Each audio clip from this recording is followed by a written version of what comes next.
Drop the beat. I'm a never Trump guy. I'm a never Trump guy. I'm a never Trump guy. I never liked him. I'm a never Trump guy. I'm a never Trump guy. I'm a never Trump guy. I'm a never Trump guy. I'm a never Trump guy. I'm a never Trump guy. I'm a never Trump guy. I never liked him. I never liked him. I never liked racism. I'm a never Trump guy. Xenophobia. I'm a never Trump guy. Racism. I'm a never Trump guy. Xenophobia. I'm a never Trump guy. I never liked him. I never liked him. I'm a never Trump guy. I'm a never Trump guy. I'm a never Trump guy. I'm a never Trump guy. I never liked him. I'm a never Trump guy. I'm a never Trump guy. I'm a never Trump guy. I'm a never Trump guy. I'm a never Trump guy. I'm a never Trump guy. I'm a never Trump guy. I never liked him.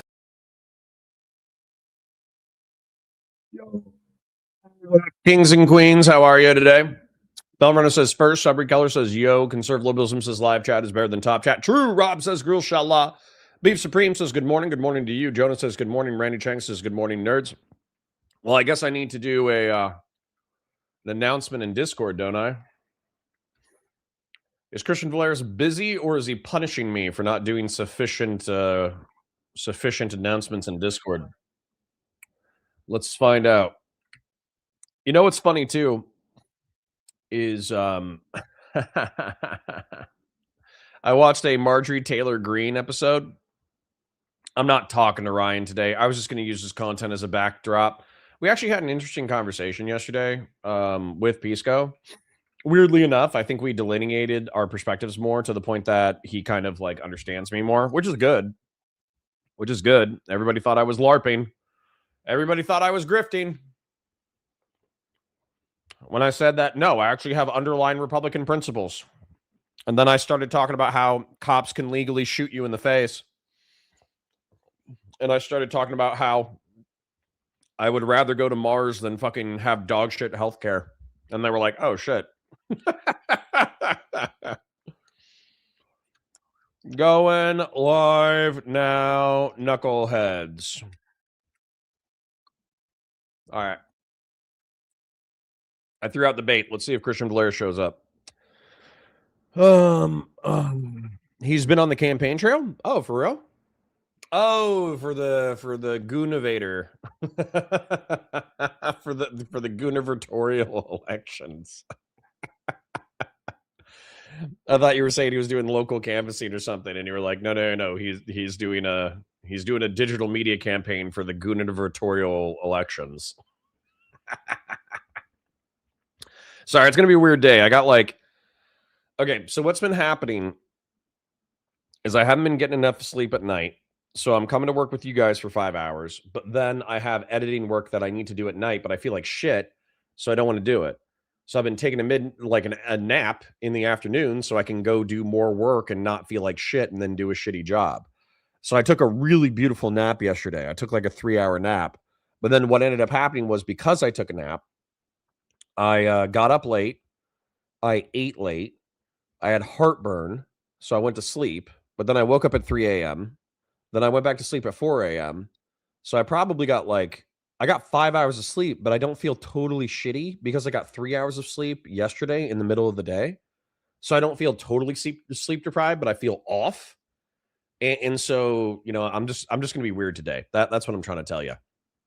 I'm just going to be a weirdo. Like I was going to ask you guys, I'm mostly joking, but have you guys heard The Fate of Ophelia by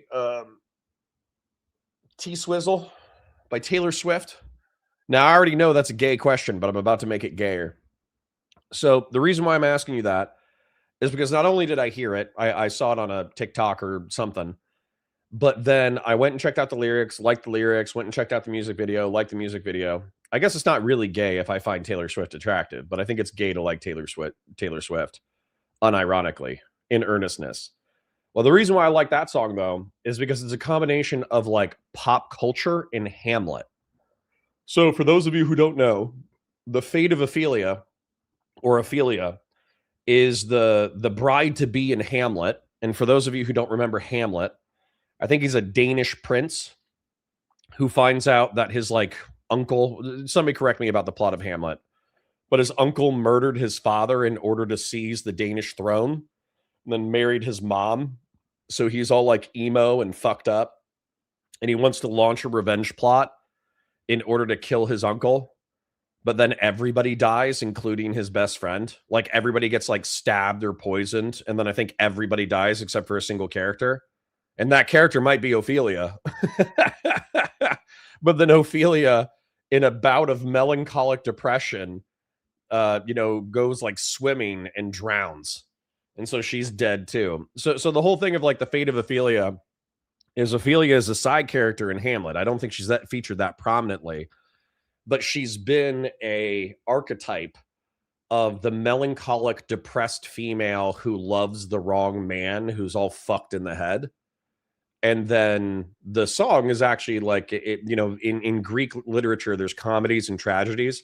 Comedy doesn't mean funny. Comedy means that it has a good ending, whereas a tragedy is something that has a sad or bad ending.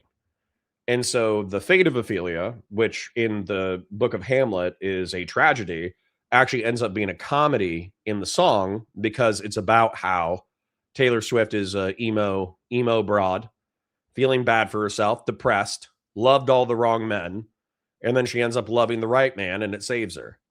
And I think that's cute. I think it's wholesome. I think it's sweet. And I liked that it references literature that like high-end literature that in turn references like Greek names.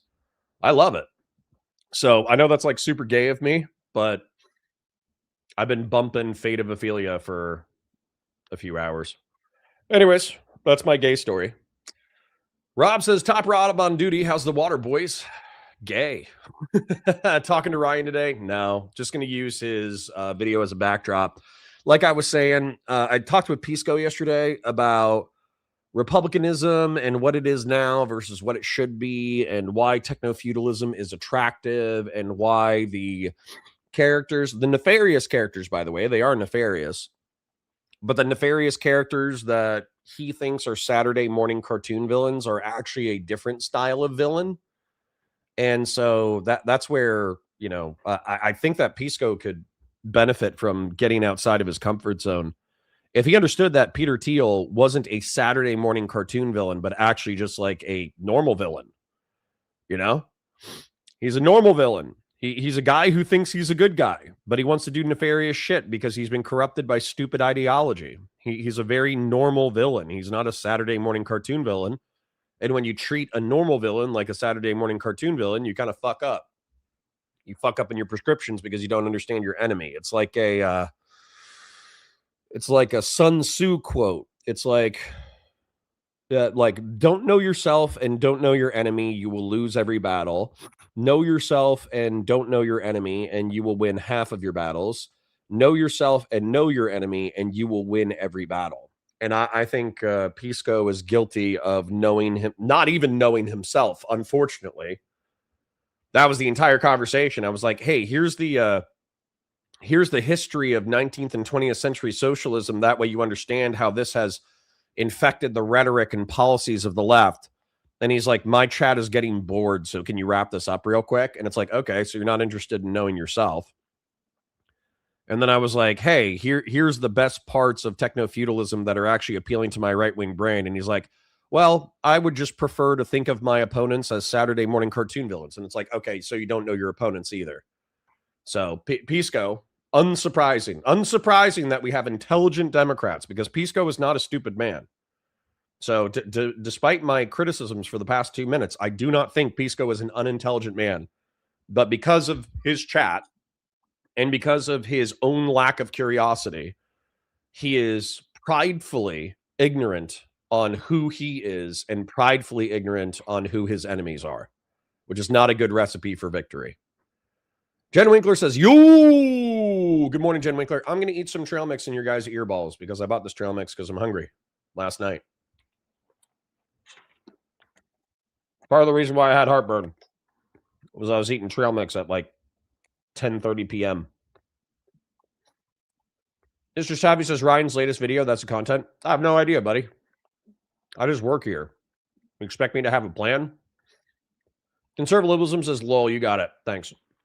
Well, QC John says, good morning, Grill Hottest. May your grill stay hot. May your beer stay cold. And may you keep all your fingers while blowing things up. Amen. Thank you, Brother Chaplain. Well, QC John, I appreciate you. Let me chew a little bit.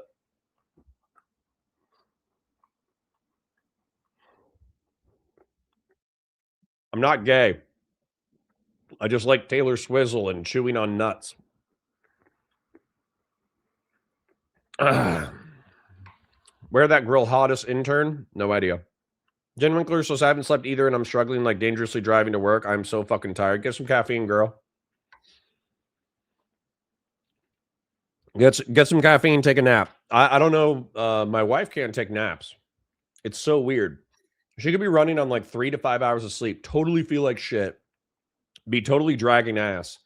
And I'm like, dude, go in the other room and take a nap and you'll feel so much better. And she's like, no, I can't sleep during the day. The anxiety keeps me up. And it's like, go in the other room and close your eyes, dumbass. So Jen Winkler, that's what I'm saying to you. Go in the other room and close your eyes, dumbass. And then get yourself a matcha. Get yourself a venti iced matcha latte from Starbucks with extra sugar. Conservatism says it's more gay to pretend you don't like something because of how it'll be perceived. True. Fell says, I think she's great. Good. Real Serious says, no, it's not. The gays don't fuck with T-Swizzle. Good. That's good to know. Jonah says, that's been my sleep pattern as of late, too. Yeah, it's like sleep almost 6 hours, work, nap 2 to 3 hours, wake up, feel amazing, work until it's too late, get 5 hours of sleep. And it's like, fuck. Like, I would benefit from a solid 8-hour, 10-hour block of sleep, but I just don't know if it's possible right now. Conservatism says Hamlet is a dude holding the skull, right? That sounds about right. Yep, I think so. Jen Winkler says that describes all of us women, drowning in melancholy for loving the wrong man, waiting on a truly heroic dude to come save you from your own depression. Damn, Jen Winkler, you might be a romantic. That's like super romantic. And I don't even mean romantic in like the modern sense of romance. I mean romantic as in that's like some Greek tragedy shit. That's some Greco-Roman Anglo tragedy shit. That's wild. Grassroots20 says, I think because I'm half a gay when Taylor Swift put out Mean, I'm not gonna lie. There we go. We're all a little gay. August Puig 6615 says white girl music is universal. That's the other thing too, because they'll take things like the guy from The Lighthouse. They'll take Willem Dafoe and the other guy who played Batman. I forget his name, but he's like an actor who's been in all the teen heartthrob shit, but he's also in like random dark shit too. Who gives a fuck about his name? The Twilight guy. Edward Scissorhands. But that guy, they have the Lighthouse movie where they're like dancing, but they're not dancing because they're having fun. They're dancing because they're like depressed and on the verge of killing themselves. And then there's also the John Hamm dance where he's like clearly 50 years old, but still a very handsome man. And he's standing in the middle of a dance floor with like techno lights going off in the background. And he's clearly like stoned out of his fucking mind, which is wildly inappropriate for a 50-year-old. But he's just fucking vibing because he's like connecting with the music and his like highness. That's dope. Vazraka gifted a membership. Thank you, Vazraka. Thank you for being my favorite lurker. Tessie, you're my second favorite. Brooklyn, you're my third. Jen Winkler says, good morning, Sultan Al Fahim. Good to see you too, King. W for Rob. True. But tech is cool. That's what I said. That's what I said. Bro got the Sun Tzu quote right. Yeah, bro. Not every villain can be Mojo Jojo from the Powerpuff Girls, all right? I mean, I think that's the way the left perceives Peter Thiel and Elon Musk. They think that they're a Saturday morning cartoon villain, and like, you should understand your enemies. August Puig says, the left tends to have a very bad theory of mind. They all just think any other faction is pure evil. It's very childish in a way. Conservatism says the bad guy who thinks he's doing good is far more dangerous. He creates the ring of power with good intentions. Correct, conservatism, which seems like something that you should understand if you've seen like any fantasy series about power ever. But It's just obvious as congrats on reading War for Dummies 500 BC Chinese edition. Thanks. Short says Fuentes saw the Super Bowl halftime show and felt the Latino in him trying to escape. I mean, I felt the Latino in me trying to escape, all right? Listen, somebody posted a video and it was definitely a conservative and they were like, choose wisely, America, because these are the paths that we're staring down. And it was very clearly like Bad Bunny with a bunch of brown whores. No offense. They're excellent dancers, but they were very scantily clothed, excuse me. Dressed. I was trying to say dressed, but I'm so tired it came out totally wrong. Very scantily dressed brown whores gyrating. And then like two gay dudes prominently featured making out in the side of a pickup truck. So it's like gay, over-sexual, very brown, spoken in a different language. And then it's a white guy. I don't think you could have picked a more binary choice in the American zeitgeist right now. And you're kind of like, I'm uncomfortable. Like as a white man, I'm uncomfortable. I don't like watching two brown dudes kiss. That's kind of awkward. But there are hot chicks, you know, I mean, they're brown, but they're very hot. They're very attractive and they're gyrating, which feels too sexual. But, you know, I like women, so that's cool. It's spoken in a different language. That's annoying, but I understand there's other people on the planet besides me. So, you know, all of that's like mildly annoying. And then you go to the right wing and the right wing is a fucking guy, like a fat, no offense to fat people. I'm a little fat myself, so I can say it. But a fat 50-year-old guy standing on stage by himself, playing a guitar, like bitching about how the gays have trans their kids. And you're like, right, this is actually like a perfect summary of the choice that modern Americans have. Do you want like the cooler, but still kind of cringe, sexy, promiscuous, provocative, foreign bullshit mixed with some homosexuality? Or do you want like the sad, lonely, divorced dad playing guitar by himself, bitching about how the world has left him behind? Choose wisely. And it's like, at least the brown people are getting laid. Holy shit. Wow. What a sad state of affairs. Pisco doesn't want to practice the fundamentals of strategy. I mean, for real. Harstar says you can be unintelligent and introspective and intelligent and unintrospective. I think that is what I charge Pisco with. I charge Pisco with being wildly intelligent and not introspective. Jen Winkler says he's an internet bubble brain kid. I like Pisco. He's just naive and thinks social media politics is the real world politics and it's not even close. I don't even think that. I think he's smart enough to know that we're trapped in a smaller subset of the game of politics. But I think that, unfortunately, at least in reference to the conversation yesterday, that wasn't a conversation between me and him. That was a conversation between me, him, and the performance of a conversation for an audience. Unfortunate, but it happens. Rihanna Chang says, I didn't think the halftime show was very memorable. Bad Bunny feels like a Hispanic Bruce Springsteen. Based. Harstar says, we all like Tay-Tay and kissing dudes. Well, probably. Kazra says, hi, brother. Can you watch like the 30-second video I link? It gives you a fantastic insight. Absolutely. Not only that, but another piece of content that we should check out this week. Excuse me. I found a piece of content that actually solidly goes into the slop bucket, but helps us cover Iran. Willie Mack Show did a takedown piece of Anissa Joma and iDubbbz, who are two fallen YouTube creators who are trying to follow in Hassan Piker's footsteps, but they suck at it by comparison, which is funny because I think Hassan Piker sucks as a content creator, but you know, they suck even more. And they were like bullying a Iranian dude on 90 Day Fiance for being too enthusiastic about being in America. And they were making fun of him for being overly critical of the Iranian authoritarian regime and too friendly to the American empire. And then, like within a month, not only did they get called out by that guy's wife on social media, but also the Iranian revolution kicked off and 40,000 people got wiped out in 72 hours. So, you know what's crazy about that is those are the lefties that we were talking about. So yesterday we had this little side comment. I don't remember what it was in reference to, but it was like, isn't it wild that 70 Gazans got wiped off of the face of the planet. It's a genocide. We're complicit. It's the most evil shit that you've ever seen in your entire life. Like every American politician should commit suicide. Every Zionist should just give up their weapons and let the state of Israel be destroyed by its neighbors. That's like the perspective of like far lefties on the internet. And then 40,000 people get wiped out in Iran in like 2 weeks and not a fucking peep. And so I understand because Ali was in here yesterday and he's Lebanese. And he's like, well, we're not complicit in that, right? Because we're not supporting the Iranian regime. If anything, we oppose the Iranian regime. So fuck the Iranian regime. But you're not hearing a lot of us like make noise about it because there's no debate. The Iranian regime is evil.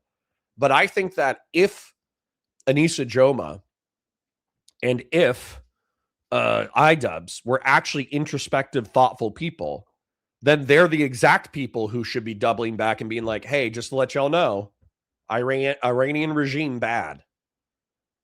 Sorry. I was fighting a sneeze for like 20 seconds. So they're the kind of people, considering they went super hard about against that random Iranian dude who got married on 90 Day Fiancé. They probably should have doubled back and been like, okay, let's cover some authoritarian Iranian regime coverage and how they're murdering 40,000 people to cover our bases. That would have been nice. Sorry, still sneezing. I am getting sick, but whatever. Fuck it. My kids did get sick this past week, but it was just a cold and they got over it within 24 hours. So I'm probably experiencing the beginnings of a cold that I'll get over in 24 to 48 hours. So it's probably going to kick my ass, but you know, Jesus hates a pussy. God damn, I still need a sneeze. Fuck. Hold on, guys. I'm dying.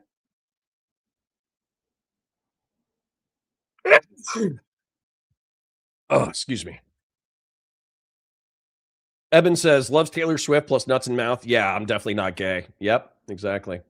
Death Lily says, Pisco wins nothing fighting you on socialism in front of his audience, but he wins fighting socialists in front of Hutch's audience. Yep. Yep. I did feel like his audience freaking out and being like, you're butchering Gramsci and Marcuse and CRT and DEI. Then I'm like, okay, come debate me. Fuck. I might be dying. Oh, fuck. But me being like, okay, send me a Discord DM, let's fight, you fucking pussies. And then like not a single one of them shows up. Yeah, no shit. It's because I got the broad strokes right. Short says, I don't think Connor knows what dragging ass means. Laugh my ass off. Probably not in your context. Harstar says, not gay unless it gives you an erection. That is when listening to Taylor Swift. I mean, I think Taylor Swift is attractive. Does that make me gay? About to be on my second energy drink and have only been awake for 4 hours. Oof. Well, both their half times were very similar, I found. Thanks, Randy Chang. Conservative liberalism says I can't take naps either. The only time I can sleep during the day is when I'm deathly ill. Not an anxiety thing. It's a circadian rhythm thing. It's just that strong, I guess. Not for me, dude. I can sleep anywhere. I can sleep anywhere. I could go to sleep right now. I could go to sleep right. I could sleep for 12 hours out of the day. I'm a lazy lion. Miss Rachel, a kids creator who does YouTube, who's wildly popular, who got in trouble for like supporting Palestinian children not getting blown up randomly. So Israel hates her because she cares about Palestinian children getting blown up. Miss Rachel has a song, one of her friends, husband maybe, wrote a song about lazy lions, about how they sleep like 16 hours a day. And I'm like, holy shit, that's me. Holy shit, I wish I was a lazy lion. Thomas Dudley says, Connor, Japan might be changing its constitution to allow for an actual navy again because of 2/3 majority of the LDP. Any thoughts on the strategic change? Based. Japan needs to reconcile with the war crimes of World War II and interject that into their zeitgeist so they don't get too excited about it's like Germany, right? Germany can have an army. Germany can go to war again. But part of their academic education should be like, hey, guys, maybe we went a little hardcore in World War II, so we need to like chill out a little bit in our next war. That's the same thing with Japan. And unfortunately, Japan is not like that right now. So I have no problem with Japan militarizing. I just think they should probably have an academic setting where they're like, hey, yeah, we did some fucked up shit in World War II, you know? So next time we go out there and start kicking some ass, maybe we just don't commit war crimes Maybe we just don't commit war crimes, for shits and giggles. Maybe we don't have beheading contests. Maybe we don't rape an entire city of 300,000. Maybe we don't release bubonic plague on Chinese civilians for a laugh. Maybe we don't do human experiments on random people and torture them to death in order to write random scientific notes about the limits of human physiology. Maybe we skip that one this time.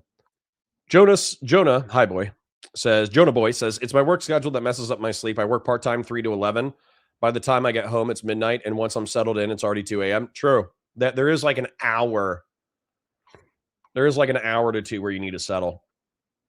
Grassroots says, all my straights fuck with T-Swizzle. Good. So I'm not that gay. Death Lily says, T-Swizzle is the favorite artist of American dudes who stack bodies in different countries. Based. Yeah, white girl music is great. Short says, wait, I might be thinking of dropping ass, laugh my ass off. There you go. Robert Pattinson. Yes. Robert Pattinson dancing in the Lighthouse movie. Horse Scott says, everyone is focused on not moving to either end of the political horseshoe. If Pisco is 1/4 socialist, how likely is Congress or people like Hassan able to move the needle to full-on communists? Very, very small. But like, in order to understand why the center right chooses the far right over the center left needs to be cognizant of when they're appealing to the same moral systems that lead to socialism and communism, and they need to make distinctions about their end states. It's whenever you hear Charlie Kirk go, wow, I don't know, this is a lot of Mexicans, we need to slow down with immigration. That's not the same as Nick Fuentes saying, yeah, fuck every Hispanic American, including me. We need to denaturalize and deport every single Hispanic person and Indian. Those aren't the same things, right? Those aren't the same endpoints of, wow, this is a lot of immigration. Don't know if I want to do all this, to let's denaturalize and deport a quarter of the country. Those aren't the same fucking thing. And so knowing the rhetorical overlap between the two, but the differences in policy prescriptions between the different tribes might make you more politically efficacious as somebody who comments on politics, and yet the left wing treats those things as identical. Well, maybe as a center left person, understanding the rhetorical and philosophical overlap between you and the far left, so you can make distinctions that make you more appealing to moderates, would increase your efficiency as a political rhetorician. Crazy thought. Maybe know yourself and know your enemy so you're more effective as a warrior in the rhetorical games of our republic. I don't know. Pisco's a pretty intelligent guy. It's not like he's incapable of understanding what I'm saying. His chat got bored while I was yapping because they're not sophisticated. They're not 3,000 IQ Giga Chads and Giga Stacy's like I attract to this channel. So they got bored when I was walking through the Gramsci, Marcuse, CRT, DEI, intersectionality pipeline.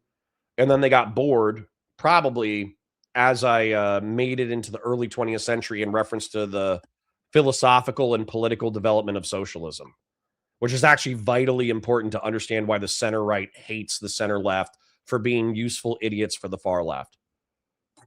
And if you don't understand that, then you don't want to win. So kind of makes you an asshole, in my opinion. Rob says, my name is very close to Pattinson, and about a monthly basis, a server at a restaurant has to tell me exactly how excited they got seeing my name. Based. Horse God says, Fuentes and types have a political pathway to fascism to the right. True. You mean Fuentes felt the Latino in his basement trying to get out? Probably. Keep Your Bill Steins says, twerking Latina supremacy. I mean, that's what I thought. I just want to kiss my fish went hard. I don't care. Horse God says, and the tech bros are moving the political needle in which direction? Like a narco tyranny, right wing anarcho tyranny, I would say. That's good stuff. It's just obvious as I'd never heard of Bad Bunny before. Sounds like a girl's name. Bad Bunny used to be a girl's name on Twitch. Harstar says, one of my biggest gripes with the left is the reaction to something being dumb being, look how R-slurred this guy is, because no, a lot of the time they're not dumb. Ben Shapiro is not an idiot. Yeah, Ben Shapiro is not an unintelligent man. He has chosen a political and religious ideology that you think is dumb, but he himself is not an unintelligent person. Rob says, in the modern day, I'm just excited the dancers for Bad Bunny were all adults.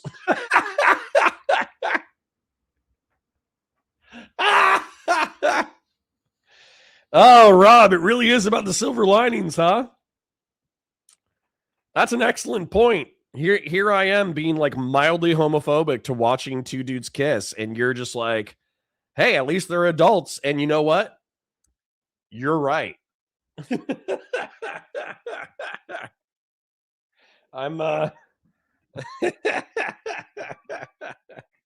you know what? Silver linings, Rob. Silver linings. Eben says dancers are not all whores. I resent that as someone with 2 right feet. Happens. Jonah says those dancer chicks were really hot. I know. They're luring me with their caramel twerking. Randy Cheng says, why is it annoying listening to languages you don't understand? This is common, but I find it confusing. Because I don't know what the fuck you're saying. Okay? You could be calling me an asshole the entire time. You could be like, Connor is a pendejo. Connor is a pendejo. Connor is a pendejo. And I would understand that unironically. If the lyrics were, Connor está una pendejo on repeat times 1,000, I actually would understand that. However, if I don't understand 70% of what you're saying, even if it's a vibe, I'm like, I could be the same way that somebody was thankful that, it's thankful that all the dancers were presumably adults. Like it could be a song about pedophilia and how amazing it is. And I would still, if it's a vibe, you'd still be vibing to it. That's true in Arabic music. Like a healthy chunk of Arabic music is about jihadism. And sometimes they're a vibe. Grassroots for 5, thank you for the chip, King. Connor notes, seeing 2 brown dudes making out, ideally, it'd have to be 4. I hate you. Get in the pile, Grassroots. Get in the fucking pile. Oh. Conserve, is the fat guy standing by himself also known for lyrics about pedophilia? Probably. Horstar says, I do. I want foreign homosexuals dancing on my TV. Well, there you go. Then you already made your choice. You saw the brown people gyrating and making out with each other, and then you saw the sad white guy singing about how he doesn't want the gays to trans his kids, and you were like, you know what? At least the brown people are having fun. Good choice. Rob says he just wants to go fishing and wear his boots and indoctrinate his kids against trans people. True. First T News says reggaeton music is unfathomably mid and perhaps the single most overrated and lazy. They literally use the exact same backbeat music genre on planet Earth. The only good part was Lady Gaga merengue. Cool. I used to hate on Lady Gaga because she was too popular, but like people treated her as a god when she was popular. In her defense, it's because she was making bangers. But what's funny about hating on Lady Gaga because she was too omnipresent in culture 10 years ago is now whenever one of her bops comes on that like I resented at the time because I've already heard it 1,000 times in a retail restaurant setting, and I was just fucking sick of hearing it over and over again.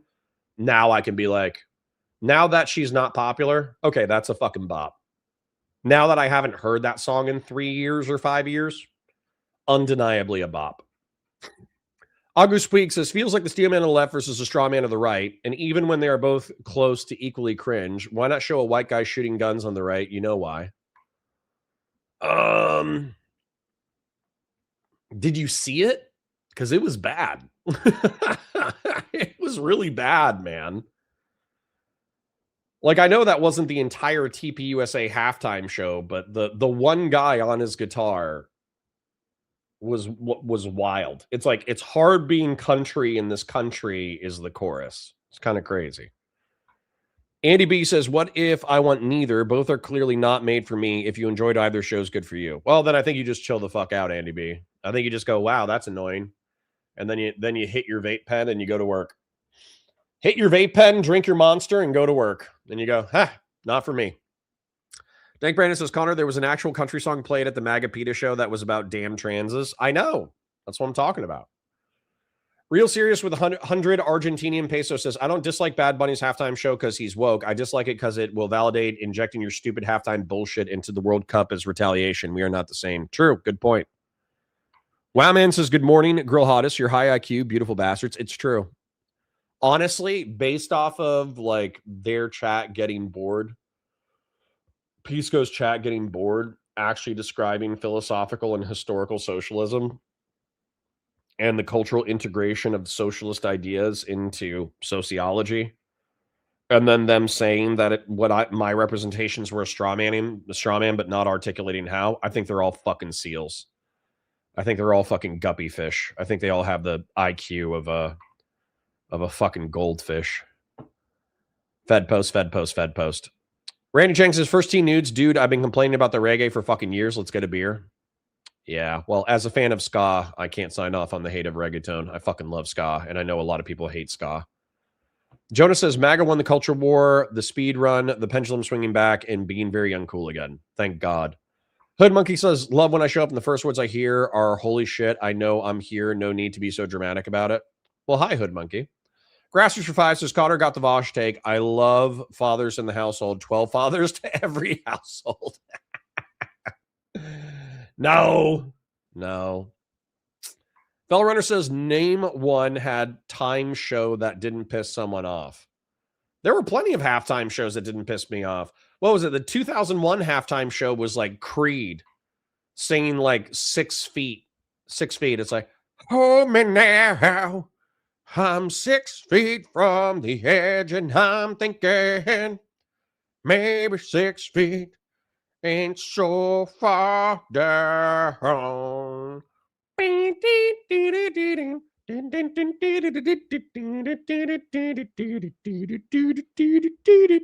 I could keep going, but I won't.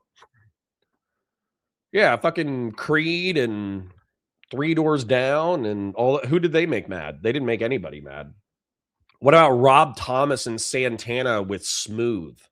I don't think there was a single person in the country that was mad about Rob Thomas and Santana singing Smooth. Randy Chang says, we can all agree that the Prince halftime show was the best, right? Probably. Andy says, you can stand Bad Bunny all you want, but the numbers are lower than last year. It's the single biggest drop since Michael Jackson, which took 2 decades to beat. True. Jackson's Titty, Nebraska. That's cool. Conservative liberalism says, I think 80% of the criticism against Israel would disappear overnight if we weren't so entangled. Sure. We were supporting the Iranian, but we're not going to. Old School says, we were supporting the Iranian regime under Obama and Biden. Supporting or unfreezing some of their assets so they release hostages. And also coming up with a diplomatic solution to their nuclear program. You know, supporting is too far, Old School. August Puig says, as a Catalan from Spain, having our cultural export be Bad Bunny spewing dribble, that, to be fair, I can't even understand. And having that be the symbol of spicy non-white identity makes me kind of sad. Well, good. It's your fault. I know you're in Catalonia, so it's not really your fault. It's probably those southern Spaniards that sent all the Age of Exploration ships out. But as a Spaniard, it's technically your fault. I don't have a remote. I've been using my phone. Times Too Savvy says, yo, what's up with the FFA closures at the El Paso airport? 2 different reports. One says that it's a Mexican cartel drone breach. The other says Fort Bliss was testing anti-drone technology. I don't know, bro. Nothing ever happens until it does. Keep your real steams. You should watch some Princess Mantis vids on the elements of the online left. Hilarious slop criticism. Interesting. Kazra sent me an Instagram reel. Can you send it to me on Discord? Gesundheit, thank you. I'll get cracking in a second. Probably 7 minutes or 20 minutes, depending on how I feel. Kazra, can you send that to me on Discord and or just keep that link handy? That way I'll open up the live chat in a second and I'll see if I can click on it as a link from my live YouTube chat instead of my StreamYard. Andy B says, Hassan chills for authoritarians all the time. His only requirement is that they are not white. True. That's disgusting. Get a snot rag. That is blasphemous, Short. I disavow. Pisco, that doesn't even support voting blue no matter who. Yeah. Zarenthia says, Pisco's chat doesn't even support voting blue no matter who. That's the crazy pants. If I had a chat, bear in mind, we had like a white name purge during the ICE drama. And it's not because we disagreed. That some of the biggest channel members disagree with my ICE analysis. They think I'm off base. And yet, some of my biggest channel members are still here because they said, hey, Connor, I think you're off on this one. You're kind of an idiot, but that's okay. I love you anyways. And, and we went, okay, all right, we don't agree. We fought it out for a week. We don't agree anymore. But the white names were coming on and being like, this is the dumbest shit I've ever heard in my entire life. If I had half of my chat saying vote blue no matter who is dumb, then I would explain it 3 or 4 times. And then if they didn't get it, then I would do a white name purge. I'm not putting up with that shit, I'll tell you. Miss Rachel, the anti-Semite? That's funny. Jeb Kush, good morning. Good to see you. Grasher says, I think finding Taylor Swift attractive is when you broke the bisexual to gay barrier. Damn. I love Miss Rachel. I bought both my kids a little Miss Rachel doll. Yeah, she's great. Hedonic Samuel says, me too. That's why I'm never here on Mondays. I sleep in and it's my favorite thing in the world. True. August Puig says the lion does not care about the time he naps. True. The lion does not concern himself with circadian rhythm. Focus Ladies says, nice to see you giving your opinion on my lunch break again. The Janet Jackson halftime show, a bit more edgy than the boob tube action. True. Janet Jackson showed nipple. That was so funny too at the time because it was like so offensive. All the conservatives were in uproar because the plan was for Justin Timberlake to pop off half of Janet Jackson's breast outfit and for her to have a nipple tassel, but he accidentally ripped off her nipple tassel too. So Janet Jackson showed the world her nipple. And then that was like discourse for like 3 weeks was Janet Jackson's nipple. And by the way, Janet Jackson to me in like the late 90s was one of the most like beautiful black women I'd ever seen in my entire life. Wanted to marry her when I became an adult. Bear in mind, I was probably 13 at the time. Then she got the Michael Jackson nose job. And no offense, if you got that nose job and it looks good on you, good for you. But whenever I see the Michael Jackson nose job where like the nose gets so small, it looks like it's about to disappear off your face. I'm just going to say it. I'm not a fan. Not a fan of the Michael Jackson nose and not a fan of Janet Jackson getting the Michael Jackson nose. And when I see the Michael Jackson nose in public, I don't think, oh, wow, what a cute small nose. I think you're addicted to plastic surgery. Groovy Harp says the mass shooting happened in Canada yesterday, and the gun the government has been trying to ban for years now was used. RIP SKS. Well, sad. Wow, man says Japan can have a military again, just no more kamikazes and Unit 731s and Raguchi. I mean, that's my perspective. Sabri Keller says, I feel like an evil person because I'm popping between the Bulwark and Connor. The job number revision is crazy. Yeah, that's okay. Bulwark actually does serious work. We do slop mixed with serious work. Do Japanese officers still carry katanas? If they don't, they carry them spiritually. Andy B says, Japan government started ramping up immigration and the population immediately gave the right an unprecedented supermajority for saying they were going to stop it. There you go. It's just Avi says, the faux Bushido militarism was blown out of them last time. Probably. Dylan Burns says, you're still pretty gay. Thanks, buddy. Miss you. Love you. No homo. Let me check my Discord. Make sure Dylan Burns didn't send me a DM. Love me some Dylan Burns. The problem is he's too sane. That's the problem. The problem is Dylan Burns is too sane. I don't get to yell at him the way that I get to yell at Pisco. Penis. Okay. Anonymous Shatter for 10 says, ICE came and grabbed a chef out of a restaurant here in Louisville that was here on a valid work visa. Let's fucking go, fascism. Yeah. Randy Chang says, is there homosexuality in Warhammer 40K? Absolutely. The Tau. Just kidding. So yeah. So hold on. I'll get to imperial homosexuality in a second, but let's talk about sexual degeneracy. Number one, there's an entire god of degeneracy. Her and his name is Slanesh. And she has demons who are half sluttily dressed men, half sluttily dressed women with lobster claws, which to me is the least sexual warp mutation you could possibly have. Tentacles, I would understand. The Japanese would understand tentacles as a sexualized warp mutation. Lobster claw? I don't want a hand job from a lobster claw. That sounds crazy. So, anyways, but Slanesh 100% loves transes, loves gays, loves 36-hour meth-fueled unprotected sex orgies. Although you got to be careful because that's probably how Nurgle gets into the orgy. Slaanesh loves all that shit. So number one, there's like an entire god dedicated to like bisexual sexual degeneracy. Also, Dark Eldar, love it. Bisexuality, homosexuality, probably transsexuality via the homunculi, the raping, murdering, and from their perspective, zoophilia as well, because humans are not the same species. Eldar and humans cannot procreate. And so an Eldar raping a human is like zoophilia to them. So yeah, like Eldar and Dark Eldar are just like crazy. Not even Eldar are not. Dark Eldar are crazy. So that's if you're like pro-degenerate sex, right? Now, even in the Imperium, which is not pro-degeneracy, because number one, you'll attract a Slaaneshi sex cult, or you'll catch a gene stealer cult venereal disease. Unironically, the gene stealer cult propagates through a STD. That's how they propagate. So promiscuity is not emphasized.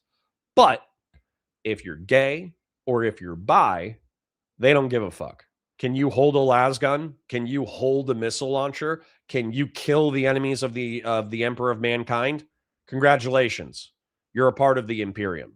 So actually, like non-degenerate gay and bi, tolerated within the Imperium.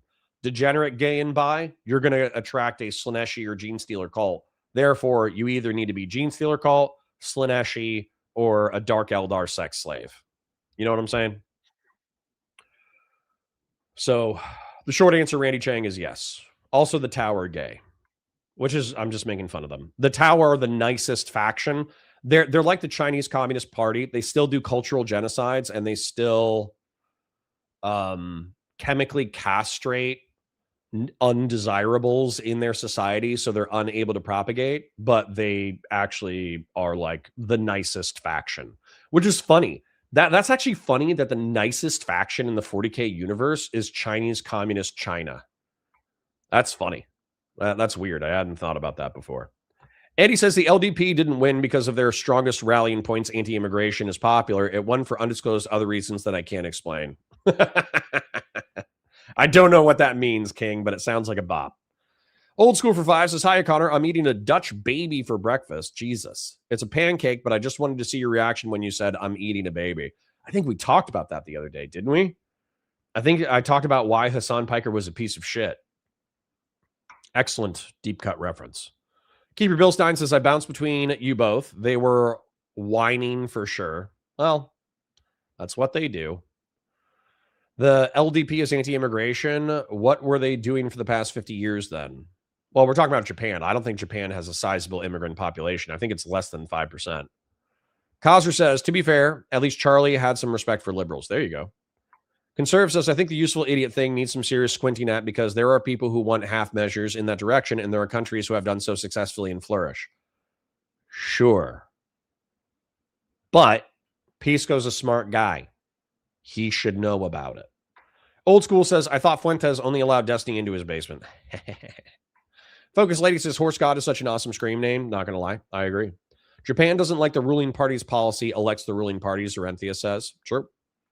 Jeb Kush says, I think the issue is the same could be said about the right. However, the far right will organize with the center right under a banner. The left won't follow the center left unless they are treated incredibly well, I'm assuming you're going to say. It's just obvious as a new leadership is tougher on immigration, but it's overhyped on Twitter. Japanese people care about the price of rice. Rice should always be cheap. Rice should always be mad cheap. I go to Rice. I get like $3 10-pound bags. Rice is mad cheap, bro. Even if rice doubled or tripled in price, rice would still be cheap for how much you get. It's just obvious as I hardly think saying don't invade other countries is anti-China. You say that, but they consider Taiwan a part of their country. Harstar says, but we do call you asshole the entire time. True. Agus Puig says, Connor es un pendejo, for fuck's sake. That hurt my soul. True. Vorpal the Fox says, I keep seeing Trump was named more than 1 million times in the unredacted files. You seen anything about that yet? Yeah. Midas Touch covered that. Midas Touch. I think Raskin, some Democratic representative, said that he contacted somebody who was a whistleblower who had access to the unredacted files, and he said the unredacted files were even worse. And Donald Trump is mentioned in the current redacted files 38,000 times. In the unredacted files, there's over 1 million mentions of his name.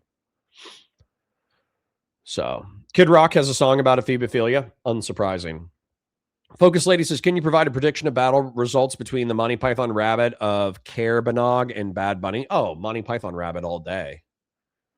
Some Republican on Fox said they are investigating the lyrics at the halftime show. Tank Brandon. True. They're doing it on my behalf. I said, are they talking shit about Connor? And they were like, we're going to take this seriously. Jeb Gush says, I love Lady Gaga because she made bangers and supported the gays. There you go. Harstar says, as a musically inclined person, Lady Gaga is an unbelievable musician and vocalist. Yes, I know. I just had to hate because she was popular. Lady Gaga is my bitch. Her shit is great. I mean, we knew that. Aren't you bisexual? Didn't that come with your bisexuality, grassroots? It's just obvious as I'm skeptical. It seems blown out of proportion. True. Rob says, Cotter, you're missing the story. The TPUSA show had Kid Rock did some of his guitar white tracks. Then someone sang about Jesus and he came back as a Christian gutter white trash.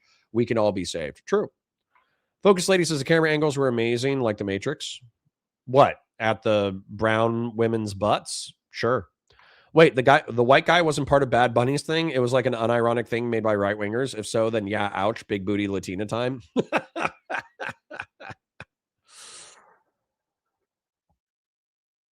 Grassroots says, I've unironically worked 30 hours straight listening to almost nothing but Lady Gaga, and if y'all never need to mention that outside of here. It's okay. Your secret's safe with 90 people.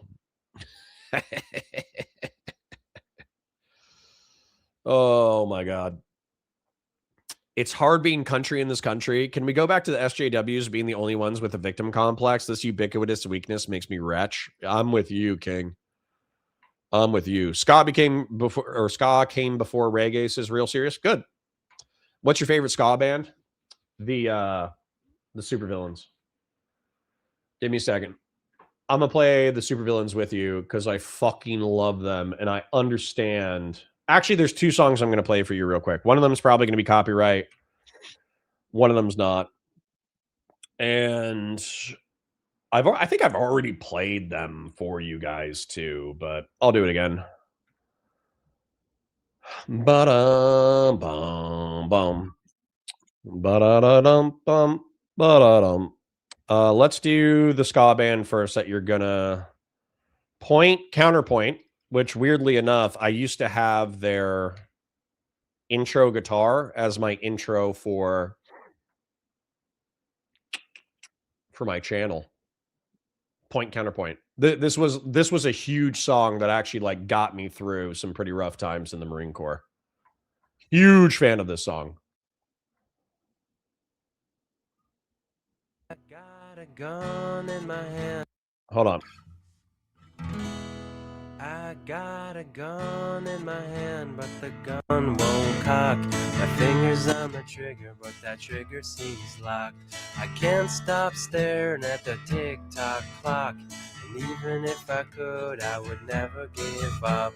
With a vest on my chest, a bullet in my lung. I can't believe I'm dying with my song unsung. And if and when I die, won't you bury me alone? Cause I'll never get to heaven if I'm singing this song.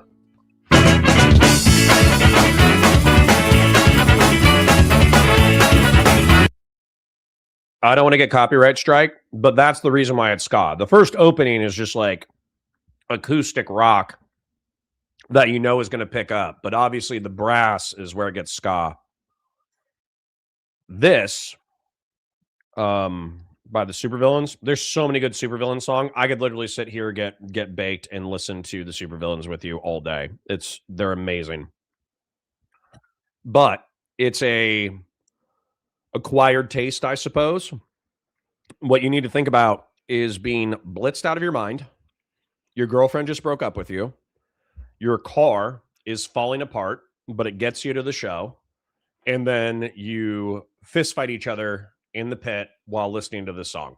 And you're angry and you're stoned at the same time. which I know a lot of stoners don't like being angry while they're high. When I was 17, being high and being angry was like the perfect vibe. So listen to this one.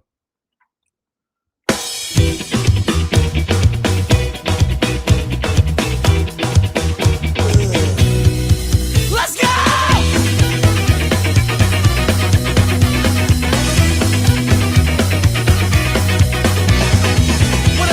What happened to the pit? Check out for the rude boys, check all the wrong chicks. They're all pussies and never let them dance. They wear in their jeans for the little sister's pearls. I said that little sister's pearls. The little sister's pearls. Nobody's drinking, they're all taking pills. Nobody's fucking, don't worry about the bills. This is the party that the sister supposed to sit. Whatever happened? What happened to the pit? What happened to the pit? What happened to the pit? All right. Skip being copyright. One more.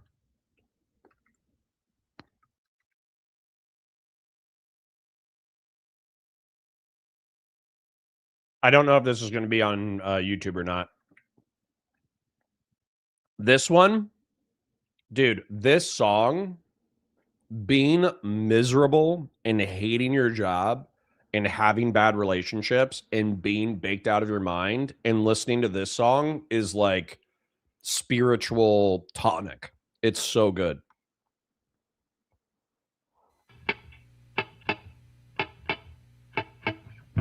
I promise we'll get into the content momentarily. I'm just sharing a piece of my soul with you, okay?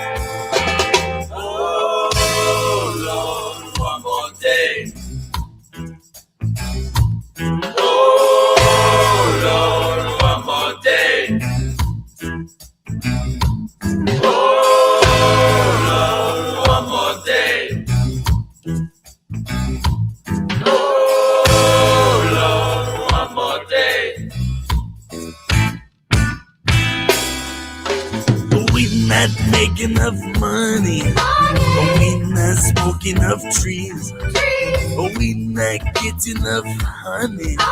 We don't want to get stung by bees. Oh Lord, one more day.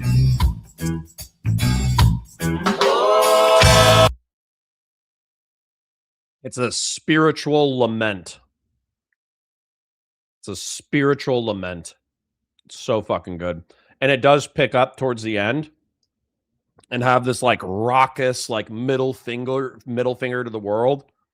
It's so good. It's so good. I stand by it 100%. I think you have to be a stoner to like it. Like all my friends who like booze don't like ska. If you hate weed, you probably hate ska. If you like weed, you probably love ska. Ska is just it's just like punk version of reggae. It's sped up. It's got brass. It's got the same vocals. There's a correlated punk and weed-based culture associated with ska. And so, yeah, like if you like weed, you're probably going to like ska. If you don't like weed, you're probably not going to like ska, and it is what it is. All right, let me find the Nick Fuentes content. Let me eat this handful. Let me catch up with the super chats, and let's get the day started.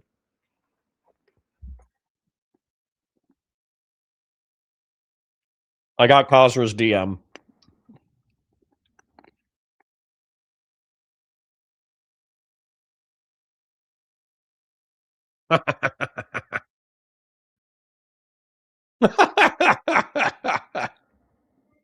I can't wait, man.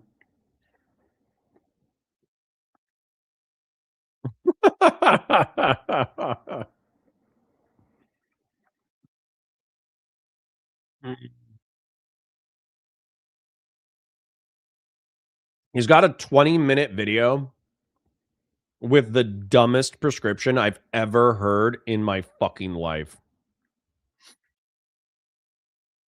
So Well, this one's going to be more informative, so I'm going to pull these up. So we're going to move into a Fuentes tape segment. I got 15 seconds.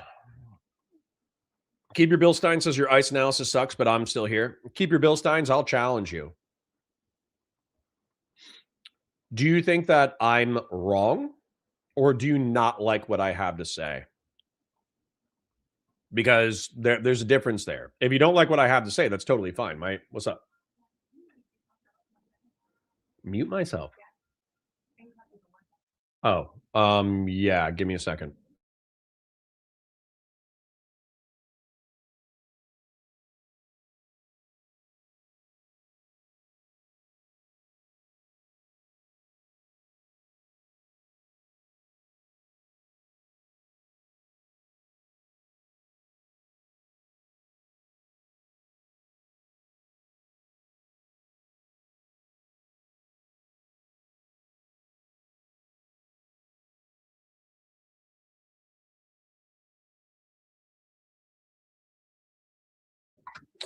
All right. Sorry about that. Wife needed to ask me about a purchase that involves my money. I'm kidding. It's our money. Beef Supreme says I'm not voting blue no matter who. I'm just telling you all that right now. We need to find Beef Supreme. I'm gonna dox my own audience, and I'm gonna find them at home, and I'm gonna twist them in person. Miss Rachel could be a communist, and I'd still love her as long as she isn't indoctrinating kids. She's indoctrinating kids. She's just indoctrinating kids to be nice.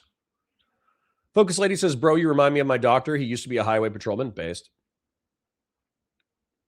Connor, I sent it to you on Discord. Yeah. Let's do this real quick before we get into the Epstein stuff. So let's take a look at Kazra has a Instagram 30-second summary.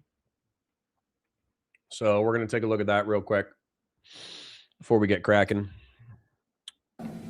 اگر یک دسته از مسلمین را کفار سپر قرار دادند، فرض کنید که عراق فاسد یک دسته از مسلمین بیگناه را سپر قرار داد و پشت اونها ایستاد که بریزد ایران را بگیرد. بر ما واجب است که مسلمان و غیر مسلمانش رو بکشیم. مسلمان‌ها شهیدند و به بهشت میرن، کافراش کافرند و به جهنم. Hold on, dude. This is holy shit. This pisses me off. This is the exact rationale behind suicide bombing. So this is what pisses me off. And by the way, Kazra, I love you. Everything that I said yesterday about loving Qasim, loving you as a brother in humanity, loving all my Muslim brothers and sisters who are humans of goodwill, all of that shit stands. But I need you to hear me right now. There is this deluded part of the American left and American normie who thinks that everything that happens overseas is our fault and every single moral choice made by our opponents is dictated by our omnipresent power. And it's dumb because we fought Japan and they did vile shit. But because they were powerful, we didn't say that Japan did kamikaze attacks because we cut off their oil. That was just like a cultural trope that they did that was fucked up that we had to contend with. We give Japanese people moral agency. Same thing with the Germans. We give the Germans moral agency. They didn't liquidate the Jews because we forced them to liquidate people. Although arguably you could make the material analysis that because the Western world refused to take the Jews en masse as refugees, that forced the Germans into liquidation, but we don't take the liquidation of Jews and lay that at the feet of the Allies. We lay that at the feet where it belongs with the fucking Germans. And yet there's this total paternalism for the oppressed Muslim in the Middle East and North Africa common in the left.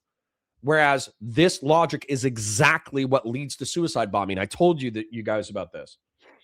In 2007, 2008, you can Google the Down syndrome suicide bombing attack Iraq Pet Bazaar, PETBAZAAR. You'll be able to find the article almost instantaneously.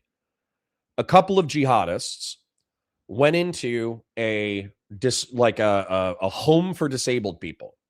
They found Down syndrome people who do not have the cognizant capacity to know what's going on. They put suicide vests and belts on the people with a legitimate mental disability. They walked them into a pet bazaar, so a place where innocent men, women, children, and animals were all frequenting, and then they killed like 35 people in a suicide bombing. That's not America's fault, okay? The moral belief, and I'll read this quote to you. The Muslims will go to heaven as martyrs, and the infidels are infidels, so they will go to hell. That is, kill them all and let God sort them out. And that was the exact rationale for suicide bombing. This plane of existence to jihadists, and I mean jihadist as holy warriors in the name of Islam, this world is a shadow. It's a farce. It's a mirage meant to obfuscate you from the world to come. How you conduct yourself on this plane, which involves having rock solid faith in God, that Muhammad is his messenger, that there's a day of judgment, that you will be judged, and how you conduct yourself on this plane of existence dictates whether or not you go to heaven or hell. That determines whether or not you're a true Muslim or whether or not you're an infidel. And even in the opening pages of the Quran, there's a specific verse that basically says there's plenty of Muslims who pretend to be Muslim, and they're going to tell you when they're hanging out in the mosque that they truly believe and they're sincere. But when you go over to their house and you hang out with them afterwards, I mean, this isn't verbatim, but the vibes are perfectly captured. They're going to say, I don't know about all this. And those people are going to hell. It's a Quranic verse. It's a surah. It's like in the first, 5 pages of the Quran. So yeah, sorry. This moral calculus of kill them all and let God sort them out is fucking barbaric and evil. And I have no other way to sympathize with it. And the United States as the imperial core did not cause this line of thinking. Grassroots for $20 says you either get a promotion mod in this chat or disappeared. And when we are mods, I think the Super Watch is my right as a part of the Second Amendment. Super Wrench. Yes, it is. Yes, it is, King. All right. Anyways, let's keep going with this. No.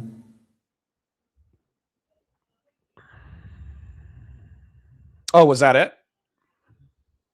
جنگ‌های سابق این هست اگر یک دسته از مسلمین را کفار سپر قرار دادند فرض کنید که عراق فاسد یه دسته از مسلمین بیگناه را سپر قرار داد و پشت اونها ایستاد که بریزد ایران را بگیرد بر ما واجب است که مسلمان و غیر مسلمانش را بکشیم مسلمانان شهیدند و درست میرن. Okay, yeah. Khosra, I don't know if that's like the only thing that you wanted me to see, but yeah, I see it. I acknowledge it. It pisses me off. And it makes me want to fist fight iDubbbz. iDubbbz, one more time. One more time, man. Let's get in the ring one more time, okay? It'll make me feel better. You'll get some cardio. You might get a little bit of CTE, but that's okay. August Puig says they didn't have the balls to make Slanesh demons actually hot. But there's third-party demons that are hot. Tofu says He-Man, double masculine. 2 dads, double masculine. Far Force says stop. I'm at work. Well, put your headphones on, King. All right. Anyways. Conserve liberalism says someone taking clips for counterpoints out of context better be on it with the hand jobs from a lobster claw thing. You understand that I'm the only guy doing that?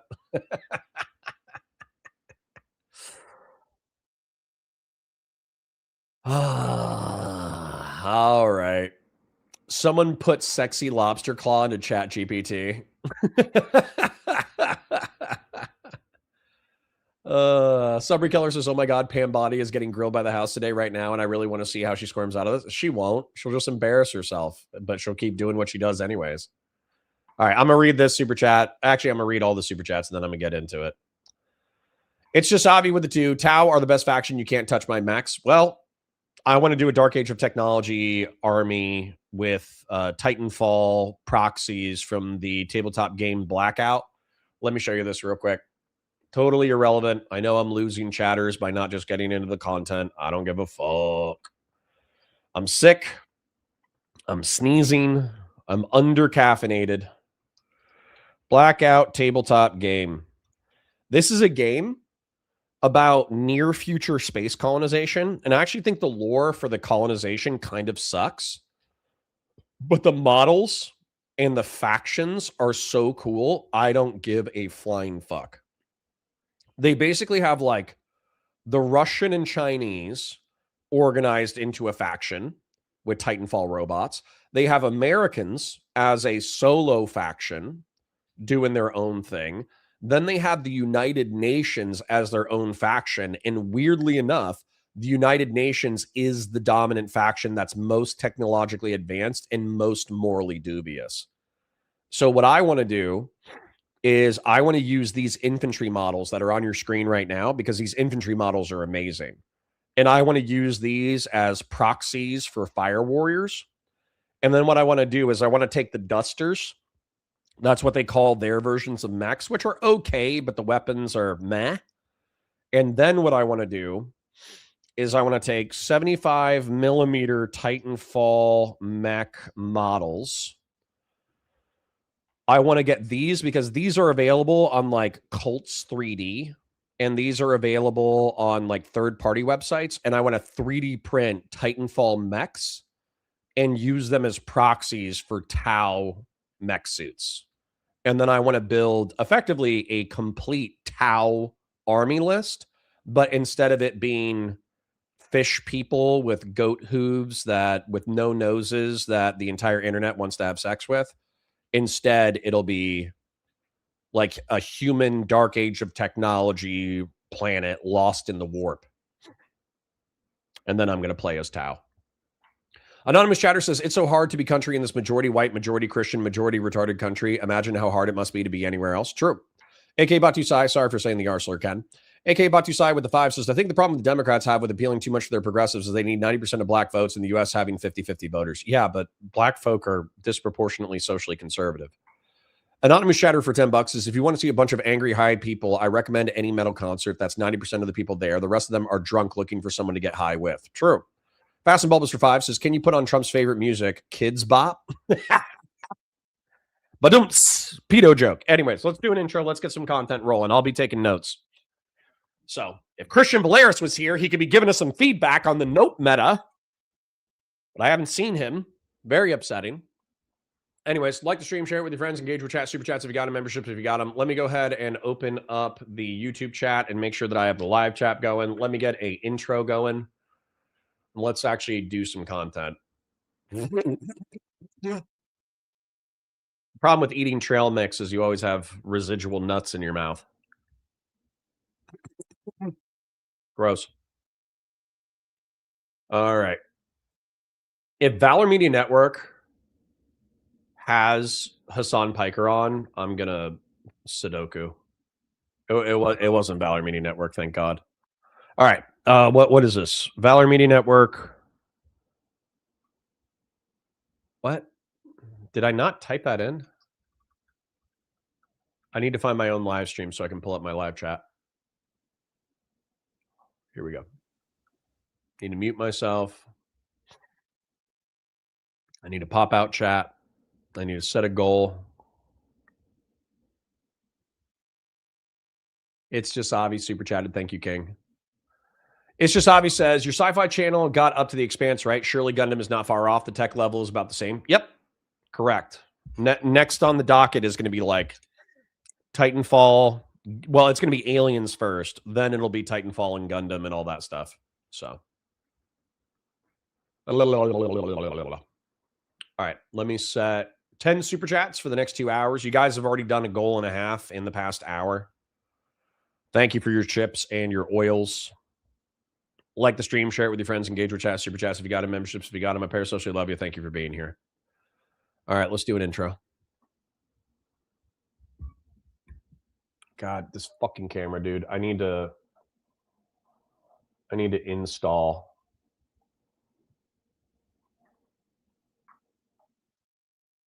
I need to install the new camera holder. All right, Gundam. True. Hi, guys. Welcome to Counterpoints. My name's Connor. I'm a science fiction, politics, and philosophy nerd, a Marine Corps and law enforcement veteran. I would argue a real Republican, and I got a special treat of brain damage for you today. I got Nick the Knife Fuentes, a dissident right-wing Christian nationalist. He is a psycho. He's a race realist. He's a racist. He wants to denaturalize and deport Jewish people who are manipulating our society. He wants to denaturalize and deport recent immigrants to our country because he's a jerk, is the nice way to put it. However, what's funny about him is oftentimes he is a walking contradiction. His last name is Fuentes, so he's Hispanic. So him wanting to deport recent Hispanics is kind of ironic. And this movie, this TV show, this segment, I suppose is the best word, is going to point that out. That weirdly enough, he enjoyed the progressive, booty-shaking, twerking Hispanic halftime show more than he enjoyed the lily white conservative cringe giga Christian show, which just kind of shows that he's a knucklehead. Now, we're going to watch this segment because it's funny. But after that, just in case this gets found in a time capsule, Nick Fuentes is also talking about the Epstein files. He has one of the dumbest takes I've heard in political commentary ever about the Epstein files halfway through one of his segments. We're going to take that segment through the halfway point, and then we're going to get into more Jeffrey Epstein content. Just in case you're still tapped in a time loop, Jeffrey Epstein is a billionaire who sexually abused teenage girls that he lured, groomed, and abused in his various rich properties. If you want to be a sweeper, then you can say he's an ephebophile statutory rapist. If you want to not be a sweeper, then you can just say that he's a grooming rapist who abused young women. So we're having a problem in the United States right now where our government is covering that up because other rich, powerful men either were aware of Jeffrey Epstein's sexual abuse and covered for him, or they participated in the sex abuse themselves. But it's such a far-reaching scandal that pretty much the entire public of the United States is demanding actual transparency. So anyways, let's get into the memes. Let's take it from there.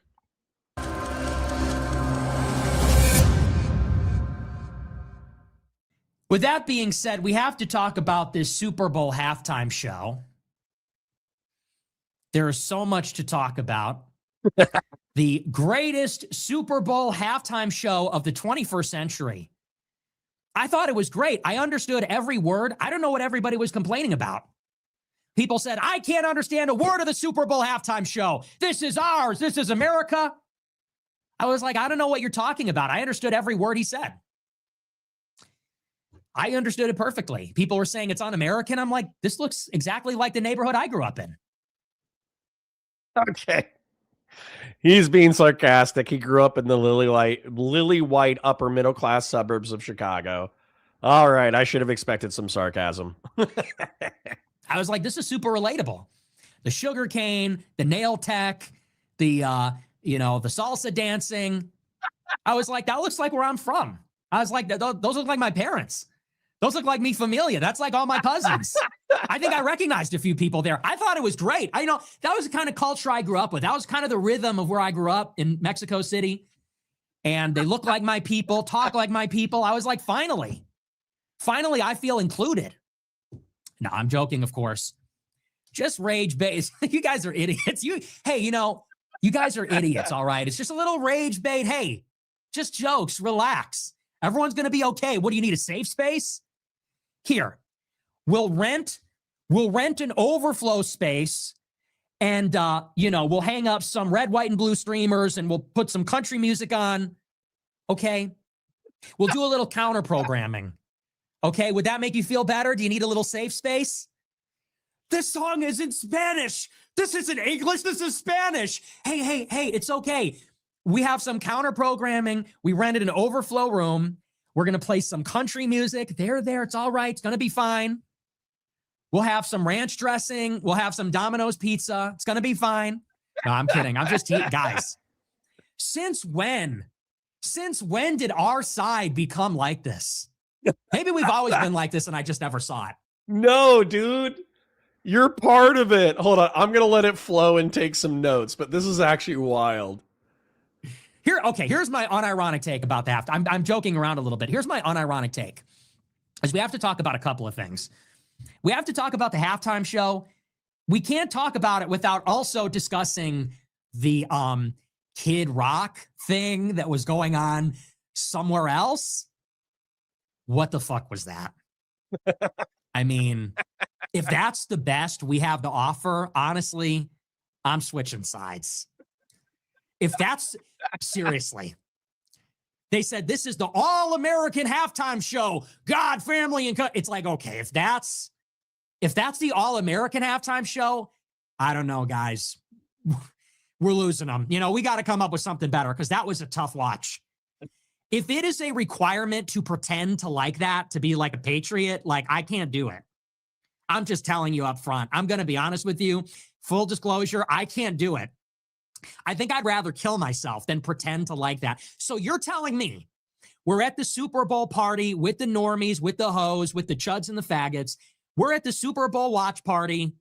We're having our taquitos. We're having our wings, pizza, watching the big game. Everybody's having a good time. You're telling me we have to turn off the TV or we have to switch the input. We have to go to the Rumble app and watch some AI ad about like alternative medicine. And then we have to watch Kid Rock and this like generic country music.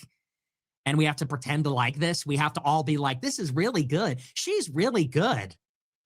I'm not doing it. I can't do it. It sucks. And, you know, not for nothing. Didn't we do this for the RNC? Isn't this just like our token celebrity? Didn't Kid Rock play the RNC? It's just like a freak show. It's like Amber Rose was there last year at the 2 years ago at the RNC. Kid Rock. And I'm watching the show. I actually watch it this afternoon, and I'm like, yeah, this is kind of like maybe a section of what we're about that is kind of going away, and maybe there's no bringing it back. I don't know. Is there anything kind of worth hanging on to there? It's kind of a rough thing. Okay. I've been taking notes. This is don't forget Hulk Hogan. Okay, I'm gonna break it down a little bit. I'm gonna try to find a tangent off of this. This is actually really funny, and I understand. Like once again, Nick's a dirtbag. His prescriptions suck. His race realism sucks. You cannot deny that the past 5 minutes have not been mad funny. That was mad funny. So him saying, this is relatable. I can relate to the sugarcane, the brown people twerking, the music, the nails. This looks like my family. No. All of that was sarcastic. In case you couldn't catch it, he grew up, despite having a last name of Fuentes and Hispanic parents, he was raised in a upper middle class, lily white suburb of Chicago. He oftentimes bemoans the fact that the lily white upper middle class suburb in which you can do everything without worrying about crime or without worrying about, brown people ruining your day or black people ruining your day or Asians ruining your day. He's bemoaning the collapse of the lily white suburb. So this is all, the first 2 minutes was sarcastic, but it actually seemed like he was having a really good time with it, which I hope his chat was freaking out because that would be amazing. Now, he is right that the TPUSA safe space, because for those of you who don't know, there was a halftime show featuring Bad Bunny, who's Puerto Rican, which was largely in Spanish and featured Hispanic aesthetics.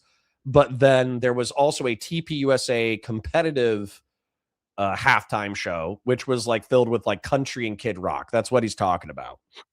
And so he's saying like, when did we become so brittle? When did we become so weak that we needed our own safe space? And he's like, were we always like this? Were we always like this? And I just didn't notice. But here's the thing. Somebody said this in chat. He's the king of defeatism.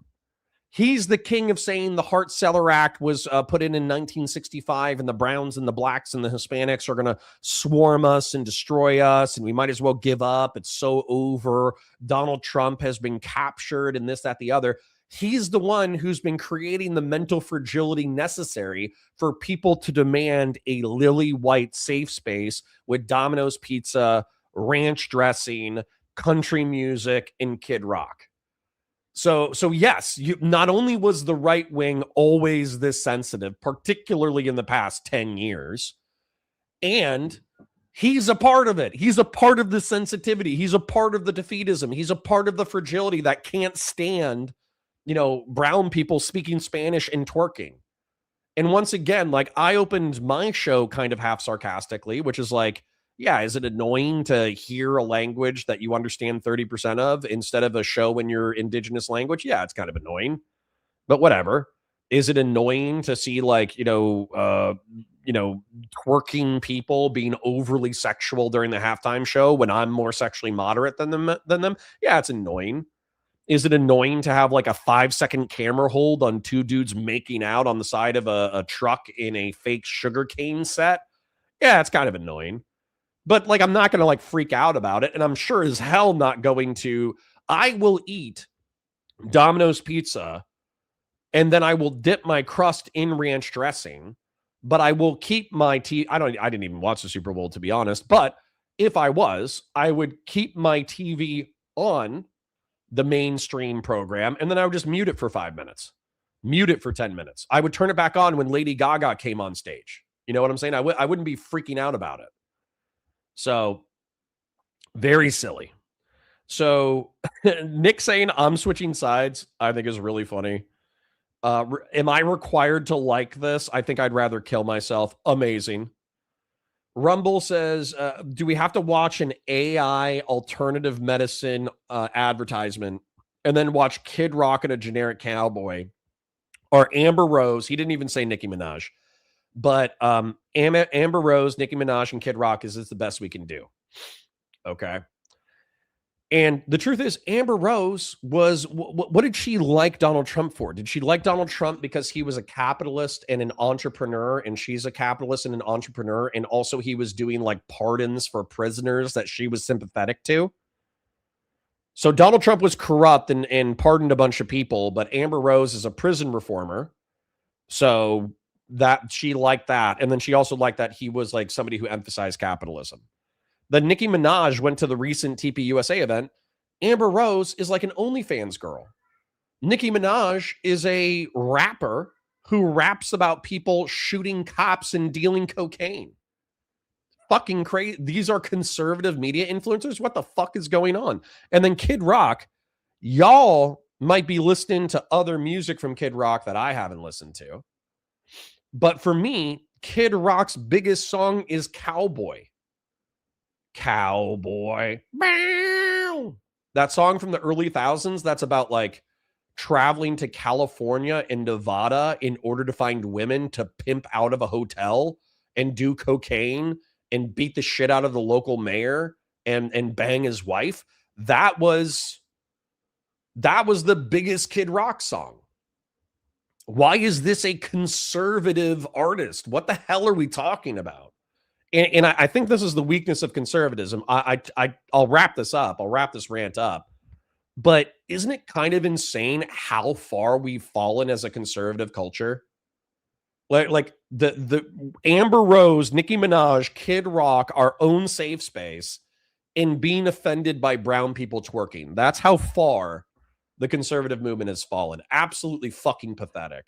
And I know Nick is having a good time because realistically he's being funny about it. But yes, Nick, to answer your question, you are part of the defeatism. You are part of the brittleness. You are part of the spiritual and ideological vacuousness. Yeah, you're part of the problem. You helped make this, you dipstick. Real serious with 100 Argentinian pesos. Further confirmation that Fuentes catches and doesn't pitch is that he can't ignore how lacking the right wing is in music and aesthetics. Well, I mean, he has a beautifully decorated set. So you're totally correct again. AK Batu Sai with the 5 says, I used to religiously watch the Celebrity Death Watch that would be played during the Super Bowl halftime. I do love me some Celebrity Death Watch. Now, Dominic Galleta, I saw this one and I wanted to address this one. He says, if you only speak one language, that's on you. It's easier than ever to learn a new language. The ones who get mad that people are speaking a language they don't get and get angry are fucking cringe. Okay, sure. But I speak French. I learned French as a child. It was easier to learn a second language as a child. Many Americans don't even take a second language course until high school, which is too late. It's too, like, I'm not saying it's impossible. You could still learn it, but I think anybody who's ever learned a second language is going to tell you that, what is it? The integration where you actually go into a foreign society that speaks another language. So you're forced to figure out the other language. That's the best way to learn a second language. That's totally true. And plenty of people all over the world start learning when they're kids. So if you're a Hispanic person who says, oh, yeah, learning second languages is easy, and you learned English when you were like 6, I'm kind of discounting your opinion a little bit. All right. So, anyways, back to the content. I will be taking notes. And I said this on Telegram, and it was a little controversial, but let's be honest. The Bad Bunny halftime show, let's be perfectly honest, it wasn't a militantly woke show. It just wasn't. The way that conservatives were talking about it, I thought it was going to be Drag Queen Story Hour. The way that conservatives were fear-mongering and creating this anxiety about this halftime show, they're like, it's going to be an anti-ICE, anti-Trump. They're going to burn the American flag. He's going to be cross-dressing. It's not what it was. And let's take a step back and not look at it through the lens of being a chud that is obsessed with politics. Let's take a step back and look at it through the eyes of a normie. It's like a Latino-themed show. It's like a different theme. And yeah, it's in Spanish, got it. And yeah, it's very Puerto Rican, it's very Latin. But if I'm a normie and I'm watching this, it's basically just an inoffensive, Latin-themed show. And it's not really that political. Obviously, there's a political subtext, and we can get into that. The significance of it is not lost on anybody, that in the middle of this ICE thing, in the middle of the mass deportations and the phenomenon of ICE removals, which heavily target Hispanics, the significance is not lost on anybody that you have this celebration of Latin America, and it's in Spanish, and we know this artist's politics. This Bad Bunny character, I don't think any white Americans know who he is, listen to him. This is an artist for Latin Americans in the United States, outside the United States. And so to have this guy, and also we know his politics in particular, he said fuck ICE at the Grammys and all that. And then at the end, he comes out with all the different flags from Latin America. Love triumphs over hate. Of course, there is a subtext. I understand that. But if you step outside of yourself as a chud that, like I said, you're obsessed with politics, and you go into the big social outing of the year, the Super Bowl watch party, and you can't stop thinking about politics and Trump and, you know, this kind of stuff. If you're a normie and you're watching it, it's basically inoffensive. It's not explicitly political. It's implicitly political. It's not actually antagonistic. I didn't feel, and I say this as a right-wing white American, as really a far-right white nationalist, whatever you want to say, I did not feel antagonized by the show. I didn't feel like the show was taunting me. I didn't feel like it was antagonizing me. I didn't feel that it was defiant. I didn't feel like it was militant or anti-American. I think that it was actually, and I say this from the point of view of what it is propositionally, it's positive. And I don't mean by that it's good. I mean that it was a positive message. And the message was the US and Canada and all the countries of the Americas were celebrating all the people. And so whereas maybe different expressions of wokeism in the past were very negative, it was about saying fuck white people, fuck America, and conservatives and Christians. And it was about giving them the middle finger and deliberately taunting them and antagonizing them and reveling in how antagonistic they were being. It was almost like the mirror image of that. And rather, it was celebrating the diversity of the Latin Americans. And it was a propositionally positive message. And arguably, there was even, you could say, an olive branch saying God bless America. Arguably, that's a political thing in itself, but waving the US flag, throwing that in there, not having it loaded up with degeneracy, not having it completely loaded up with, LGBT type stuff or feminist stuff. You could argue that's something like an olive branch. In a way, it's inclusive towards chuds. Like a normie who is not aligned or a chud could actually watch it and plausibly not feel like they're being attacked.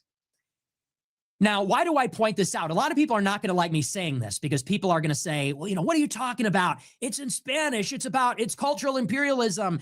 They are brown and they're speaking Spanish and that's anti-white, et cetera, et cetera. And I get all that. Here's the reason why I'm saying this. We have to reconcile and come to terms with the fact that the left is a different animal today than it was 5 years ago. God, why does he have good analysis? That's what everybody in chat is saying. Why does he have good analysis? Josh CFC says Connor must be mad at us today. No, I'm not. I'm not at all. I'm doing something new, Josh CFC, in case you haven't been here in the past 48 hours. So what I'm doing is, instead of getting one guide by chat every 30 seconds, I'm actually taking notes on what's in the content so I can accurately summarize it and break it down in an efficient way that doesn't go on attention deficit disorder rants for 10 minutes at a time. I know that's funny, and it's like a part of my personality, but so far I think I'm making better VODs by actually taking notes and paying attention to the content. So I'm not trying to ignore you guys. It's just hard to take notes, respond to everything in chat, and, you know, get this summarized, right? So it wasn't militant woke. It wasn't drag queen story hour. Hispanics are being celebrated as a part. It's partially in response to the mass deportation operations of the Trump administration, but it wasn't flagrant. How are normal people going to perceive this?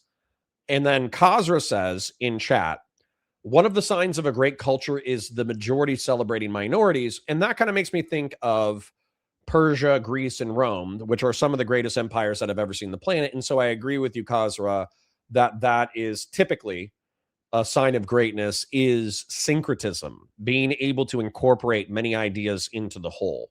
And I think that's true. But I think what conservatives are worried about, including me to some degree, is that when you try to incorporate too much, you lose your sense of identity, and therefore at some point it's going to dissolve. And if you look at Persia, ultimately the Persian Empire dissolved because it was like a multi-ethno-religious polity that couldn't maintain all of its pluralistic society under military rule. Same thing with Greece, same thing with Rome, same thing with all that kind of stuff. And so, yeah, I can agree with you that I am proud of the United States of America for incorporating Black Americans, Hispanic Americans, Native Americans, Northern European Americans, Mediterranean Americans. I love it. I love our multi-ethno-religious empire. However, like, we cannot lose the core of what we are, which I would say is largely principle. We are a propositional nation. We are a body of people that are supposed to subscribe to a set of ideals that unify us. And if we do not all subscribe to those ideas, then we don't really have a nation. And it seems like a lot of people, especially on the left, say that subscribing to the ideals is not necessary to be a part of the nation, which I find ironic and silly and nonsensical. Now, what's funny about this is Nick says that even in his judgment as a Christian nationalist, white nationalist person, or race realist person, he might have said it differently, but he did not find this offensive. And so what he's trying to do, in my opinion, is he's trying to call out the hypersensitivity of his own audience and TPUSA as so brittle and so weak that if a Puerto Rican guy singing on TV gives you an existential political crisis and you tell your family in person that this is a humiliation ritual perpetuated by the Jews to make you ashamed of being Northern European white, then you're probably soft and you're not going to make it. And weirdly enough, I agree with him. So, anyways, Nick Fuentes, the voice of reason for some reason today. Nick Fuentes is the voice of reason. Absolutely insane. Something changed 5 years ago. The culture began to shift. And I think it started around 2021. After Joe Biden was inaugurated. I would also say it was after Elon bought Twitter. And this is in the middle of the pandemic, and it's after BLM and the riots. And you have the Ukraine war, which starts a year later in 2022. You have a lot of criticism of critical race theory. It's right around this time that I think the culture fully shifted, or began to shift. And it began to shift because people saw the contradictions inherent in wokeism. And what were those contradictions? So they had everybody posting the black square, Black Lives Matter, BLM, he can't breathe. But then at the same time, everybody saw the riots and the summer of love and the crime, and they saw what abolishing the police looks like. They also saw a lot of anti-white hatred. And so people started to say, wait a second, to the extent that a normie believes in wokeism, which is equality and anti-racism and kumbaya and all this, tolerance, pluralism, people said this doesn't really work. Because on the one hand, we are saying equality and tolerance and this sort of thing. I can't breathe. At the same time, in effect, it is anti-white and it's crime. And it's actually just making everybody out to be a hypocrite and making everybody out to look stupid. Here, everybody was sympathetic, raising the fist, taking the knee, posting the square.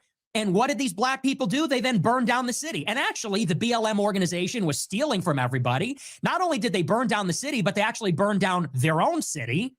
So on the one hand, you're arguing that we need a better quality of life for black people. How do we do that? Let's destroy all the infrastructure. I didn't see the blue square Super Bowl ad. I'm not saying that. I think normies thought this. These were powerful arguments for normies.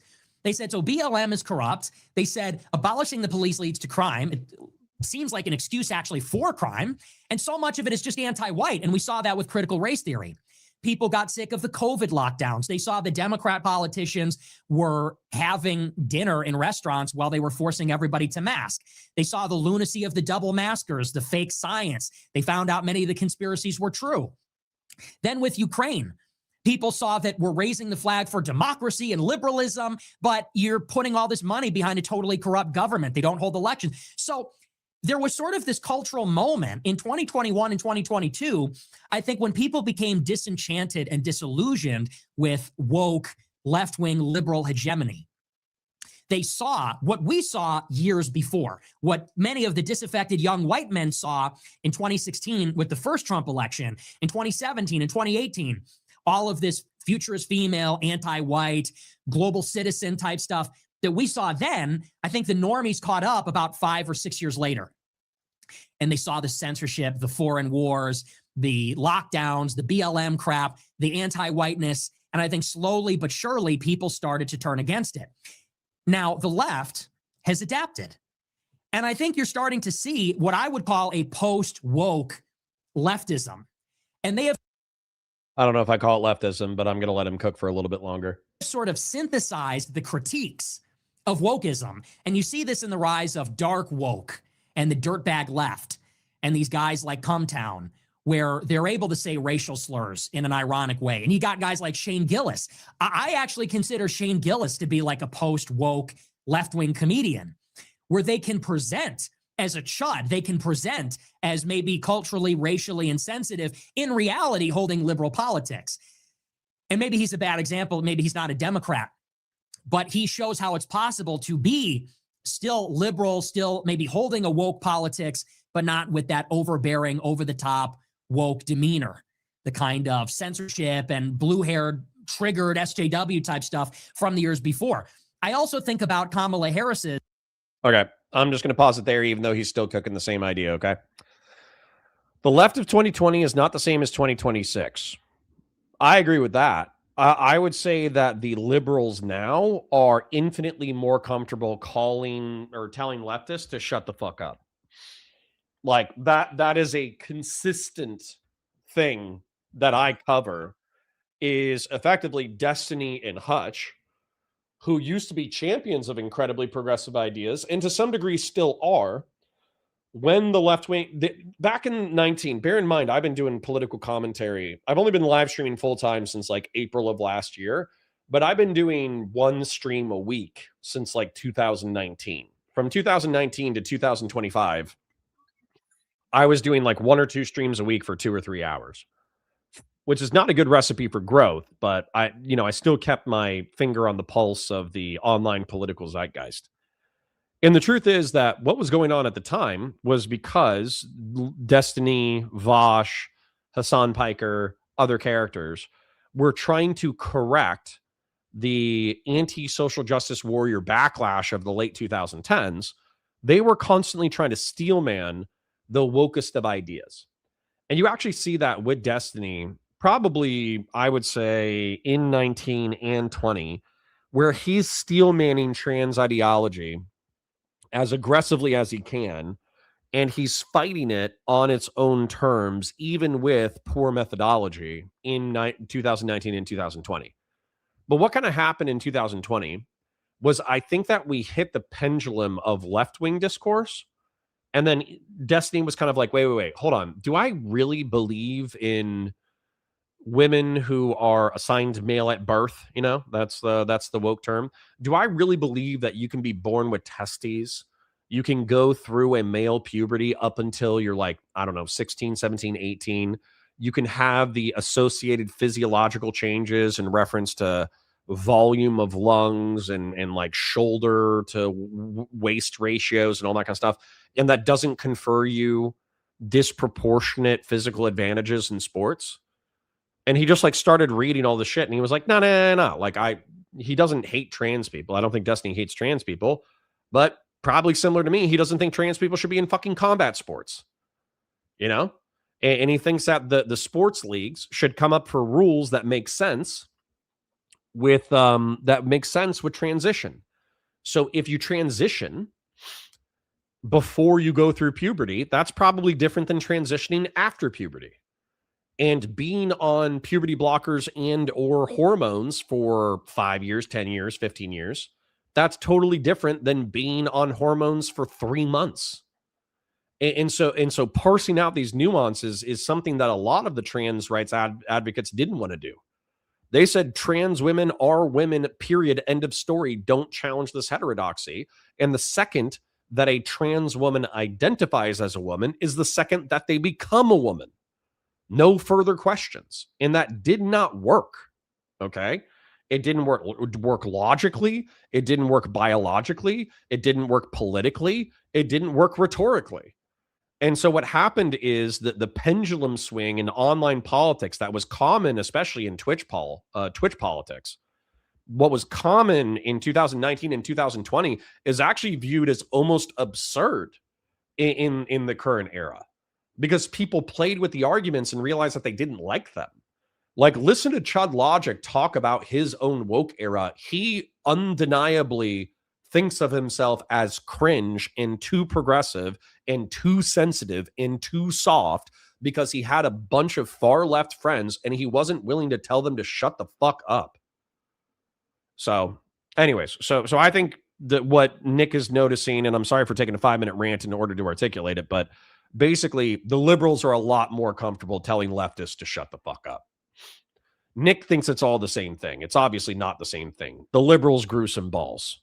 They don't have enough balls for me. They don't have enough spine for me, but they're a lot better than they used to be. That's true. So woke ideology was kind of abandoned and synthesized. The BLM riots, the summer of love, and anti-white rhetoric in public spheres was counterproductive and alienated normies, and so it was abandoned or modified. That's true. That's totally true. When I bring up like anti-white rhetoric, I'm referencing shit like the BLM kidnapping, which I don't even know how many years ago that was. That might have been 2019. That might have been 2018. And it was a group of kids it was teenagers who kidnapped a random autistic guy, beat the shit out of him, said fuck Donald Trump, and like tortured him and like cut his hair off with a pocket knife. And they tortured him for 12 hours. And there were people online who were sweeping for the kidnappers who abused an autistic kid and said racial slurs at this like anti-white racial slurs at this random autistic kid who was kidnapped and tortured on video. That was fucking insane. And making excuses for it was fucking insane. And so that kind of like people sweeping for that, a lot of people got really, really hostile and or they got really quiet and really hostile. And so that whole excuse making for really bad behavior, it kind of evaporated. Now, Democratic COVID hypocrisy, I'm not going to lie, that's not one that hits for me. Gavin Newsom not wearing a mask when he goes to dinner while he's locking down the rest of the country, maybe that hits for like COVID conspiracy theorists or whatever. It doesn't really do anything for me. I know that Democrats pass laws that are idealistic and overbearing, and then they fail to follow said laws because they work in concepts of like idealism and not realism. So, you know, whatever. Then Ukraine war hypocrisy for supporting a blatantly corrupt regime. I think that's an internal narrative. I don't think that hits outside of the Groyper sphere. I think most people, I think most normies, you look at Ukraine and they're like, yeah, it's corrupt, but clearly Russia is the aggressor. Fuck Russia. I think that's an internal Groyper and far right narrative and MAGA narrative. I don't think that hits outside of MAGA. I don't think that hits outside of the Groyper dynamic. Indulge me another rant. Global citizen. I saw in 2018, 2019, before I was on Twitter and I was still on Facebook, I saw a Facebook group called Global Citizen. And I think it's a Bill Gates Foundation. And I was like, oh shit, looks like it's a secular organization doing outreach programs all over the world. They're doing food drives. They're doing, medical aid in random countries all over the world. They're trying to be sympathetic and empathetic to people all over the planet. This seems like mission work, which is based. Helping out the least amongst us through mission work is based. But without the religion, this is interesting. I want to take a look at this. I want to see if I want to become a part of this. But then what happened was when I joined Global Citizen, it was a post-national organization. They are actually hostile to the idea of nation states. They think that humanity should move beyond the need to identify with tribal human groups and the need for localized power structures in the state. And I was like, this is fucking commie gobbledygook. This is if I would have been worried about joining a Mormon mission to go help like AIDS patients in Africa, then no, I didn't join it. I joined the Facebook group, but then I was checking out their like propaganda and shit. I didn't actually participate. But if me going on a mission trip with Mormons, if I would be uncomfortable because I would be assuming that they would be trying to convert me to Mormonism and telling me about Joseph Smith and fucking Xenu and like the planet that I would inherit with like 50 virgins when I died and all that kind of bullshit. Yeah, I was global homo curious. Exactly. Then I was worried that if I tried to participate with the Global Citizen group, even if they were doing good work, I was worried that they were going to try to convert me to a post-nationalist and I might have to like throat chop some people. I might just have to like start fucking karate chopping hippies all around me. So I did leave that Facebook group eventually because it was like post-national, internationalist. It's not even internationalist. It's actually like globo homo. It's actually like post-national humanism. And I really would have like started karate chopping fucking hippies. Post-woke leftism, obviously with leftism, I believe that's socialism and communism. I think Nick should be smart enough to differentiate between lefties, liberalism, and leftism. But I understand that everybody to the right of Joe Biden uses leftist and leftism to refer to all lefties. And then he's saying that the dirtbag leftist politics and or actually liberal ideas tolerated and propagated by people like Shane Gillis, who's a popular comedian, that this has risen and become more popular. But I've been in this game longer and paid attention more. Most of my lefty friends were not woke. They were dirtbag. Even my incredibly woke New York friends, my artist New York friends, they didn't cringe when they might have cringed when they heard like racist slurs or whatever, but they would be like, hey, bro, we actually have friends who are part of that demographic group. Can you not say the racial slur? They didn't go, oh, you're a Nazi. Like they didn't freak out like that. They just said like, hey, bro, that's not cool. Could you not do that? And then sometimes, depending on context, they were saying fucked up racist jokes. They were all a part of the dirtbag left. I think the dirtbag left is more common in the real world because they deal with real people, whereas the woke left is more common online because they're under-socialized. And they don't realize that people are often sarcastic while playing into tribal bigotries. So anyways, I'll wrap there. But basically, like, I think half of this is okay analysis. I think half of this is Nick Fuentes playing to his audience. Right? This election.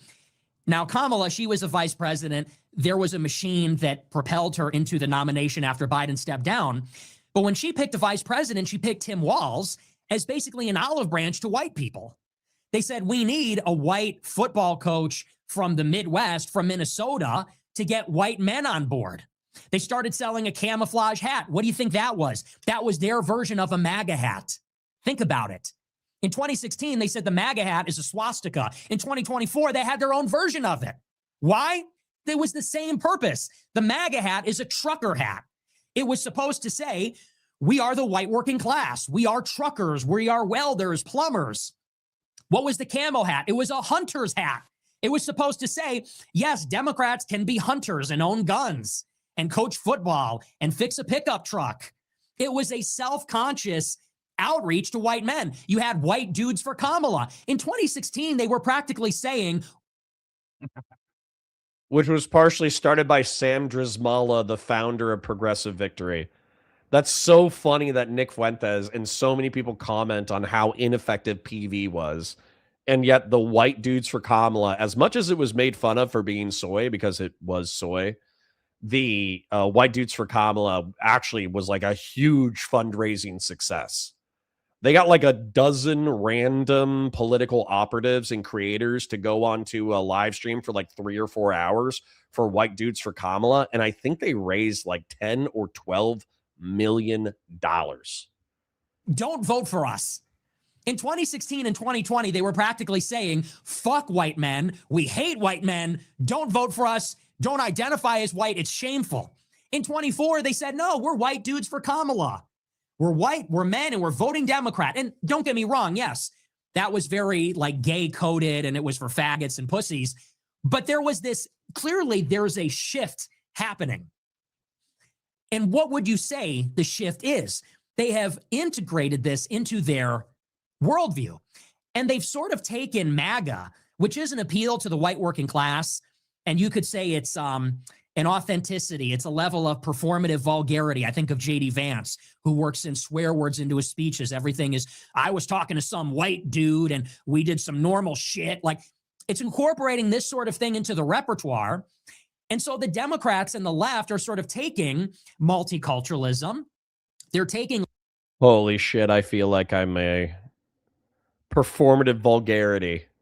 Whenever my mom criticizes me for cussing too much, I'm just gonna be like, Mom, it's all performative. I'm just putting on a performance so I can identify with the working class male. left-wing economic populism, which is this anti-millionaire and billionaire thing, anti-capitalist thing.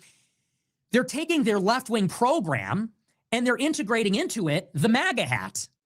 They're integrating into it maybe a looser speech code. They're not going to freak out about slurs.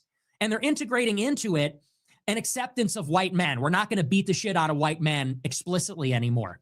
They're integrating these things in. And I think that we have to deal with the fact that if the left stops being militantly anti-white, they actually become formidable again.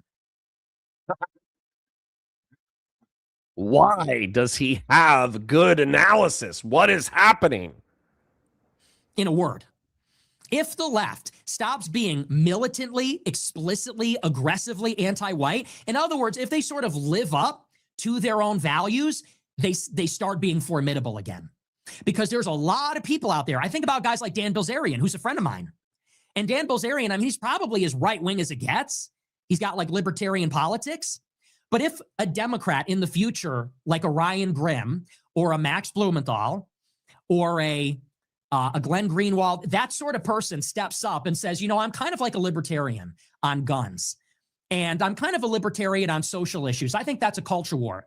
But I'm left-wing on economics. I want to eat the rich. And I'm a non-interventionist on foreign policy. Oh, God, I hate those politics so much. But I have to agree with him that I think this would be viable. I think this is totally viable. And I'm Israel critical. And I don't hate white men, but I'm just sort of tolerant of the diversity in the country. A Democrat with that kind of program can win a guy like Dan Bilzerian, can win a guy like Joe Rogan, can win a guy like, you know, maybe many of the people that were watching that halftime show. And I think that it would be a mistake for the right wing to run the same playbook in 2026 that they did in 2016. This kind of Matt Walsh, grumpy, spiteful thing, it's not going to work. Because I watched the Super Bowl halftime show from the point of view of a normie, and you know what I thought? I thought it was fun. I thought it was lighthearted. I thought it was fun. I thought it was catchy, good beat. It was just fun. It wasn't actually overtly offensive. It wasn't an LGBT nightmare. It wasn't a, if anything, the Kendrick Lamar show was more woke. The Correct. Kendrick Lamar show is, of course, they got Sam Jackson as Uncle Sam, and it's a whole thing about racism. If anything, every black performance is way more woke, defiant, anti-American, aggressive, sort of challenging white people. This was not like that. And what did we see in the turn? Okay, I gotta pause right there because I have some things to address. So Democrats reaching out to the white working class men via Tim Walz, White Dudes for Kamala, performative vulgarity, anti-billionaire rhetoric, and the camo hat being akin to their MAGA hat, saying that it's okay to be a normie white dude who votes Democrat if the Democrats continue to stop being militantly anti-white, they become formidable again. And not just that, but if they become libertarian or liberal on gun rights, okay, and if they become less culture war focused, they're going to annihilate the Matt Walsh grumpy conservatism. And the Matt Walsh grumpy conservatism of, oh, there's trans people in my bathrooms. Okay? This is not only is it astute analysis, you need to steal this. Okay? Wildman says the White Dudes for Harris was so cringe, bro. It raised $12 million in like 3 hours. Okay. Yes, it was cringe. And by the way, it was cringe because it was effeminate, because too many of the people who were brought on were either performatively woke or very, very, very soy. I agree with you that the White Dudes for Harris was cringy, and yet still a wildly effective campaign.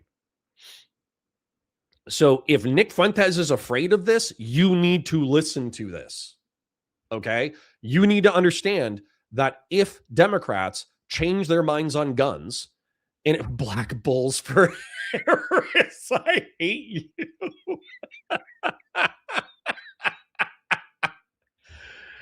Oh, how do I highlight that chat? I hate you, Fast and Bulbous. Oh my God. Was it effective? It got $12 million in 3 hours. That is an insane comment. Hispanic hombres for Harris. Bad hombres for Harris. See, you guys are getting it. You lean into the racism a little bit, but not in a way that actually denigrates the target population in a way that makes it feel like an inside joke. Yes. Hombres for Harris would have been amazing. White Dudes for Harris could have been way less soy and way less woke. But I think that Nick is as accurately saying that the left wing is shifting by shifting more liberal, by shifting more conciliatory with the white working class instead of treating them like an enemy. They could actually build a successful electoral coalition. And so if this is what your opponents are afraid of, once again, okay, Guardian says they raised 4 million. I'm sorry, they raised 4 million in 3 hours. I said 12. My apologies. I'm sorry they raised only 4 million in 3 hours. Okay. The fact that it triggered y'all proves that it was effective. It's a nothing statement. Why argue against it? Makes you seem snowflakey. I'm not sure if I understand what you're addressing, Far for the Mouse, but I wouldn't care if you addressed it further. But anyways, God, like, if I could just get Democrats to shut the fuck up about guns and to decrease taxes for the actual working class and middle class. What I mean by this is if Democrats want to increase taxes, fuck with the tax code for anybody who makes more than $200,000 a year. Nobody gives a shit. Okay. 99% of the population does not make $200,000 a year. The only person in my chat who probably gives a shit about that to some degree is Grassroots Hegemon. Okay. And I'm not even sure if he breaks 200K. So let's bump it up to 250. Okay. If you cut taxes for everybody who makes under $250,000 a year, you gain 99% of the population. Okay? So, less taxes for the actual working class and middle class. Put in good social safety nets that actually do what they're supposed to do. Let's focus on gun control and or gun policy that actually works and reduces homicides. And then less culture war bullshit. And the Democrats have a winning formula. And not just that, Matt Walsh, the grumpy conservatism of like, they're trying to trans my kids. I'm just trying to drink beer and watch my game and drive my truck without being harassed by the transes. Dude, that shit's going to die. And it's going to die not because there aren't plenty of people like that in this country. It's going to die because it's cringe as fuck. It's cringe as fuck. Even the people who sympathize with that sentiment, probably half of them to 3/4 of them were like, wow, that was way too on the nose.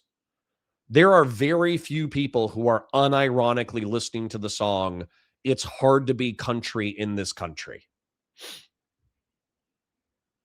So, yeah. Far be it for me to actually tell Democrats what to do. You know, I've only been right about like 99% of the things that I've talked about. Matt Walsh is going to die. Well, we all die eventually, right? All men must die. Far be it for me to try to get the Democrats to not seize defeat from the jaws of victory. But if you actually wanted to win instead of bitching about losing, then you should probably pay attention to everything that was just said. Okay? Sacred Snow says, but how will Doobie donate to all the ops in an elaborate psyop? Tax fraud. All right, back to it. I'm taking notes. Point All-American halftime show.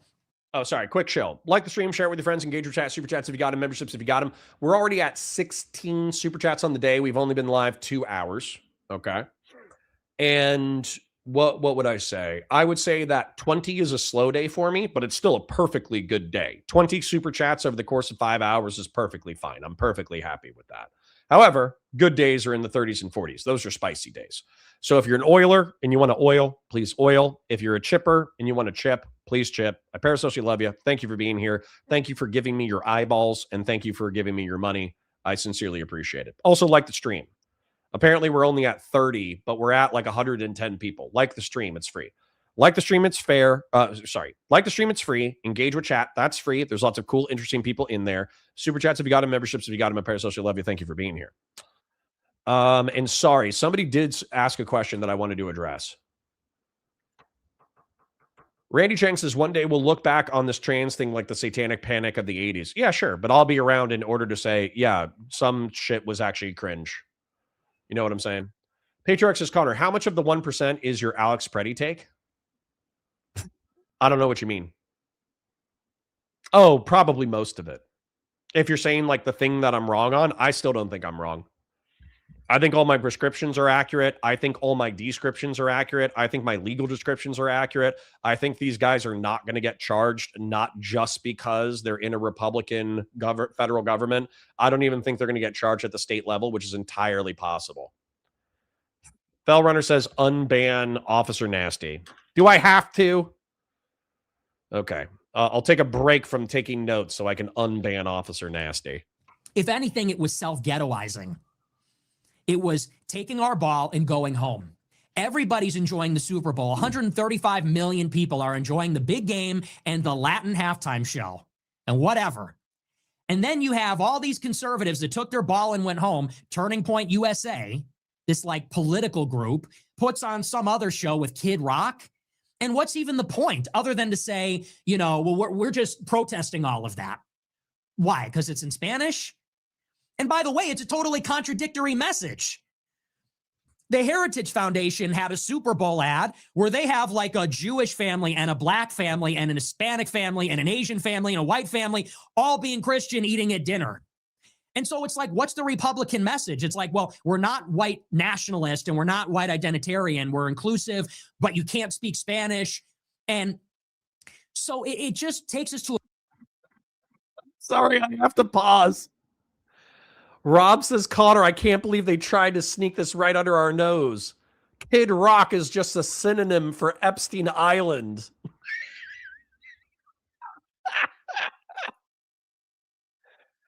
Oh, can you start? There's no way to do that without having to explain the joke. But if there was a way to start calling Kid Rock Epstein Island or killing Epstein Island Kid Rock in common parlance, that would be similar to the Epstein class that I think Ossoff or something he used Ossoff as a he said the Epstein class. I think calling Epstein Island Kid Rock would be an amazing way to piss off the fucking MAGA cultists.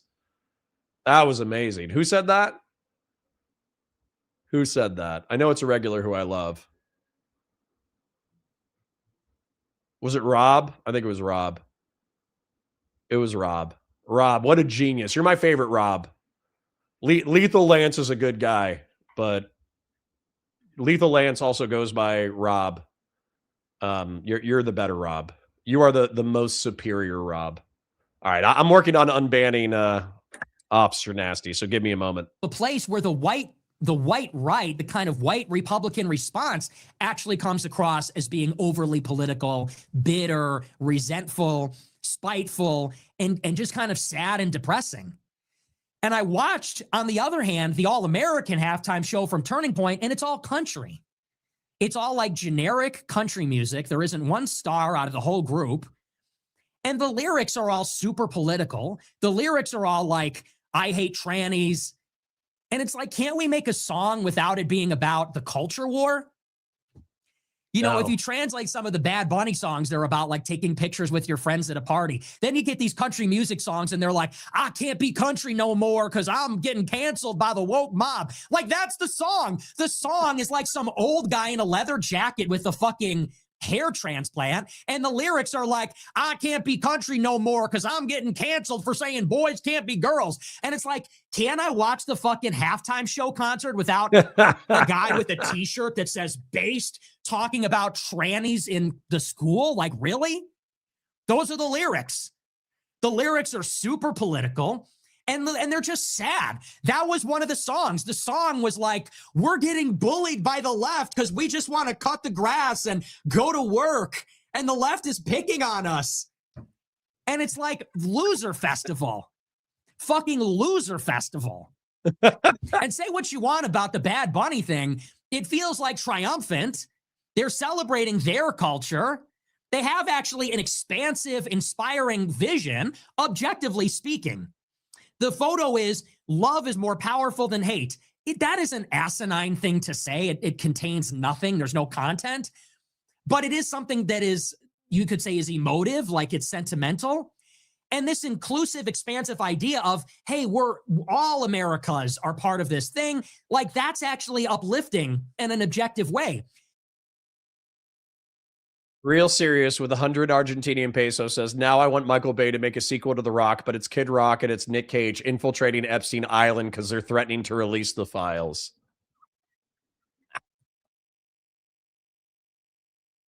Oh my God.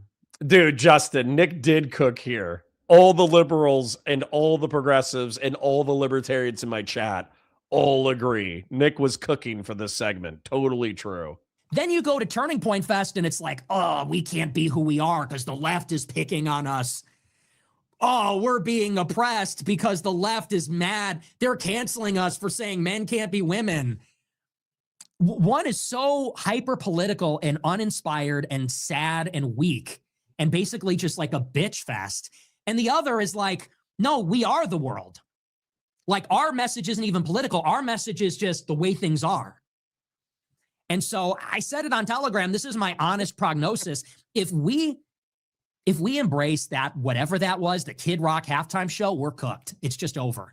Okay, Kid Rock sucks. Nobody under the age of 40 knows a single Kid Rock song. Nobody is listening to Kid Rock. And anybody that is watching that is pretending to like it because they're spitefully sitting out and self-ghettoizing away from the real halftime show. And honestly, pretending to be offended. It's literally fake outrage. self-ghettoizing, being overly political, pretending to like the things because of the values they purport to have. In other words, we have become the kind of far left in a certain sense. It's the same kind of behavior that I think alienated the normies from the left 10 years ago. So I thought it was a big L. I was watching that and just felt like depressed. I'm watching the show and I'm like, it's boring. The costumes suck. The production sucks. The songs suck. The lyrics are weird. The acts are weird. I'm like, if this is the best we have to offer, I think everybody's going to go with Latino futurism.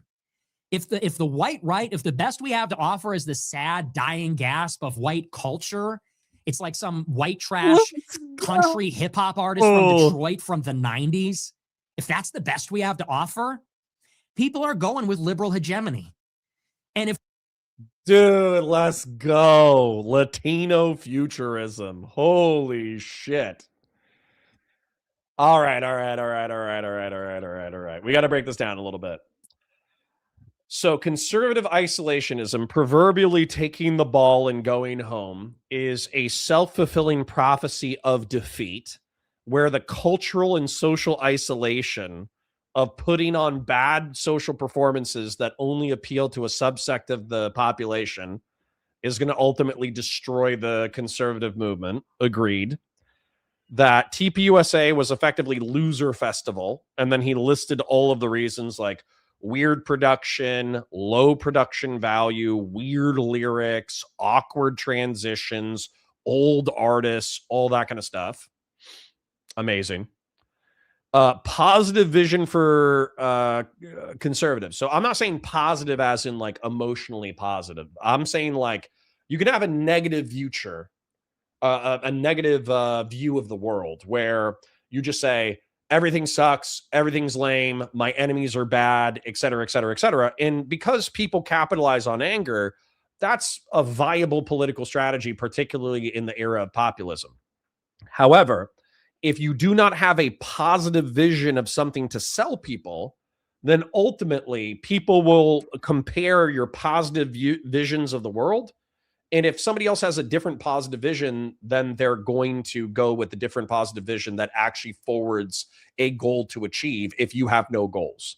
And this was actually a huge criticism fed from the lower levels, from the creators, from the YouTubers, from the TikTokers, from Progressive Victory to the DNC, to the Biden administration, and to Kamala Harris, was that in the 24 election cycle, there was not a positive vision for the country besides the status quo. And the status quo sucked, right? Like the economy was anemic. People were just getting back on their feet. The inflation, like while it was getting more under control, it wasn't fully under control. The raises and increase in wages that people had experienced hadn't kept up with inflation. So while a lot of people were making more money than they'd ever made in their entire lives, they were also more broke than they'd ever been in their entire lives. And the Democrat messaging was like, we're not Donald Trump, right?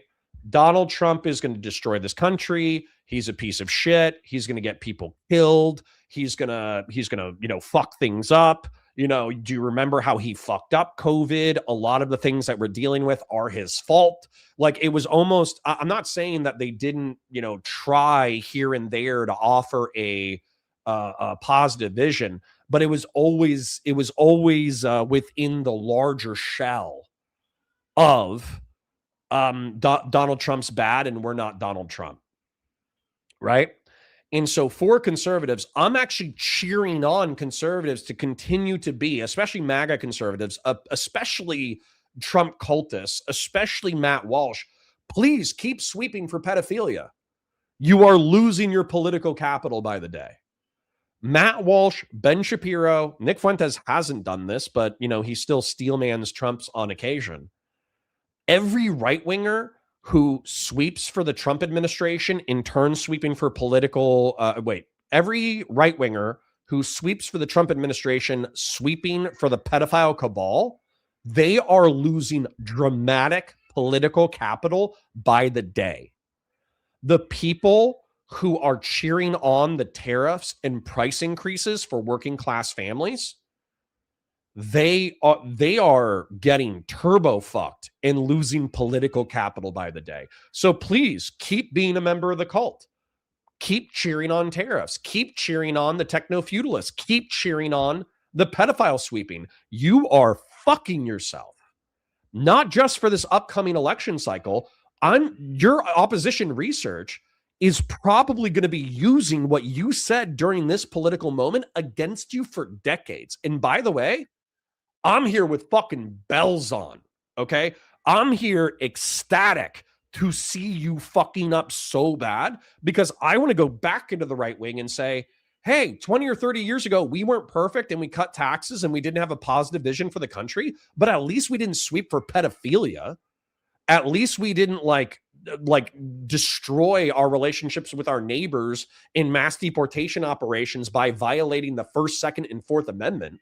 At least we still cared about the Constitution of the United States. At least we still cared about the country and the republic. At least we took our oaths of office seriously. At least we espoused principle, even if we didn't live it fully. Say what you want about Dick Cheney. Dick Cheney didn't molest kids as far as I know. You know, Dick Cheney, he just invaded foreign nations and killed brown people for oil for the love of the game, but he didn't diddle kids, you know? So anyways, Latino futurism, weirdly enough, is something that I like sincerely advocate for, okay? And I don't mean like I want Hispanic culture to become the dominant culture in the Americas. I obviously want Northern European white culture to maintain the best aspects about it and then integrate Hispanic culture into the North American project.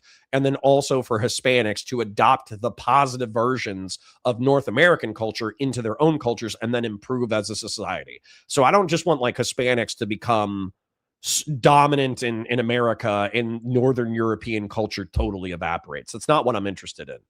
But what I think is wild is if you look at demographics, if you look at immigration, Latinos are also below demographic replacement rate. I think they're at 1.55. They might even be at like 1.65 or 1.75, but demographic replacement rate is 2.15. And so, but Latino immigration is an economic stopgap for North America.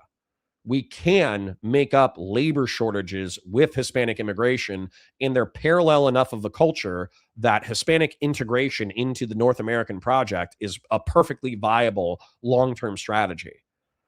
And so, yeah, once again, if we have an option between Hispanic people twerking and singing in Spanish, but having a good time, and also expressing fraternal love for their fellow human beings and their fellow Americans. And if the other option is a sad, sickly, depressed white dude who's middle-aged, who has a hair transplant and a beer gut, singing about how the gays are trying to trans his kids, then yeah, clearly everybody's going to pick the integrated Hispanic futurism. So cow massism, 100% German-American man married to a 100% Brazilian woman. In Brazil, American culture is already huge. The entire country is obsessed with American music, movies, and culture. Based. It's easier than it's already happening. Fatsimo says Castizo futurism is as far as I can go. Why? Because you hate Native Americans? You understand Castizos are just like mixed Native Americans, mixed fucking... They're just Native Americans mixed with Spaniards. You know what I'm saying? Like mestizo. The Castizo are what? Like 1/8 indigenous, whereas mestizo are like half indigenous. Who gives a fuck about indigenous American identity? It's literally like the most innocent. The history of the Native Americans is that they got their shit kicked in. That's the history of Native Americans. Why are we hostile to Native Americans? They got their asses kicked. They lost the war. I don't know why you would be hostile to any Native Americans. Are Central and South American Native Americans particularly bad? What the fuck is the problem? So, anyways. All right. Like the stream, share it with your friends, engage your chat, super chats if you got them, memberships if you got them, parasocial love. Let's watch Nick bat 100 But his batting, what is batting average is 1,000. This dude is killing it. If liberal hegemony is not giving a middle finger in their face, people are going to go with it. You know, in other words, true. White people are going to feel better being included in liberal hegemony and being included in Hollywood and included in the Super Bowl and included in the Grammys. As long as white people feel like they're not actually being like vilified, deliberately offended and oppressed, they're going to prefer that. So we need to come up with something different. The kind of Matt Walsh grumbling about the halftime show every year like it's the end of the world. It's just not attractive. It doesn't attract. So you can take that and you can do whatever you want with that. You can say that, oh, I'm only saying that because I'm Mexican and I, whatever. You can cope, but that's the truth. And I'll tell you something about Donald Trump. The reason that Donald Trump was so successful is because that he understood this. In 2016, we had come off after this string of defeats. It was Mitt Romney, John McCain. Who were the contenders? It's people like John Huntsman, Ted Cruz. Our bench sucked. And the reason that Trump was able to electrify the movement is because he came from New York. Okay. He didn't come from the Country Music Awards. No offense. He came from New York City, an actual, real, respectable, world-class city. And he came from Hollywood, and I got to pause for this comment. Jeb Kush says, I solved racism in my classroom using Goku. I also use Goku to exemplify positive masculinity. Based. Was famous and a billionaire. And he talked like a celebrity, and he looked like a celebrity, and he had aura like a celebrity. And for young people like myself, and for young tech guys, and young extremely online guys, and trolls and libertarians, the reason that we were enamored with Trump is because he was progressive, forward-thinking, sexy, exciting. Yes, there was sex appeal. Why? Unfortunately, that sex appeal involved children, but, let's not split hairs. Because he has a supermodel wife. Because he has a skyscraper with his name on it that's made out of gold. Because he has a fucking plane with his name on it. Because he has a TV show. Because he's been in Hollywood movies. Because he's famous. Okay? And that is what was exciting. It was this idea that we were not dorky losers. That the Republican Party was bigger than these like really old people that show up to every Republican thing for the past 30 years. That is why people like Trump. It was that vision, make America great again. And even the rhetoric. Rob says Goku? The famous galactic bare knuckle MMA champion? Dude, Rob, you are batting 1,000 today. Holy shit. This like fiery, fresh rhetoric about nationalism and globalism. It was edgy, futuristic, forward-thinking. And to the extent that we have lost that cultural cachet, it's because we forgot that secret ingredient. We forgot that that is what was behind the success. And you think about where we are now compared to where we are a year ago. A lot of left-wing people are taunting us. Arguably a year ago, we had the culture. Yeah, because you're fucking up. And it took us 12 months to lose it. A year ago, the right wing was ascendant. And to be a Democrat felt like to be not cool, felt like to be a loser. We had the comedians, the podcast bros, the live streamers, the celebrities. We had it. And ostensibly we, meaning the broader right wing, obviously I didn't vote for Trump, but it was like the right wing had the initiative. Here we are a year later, totally lost it. And I don't think that we're going to get it back by doubling down on Turning Point and Kid Rock and this kind of crap. It's embarrassing. That's my reality check. That's my reality check about the halftime show. I liked it. And unironically, I liked it. I thought it was fun. I thought it was good pageantry. I like shows. You know that about me. I like shows. I like the dancing. I like the set. And I like music. And I'm open-minded about different kinds of music. I like rap music. I like alternative pop, rock music. I like good music. It was good. It was fun. It was lively. Dude, a Hispanic white nationalist who loves the cultural products of other cultures is so fucking wild. Watched it and it was attractive. This thing at Turning Point, it fucking sucked. And I see some people trying to do this hot take where they're like, no, they were both bad. No, they really weren't. One was good and one sucked. Hi, Zenith. Hi, Officer Nasty. One was actually a lot of fun and one was a drag. One was about the music and dancing and fun, and one was really weirdly political and just kind of goofy and didn't make any sense, and it was actually paid for by a political nonprofit. So no, I'm not going to do this gay, cowardly, no, it's all Zog slop. No, one was super entertaining. You know, whatever you want to say, the Super Bowl was this unbelievable production. Green Day was excellent. The game was great. I mean, I hate Green Day. I hate sports, but I watched the game. It was kind of boring for most of it, but you know, the production was good. Halftime show was exciting. It was good. So, you know, liberalism is sort of unstoppable. If you want to derail liberalism, if you want to derail this machine, we need to be absolutely excellent. We can't be phoning it in. Kid Rock is not going to defeat liberal hegemony, okay?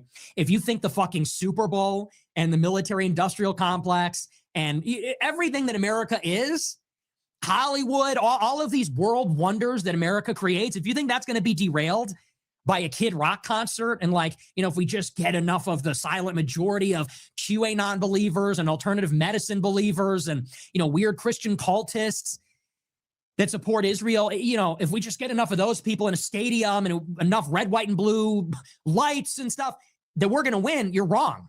You're wrong. So anyway, that's my take on the Super Bowl halftime show. I do think it matters. I do think it's culturally significant. And I think that we need to take it seriously. And I'm going to be honest with you. The left has fully recovered. They have taken back the initiative. And I know, you know, maybe saying fuck ICE at the Grammys didn't work. You know, this is not, I don't think, the same kind of wokeism that put everybody off 5 years ago. It's a different animal. Nick batted 1,000 in that segment. So integrated liberal hegemony that integrates white people and treats them as peers within a system is going to win over grumpy, white, bitching conservatism. This is a factually true statement. He just nailed it. Just totally fucking nailed it. He also nailed the fact that the Trump movement had a positive national conservative vision of the country and therefore was more popular a decade ago.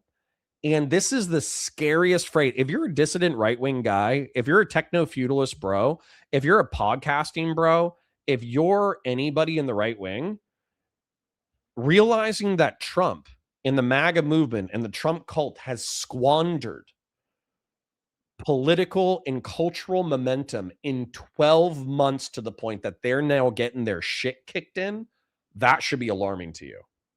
That should be wildly alarming to you. And finally, what I'll say is what I took from Nick that I think is like, if I have Democratic friends in this chat, okay, get better on guns, okay? If you drop the gun control and the options are like either drop the gun control or get better gun control, literally call me. I'll help you with it, okay? If Democrats get better, shut up, bitch. Hold on.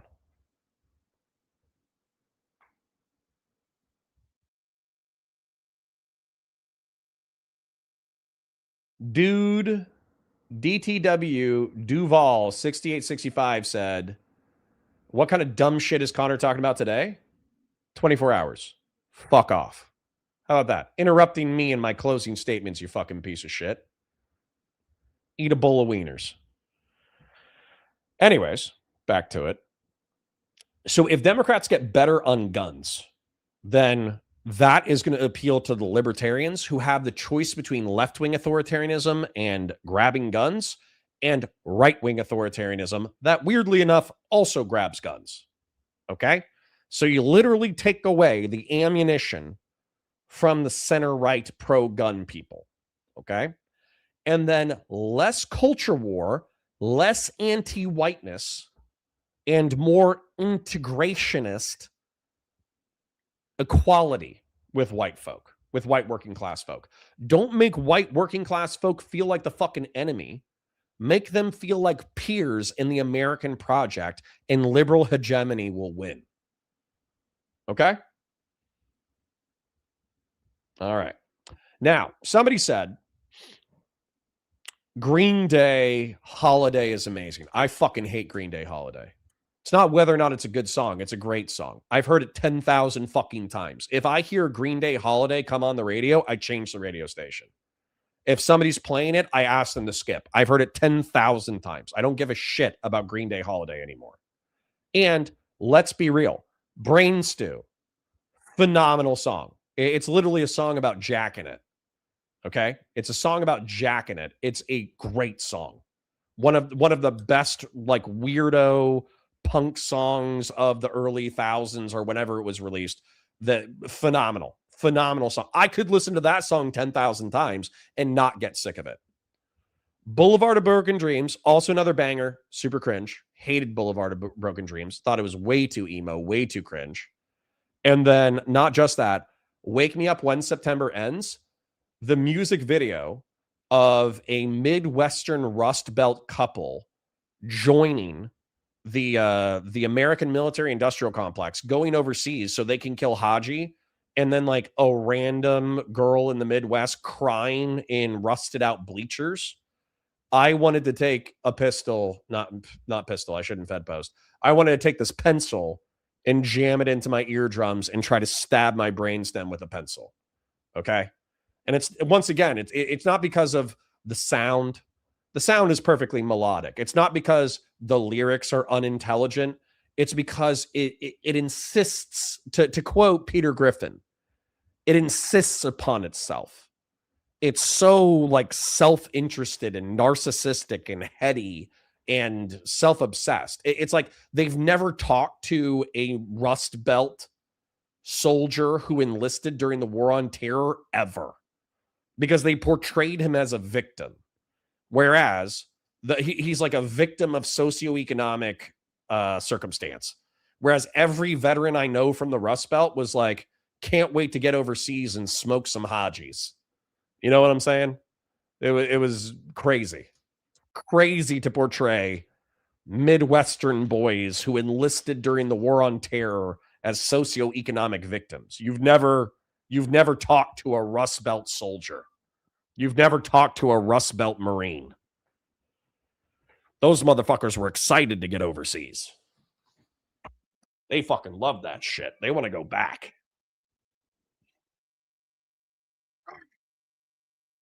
Anyways. Oh, what an excellent segment. I loved it. What was the other segment that I was going to do today? Mind mapping techno-feudalism with Ryan Getty. So what I was going to do is I was going to pull up Ryan Getty, who's phenomenal. That was a 2.5 hour segment, or that was like a 90-minute segment. So I'm not going to do the other ones, even though Ice Koozie was asking me to do some coverage. I'll still cover Nick Fuentes' coverages of Epstein, but I'll do it real quick, just in case Ice Koozie is in the chat, because he wanted me to cover this real quick.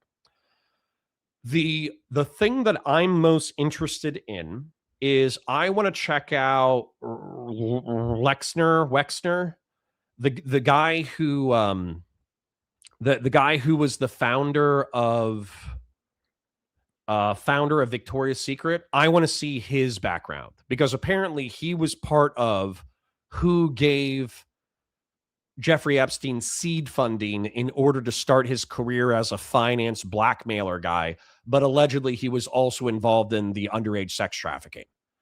And then Nick Fuentes mentioned 2 people by name who he thinks are responsible for giving Jeffrey Epstein the seed funding to start his career in finance. And I'm actually interested in researching that. So that was the interesting thing that I wanted to yank down. I wanted to see if they had like Intel community connections. I wanted to see, like, Jeffrey Epstein, weirdly enough, was like involved in the Iran-Contra affair, right? Yeah. Fatsimo, Les Wexner, early life check. Yeah, pretty much. That's what I want to do, right? I want to do a Les Wexner early life check. I want to see what his Intel connections are. I want to see where Jeffrey Epstein, why was he involved in the Iran-Contra affair? I want to see why he was connected to Russian diplomats and Russian Intel. I want to see how much of that might have come from Maxwell. Black Parade is amazing. I could listen to the Black Parade start to finish on read. If I go to heaven and God says, you can only listen to one album for the rest of your life, and it's going to be on repeat in heaven for all of eternity, I would unironically pick the Black Parade. I could listen to Black Parade start to finish. No, I mean Black Parade, My Chemical Romance. I could listen to every single song. It's so fucking good. Anyways, they also all play into each other.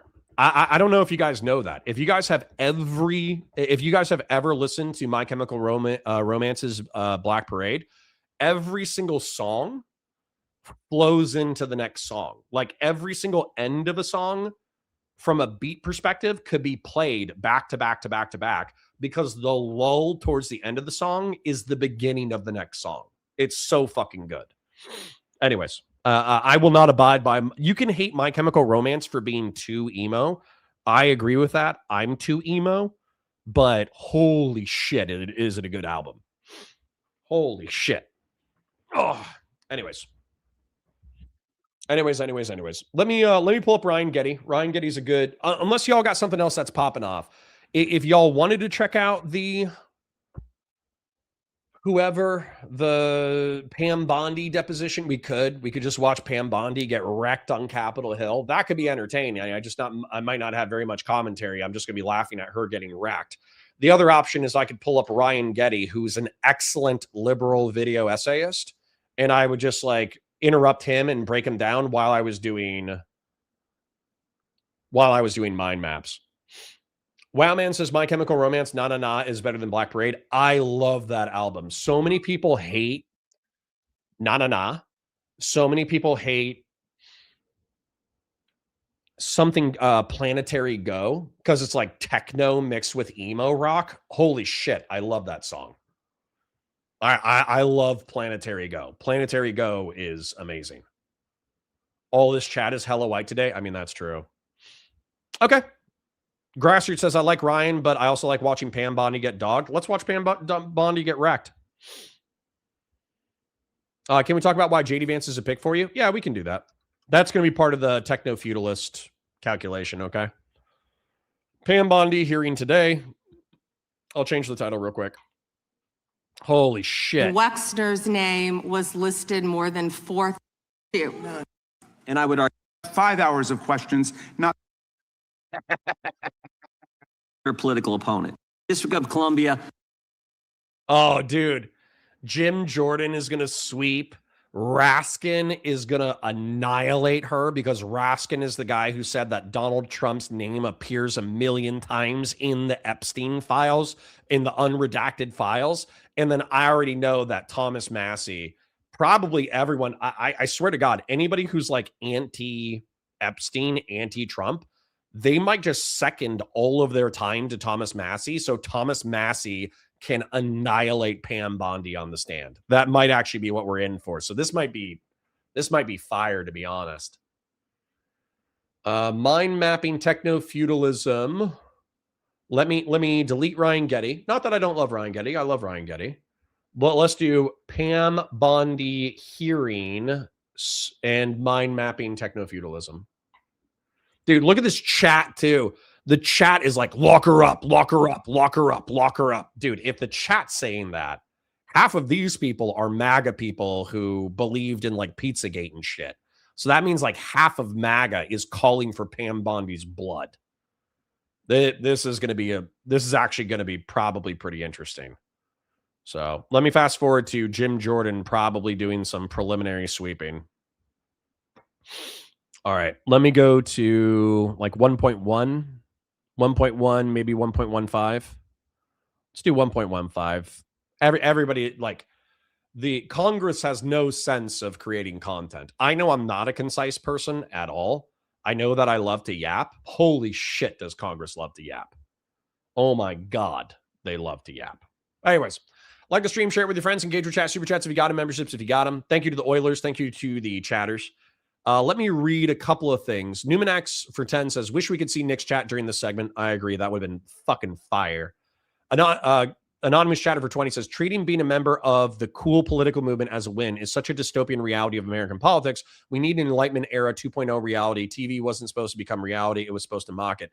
You say that, anonymous chatter, but not obviously. Arguably, this goes all the way back to JFK. So I don't know if this story is true or not, but it's something that I heard.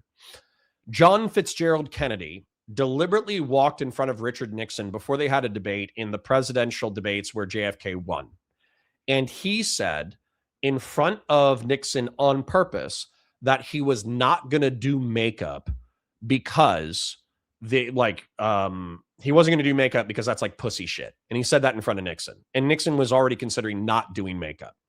What JFK did, because he knew that lighting and aesthetics is a part of presentation, is he went and he got makeup immediately. And so as a result, a gruff, bulldoggy, sallow, jowled Nixon debated JFK. And Richard Nixon is no fucking slouch. Okay. He's no intellectual featherweight. Okay.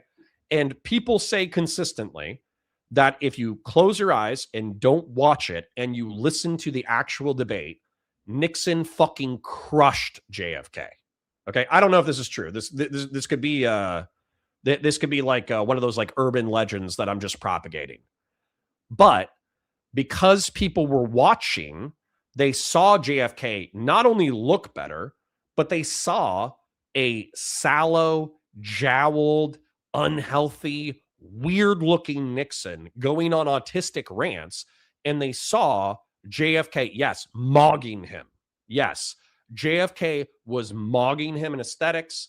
He never lost his cool. He was always delivering his language at cool, calm, and collected.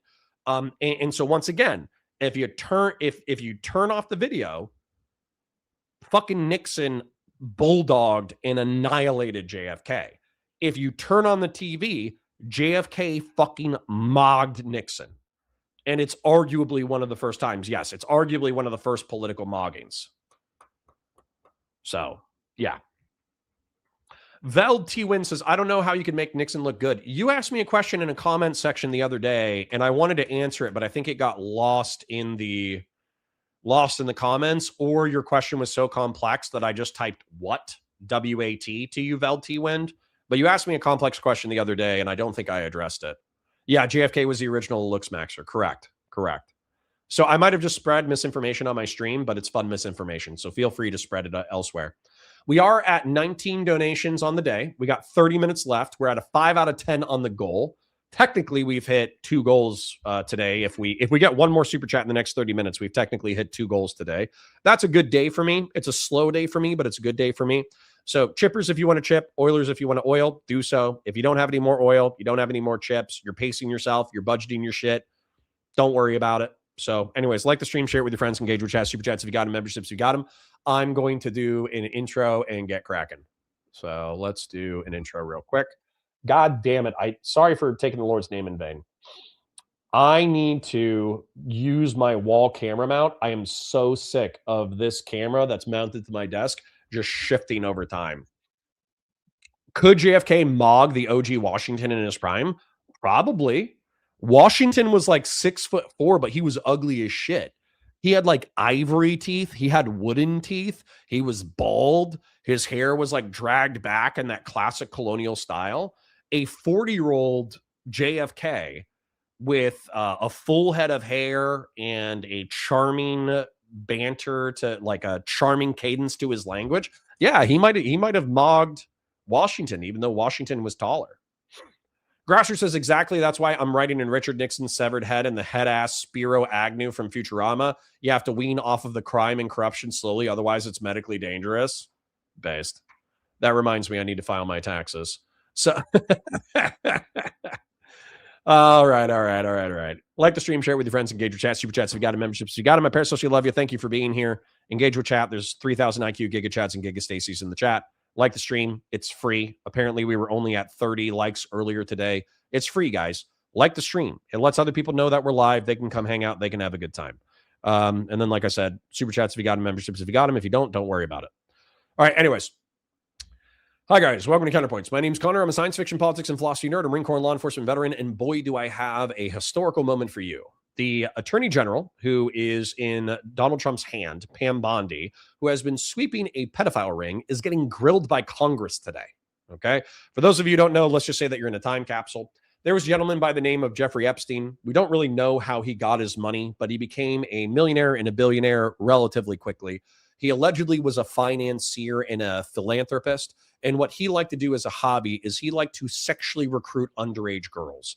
In the year of our Lord 2026, the age of consent is 18, whereas Jeffrey Epstein liked to recruit girls from Palm Beach County, arguably as young as 15, but also there's evidence that people, either him or people in his circle, molested girls as young as the age of 9, and that 13 years old was also a common age that they groomed and sexually abused.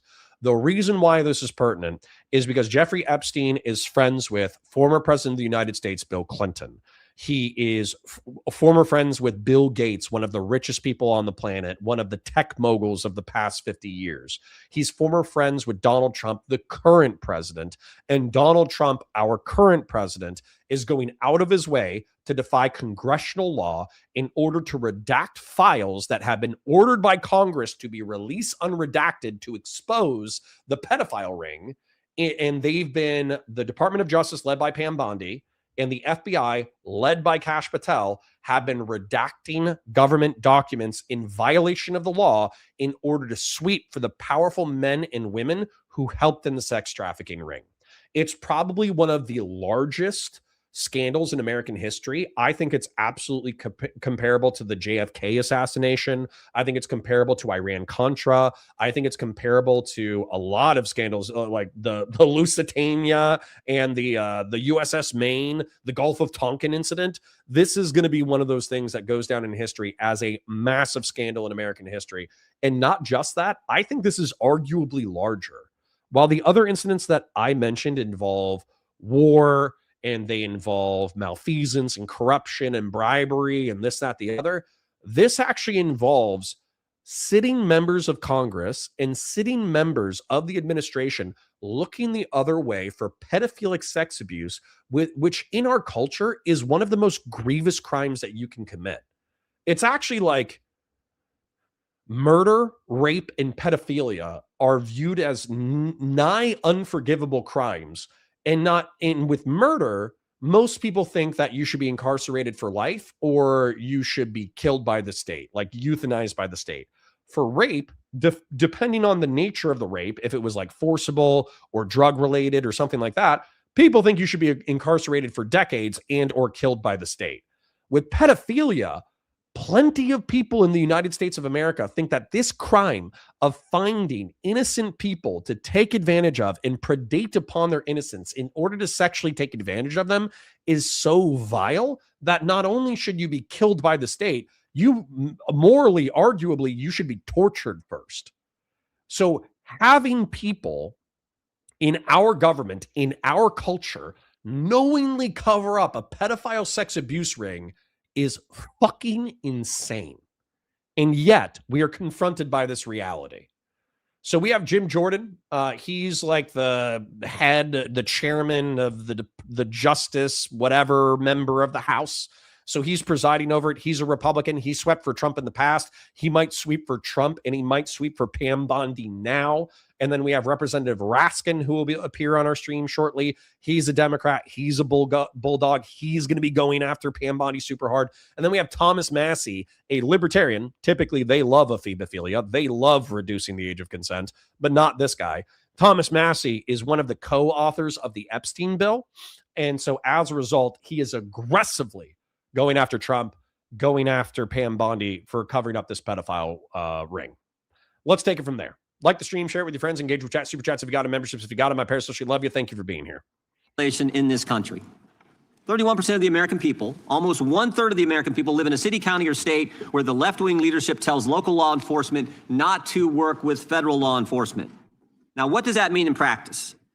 Let's look at Abraham Gonzalez, who on September 20th, 2023, was arrested by Border Patrol for illegally entering the United States.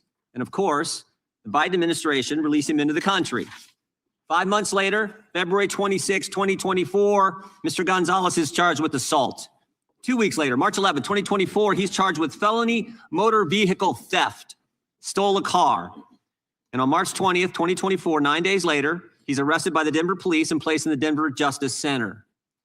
6 days later, March 22nd, 2024, ICE sends a detainer notice to the Denver Justice Center saying this: if you're going to release Mr. Gonzalez, can you give us a heads up? Can you let us know maybe 48 hours before you're going to release this guy so we can come apprehend him there at the jail? And remember, a detainer is a final order of removal from a court where this individual or this individual has committed some removable offense. But on February 28th, 2025, Abraham Gonzalez is released to the streets. In fact, we can put that up. I think you can see this. Release, we got the form from the Denver Justice Center. What kind of inmate was Mr. Gonzalez for those 345 days that he was in the Denver Justice Center? We have that too.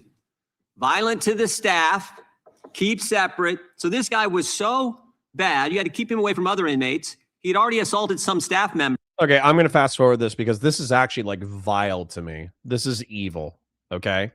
So the reason why Pam Bondi is being called up to Congress is because she is in violation of the Epstein Act, which orders the Department of Justice and the FBI to release these files unredacted. And the only information that's allowed to be redacted is the victims' identities. So what? Yeah, whataboutery, whataboutism. Correct, Fatsimo. So what Jim Jordan is doing right now is rhetorically known as whataboutism. And I legitimately wish that the American people were more educated on debate tactics. Because what happens when somebody accuses you of doing something bad is you can argue, oh, well, what about this bad thing that somebody on your side did? And from a layperson, that might actually be effective. Because if they're accusing you of something of which you're guilty, and you bring up something of which they're guilty, then they're hypocrites, and therefore they're bad people, right? They're hypocrites and they're liars, and the only reason why they're interested in this topic is because it's politically expedient. You can believe that if you're a moron. However, for people who are actually educated in in debate, what they realize is that whataboutism is an unconscious rhetorical strategy that plenty of lay people use. It's also a smokescreen, because any good faith arguer, any good faith debater should be aware of the fact that if I bring up something bad that you did, that actually has nothing to do with the veracity, the truth of the matter, in reference to the bad thing that I did. These are separate incidents. And so a Mexican gentleman being admitted into the United States, tolerated by local democratic municipalities, counties, sheriff's office, cities, and then eventually doing horrific crimes, that is bad. That should be criticized. We should take a look at our immigration policy. We should take a look at our policies in reference to violent inmates and illegal immigrants who commit egregious crimes. 100%. I'm with you on that all day. However, what the fuck does that have to do with the fact that the current administration sitting in front of you, Pam Bondi, is redacting documents to cover up a pedophilic sex abuse ring? And this is why I hate many representatives in the Republican Party. I've told you before that, by the way, I think Democrats do this shit too. They just don't do it as egregiously. But the Republicans say, oh, we're a party of family values.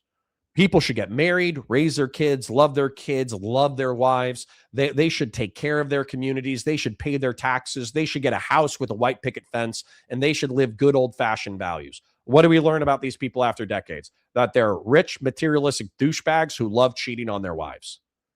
They say, oh, everybody should work hard. Everybody should pay their taxes. Everybody should climb the economic social ring. Matter of fact, I started with only a few bucks in my pocket, and now I'm a multimillionaire. Anybody can make the American dream happen for themselves if they work hard enough.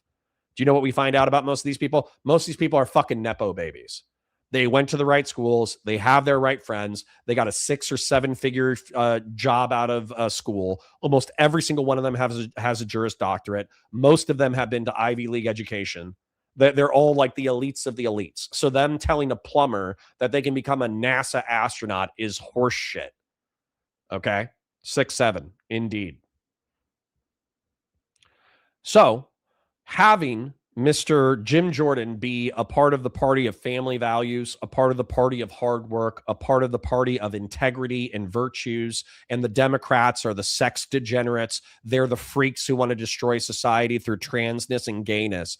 And he is engaged in whataboutism to cover up child pedophilia. Fuck him. And by the way, he's going to answer to God for that shit. Okay? And if you don't believe in God or believe in an afterlife, that's totally fine. We all face, regardless of having a God or having an afterlife, we all face our day of judgment, and it's our last day on this planet. Some of us die pretty quickly. Some of us have heart attacks. Some of us have strokes. Some of us die in a car accident. Some of us die quickly, okay? So half of us, a third of us, get cancer. And when you get cancer and you're older and you're wasting away in some shit hospital, you're going to have time to think about the way that you lived your life. And this motherfucker on his deathbed is going to have to think about the fact that he helped cover up a fucking pedophile ring. So fuck Jim Jordan. I hope God's real. I hope God sends him to hell. And if there isn't hell, and if there isn't a God, then I hope that he answers to his own conscience on his deathbed. Lawyer's job in America, because your mission is justice and your clients are the American people. But to promote I'm going to go sharpen a pencil. I'll be right back. justice for the people, you've got to listen to the victims, like the women seated behind you today.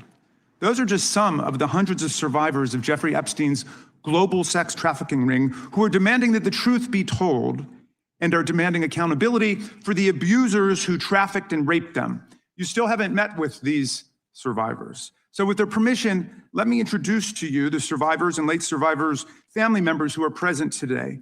There's Teresa Helm, there's Jess Michaels, Laura Bloom McGee, Danny Bensky, Liz Stein, Marina Lacerda, Sky and Amanda Roberts, who are the family of the late Virginia Giuffre, Charlene Richard, and Lisa Phillips. Now, you're not showing a lot of interest in the victims, Madam Attorney General, whether it's Epstein's human trafficking ring or the homicidal governmental violence against citizens in Minneapolis. As Attorney General, you're siding with the perpetrators and you're ignoring the victims. That will be your legacy unless you act quickly to change course.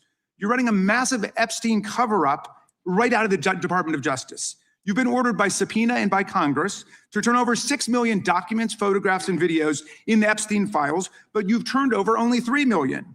You say you're not turning over the other 3 million because they're somehow duplicative, but we know that there are actual memos of victim statements in there. And you also took down the Department of Justice's prosecution memo from 2019. So it's clearly not all duplicative, but even if it were, why not release it? Just release all the duplicative stuff. In the half you did produce, you redacted the names of abusers, enablers, accomplices, and co-conspirators, apparently to spare them embarrassment and disgrace, which is the exact opposite of what the law ordered you to do. Even worse, you shockingly failed to redact many of the victims' names, which is what you were ordered to do by Congress. Some of the victims had come forward publicly, but many had not. Many had kept their torment private, even from family and friends, but you published their names, their identities, their images on thousands of pages for the world to see. So you ignored the law, and even with over 100,000 employees at your disposal, you acted with some mixture of staggering incompetence, cold indifference, and jaded cruelty towards more than 1,000 victims raped, abused, and trafficked. This performance screams cover-up. Convicted sex trafficker and groomer Ghislaine Maxwell opened the gates of hell to Virginia Giuffre and hundreds of other victims, as Virginia recorded in her remarkable book, Nobody's Girl. But when Maxwell was subpoenaed to come testify before Congress, you and Todd Blanche quickly moved her from a higher security prison to a minimum security camp in Texas, where she's enjoyed 5-star treatment, including catered meals, private gym time, and access to a therapy puppy. All because Todd Blanche, who's utterly failed to investigate the monstrous crimes of Epstein and Maxwell's co-conspirators, spent 9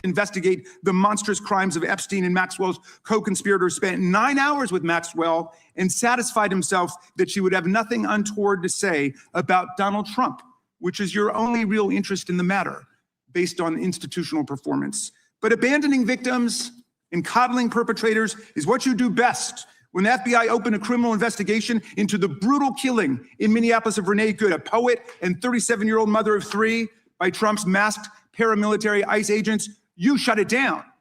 You claim you're investigating the cold-blooded murder of Alex Preddy, an ICU nurse at the VA. But how can we trust the administration when the president and Kristi Noem call Preddy a domestic terrorist and Stephen Miller called him a would-be assassin? Not only do you refuse to share evidence with the state and local investigators and... Look, It sounded like Raskin was cooking, and I'm sure the Preddy shooting plays with the Democrats. But honestly, if we could keep it focused on Epstein, I would be most appreciative. Please, let's focus on the international sex trafficking ring. Prosecutors in Minnesota, you have blocked their access to the crime scene and the evidence. How are you seeking justice for Marimar Martinez, the Montessori school teacher in Chicago who was shot 5 times by a Border Patrol agent who bragged about it on text? Or the family of Keith Porter, a father of 2 shot and killed by an off-duty ICE agent in LA? Or the family of Silverio Villegas Gonzalez, shot and killed in Illinois minutes after he dropped his kids off at school? There's no sign of any movement at the Department of Justice. You even launched a criminal investigation into Renee Good's grieving widow. How sick is that? But it's even worse. You've turned the People's Department of Justice into Trump's instrument of revenge.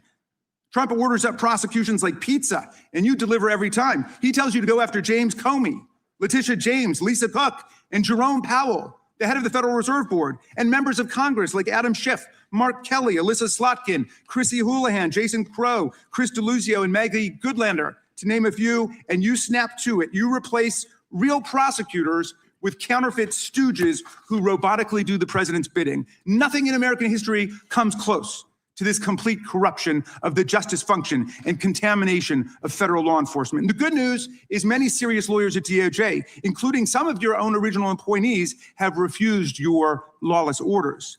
Danielle Sassoon, your original pick for acting U.S. Attorney in Manhattan, resigned rather than follow your corrupt order to quash an indictment against Mayor Eric Adams as a political favor from Donald Trump. A Federalist Society member who clerked for Justice Scalia. I wish.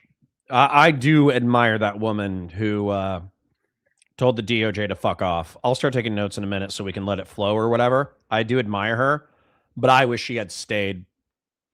I wish she had stayed and forced them to fire her, because apparently part of the purview of her job is that she does serve at the pleasure of the DOJ, but she has prosecutorial discretion, meaning that her supervisors, if she believes that she has probable cause for a criminal case, her supervisors cannot compel her to not follow a case. And that's part of our justice system. So have it on the record. Don't resign. Don't resign. I know the stress is killing you. I know you probably have heartburn like a motherfucker. I know you got gas problems like a motherfucker. I know your boss is being, malevolent, vampiric douchebags is fucking hurting you physically. However, stay there. Make them fire you.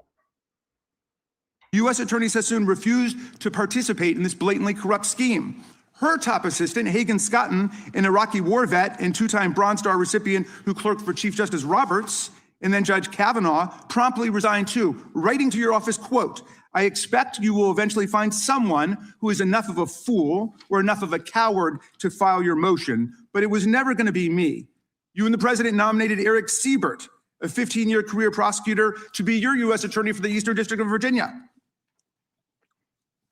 But after 5 months of investigating Letitia James and James Comey, he found no evidence to justify criminal charges. So you forced him out. You replaced him with Lindsay Halligan, Trump's personal lawyer from the Mar-a-Lago documents case, who had 0 prosecutorial experience and no qualifications. And then you were humiliated when a federal judge found that this corrupt appointment was blatantly unlawful and threw out Halligan's indictments entirely. And grand juries of American citizens have repeatedly rejected your vendettas and baseless indictments brought by the hacks left at DOJ now, with 2 different grand juries in Virginia voting down indictments against Letitia James in a single week. And just yesterday, another grand jury shut down your vendetta factory by rejecting indictments against the 6 members of Congress who had spoken out to remind all service members that they have a duty to refuse illegal orders. You tried to get a grand jury to indict 6 members of Congress who are veterans of our armed forces on charges of seditious conspiracy simply for exercising their First Amendment rights. I hope you will heed the wisdom and the constitutional patriotism of those grand jurors and not try it again by doubling down on that humiliation. As your best lawyers are sacked for having participated in the January 6th case or just flee for the exits now, your new lawyers keep lying in court. In dozens of cases, they've been excoriated for lying to federal judges. Chief Judge Boasberg, right here in D.C., suggested your Department of Justice perpetrated a fraud on the court. Other judges found your statements to be, quote, inexplicably misleading, patently incredible, totally inconsistent, and so disingenuous that the court is left with little confidence that the government can be trusted to tell the truth about anything. Now, as ranking member, I asked the chairman to add a few extra rounds of questions today because we each have 5 hours of questions, not 5 minutes, but we're stuck with 5 minutes. That's clearly insufficient to give voice to America's victims and survivors and to demand answers about all the corruption and cover-ups that we see at DOJ right now. We've got just one round, so we ask you politely but firmly, Madam Attorney General, please do not waste 1 second of our precious time by evading questions, by changing the subject, or engaging in personal attacks against members of Congress. We saw your... Why am I not going to be surprised if she does that? I'm hearing this, and I'm going to be real. I don't have any faith in Raskin as a human. Okay? I don't have any faith in Raskin as an individual. What I have faith in is a republic. What the founding fathers understood when they established a republic is that people are self-interested, that they oftentimes guard their own interests, that oftentimes, even when they're doing nefarious, malevolent, or neglectful shit, they self-justify however they need to in order to survive. And so what checks power is other power. So rather than having power concentrated in a single sovereign who will be able to post hoc justify any malicious or neglectful shit they do, because that's how the human brain works, it's better to have a temporary sovereign, a president who's limited in his powers. And then it's better to have a body of legislators, 2 legislative bodies to be clear, that actually take their time in order to effectuate the desired outcomes of the republic. And so, Mr. Raskin, I don't trust as an individual. For all I know, he fucking eats babies. He slathers babies in fucking barbecue sauce and cooks them and drinks the adrenochrome. For all I fucking know. But you know what I do trust? I trust his self-interest to attack the opposition party with things that are truthful enough to be verifiable in order to perpetuate the republic that has vested him with power. I trust power to check power. And I'm ecstatic. I'm ecstatic because this is a dumb thing that Nick Fuentes said. Nick Fuentes, during the Epstein files, he was saying, towards the end, he was talking about the cover-up. He was talking about Trump covering shit up. He was talking about the DOJ covering shit up. He was talking about all that kind of shit. And then he was like, this is why we need an unaccountable sovereign. This is why we need a dictator.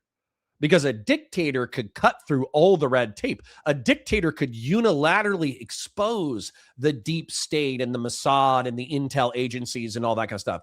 What he doesn't recognize is a dictator would be infinitely more likely to cover for other powerful people who give him power.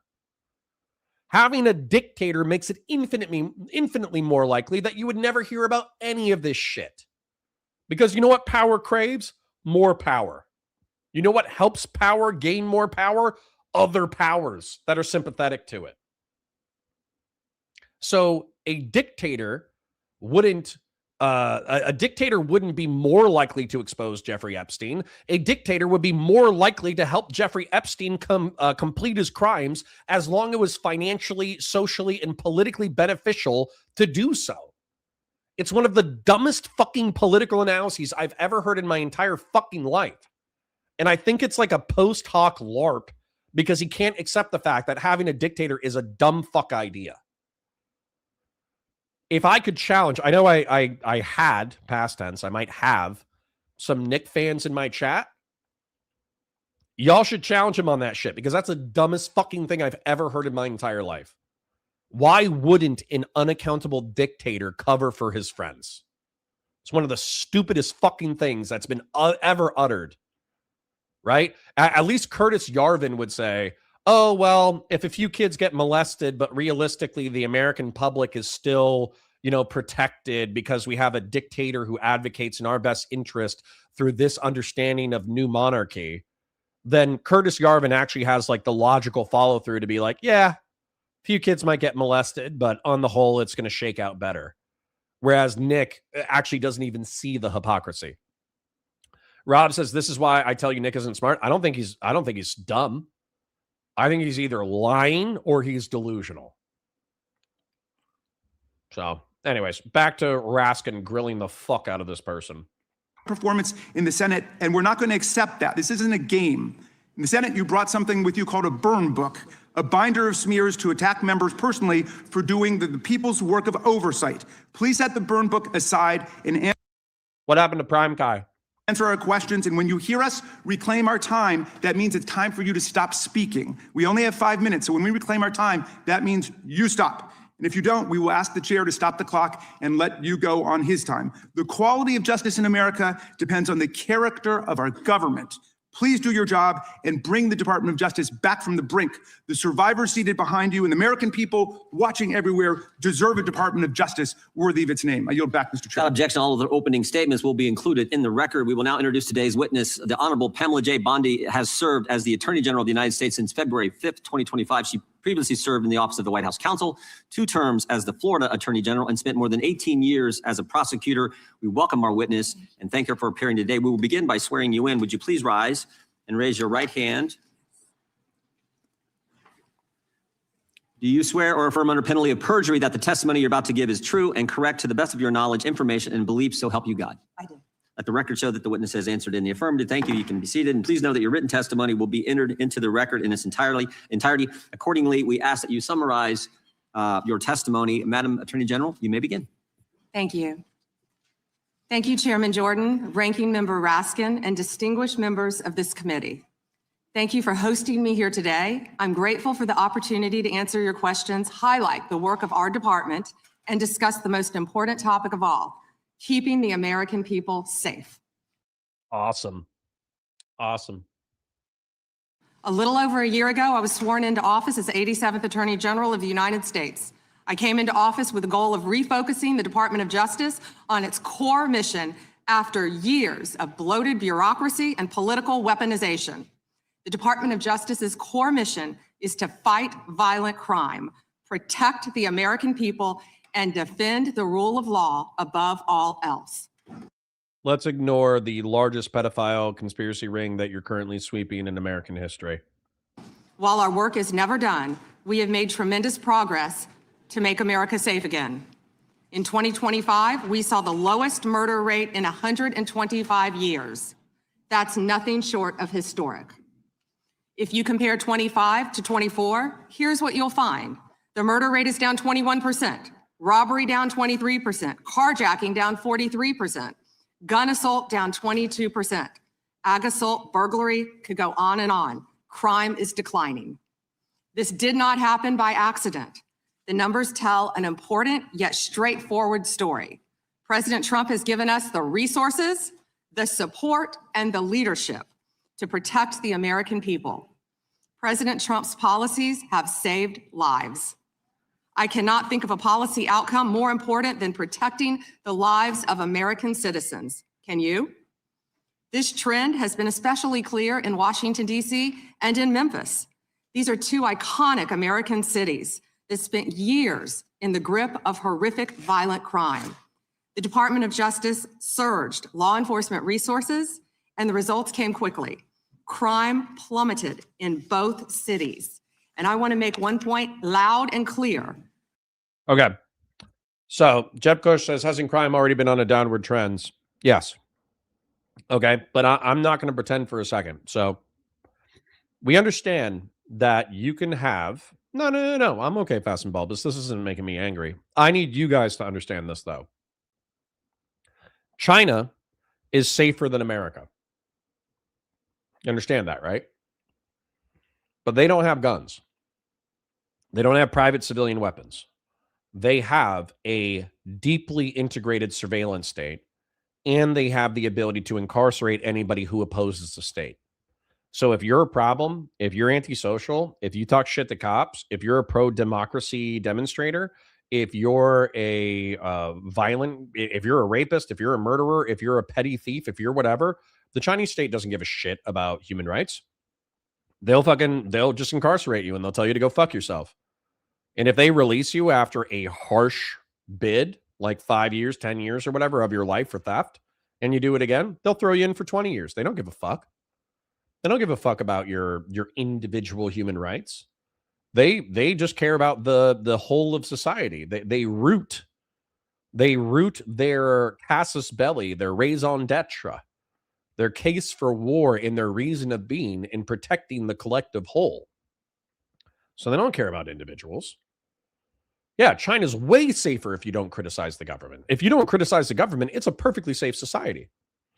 I could go with Iran. I could go with what is it? Iran. I could go with Saudi Arabia. These are way safer societies than America. And yet, if you're a woman and you're dancing, if you're a woman and you're driving, until recently in Saudi Arabia, if you're a woman and you protest the government, there's a chance that you could be beaten, incarcerated, or even killed by the state. Same thing with Iran just in the past 2 weeks. Year over year, I guarantee you that Iran beats the United States in homicide rate. Every single year, Iran is a safer society to live in than the United States. And yet, if you protest the authoritarian government of Iran, they massacred 40,000 citizens in the past 2 or 3 weeks. Massacred 40,000 of their own people. Freedom and security are not mutually exclusive priorities, but freedom is like fundamentally insecure. Freedom is scary. Freedom means that you can buy whatever car you want. You can drink alcohol. You can smoke tobacco. You can have promiscuous sex. You can shoot guns, right? You can do all sorts of crazy shit. Whereas if you want perfect security, you have to give all that shit up. You have to drive exactly the speed limit. You have to not drink alcohol. You have to not smoke tobacco. You have to not shoot guns. You have to either not have sex at all or wear a rubber.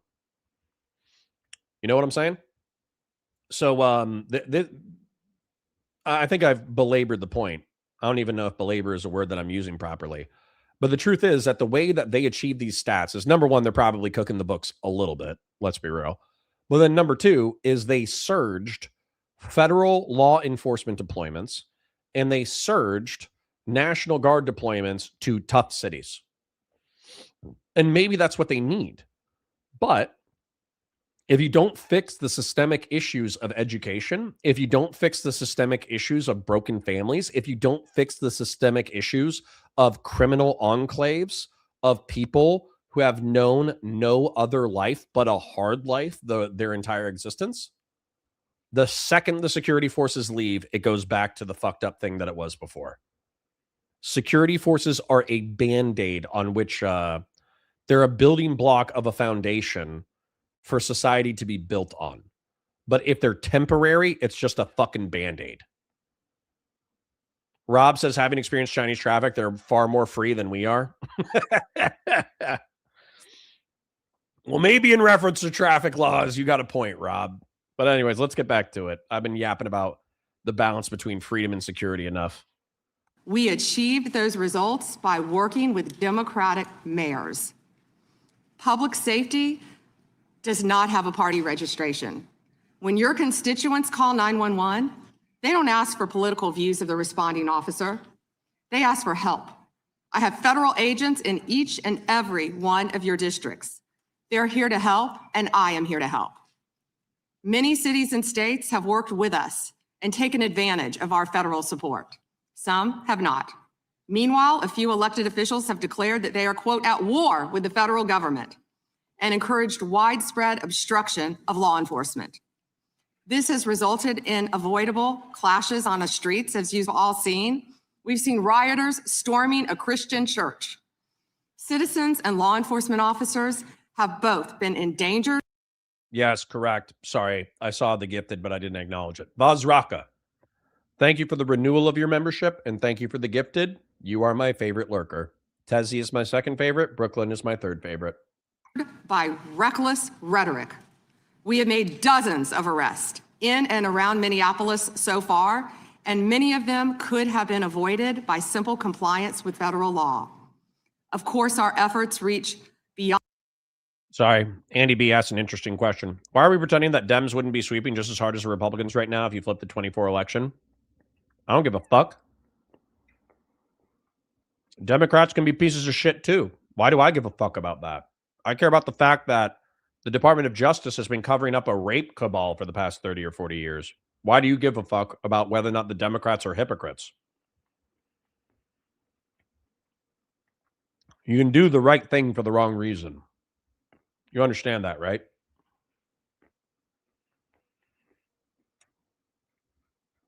Matter of fact, I prefer the right thing for the wrong reason over the wrong thing for a good reason. Beyond our urban centers. We are striking crucial blows against terrorist organizations such as MS-13, TDA, the Sinaloa Cartel, and Antifa.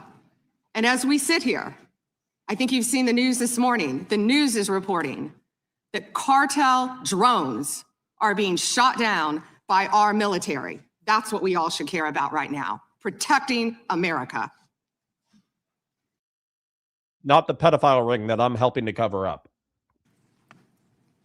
As we seek to dismantle these drug trafficking networks that poison Americans, in 2025, our DEA agents seized more than 47 million fentanyl pills and more than 9,800 total kilos of fentanyl.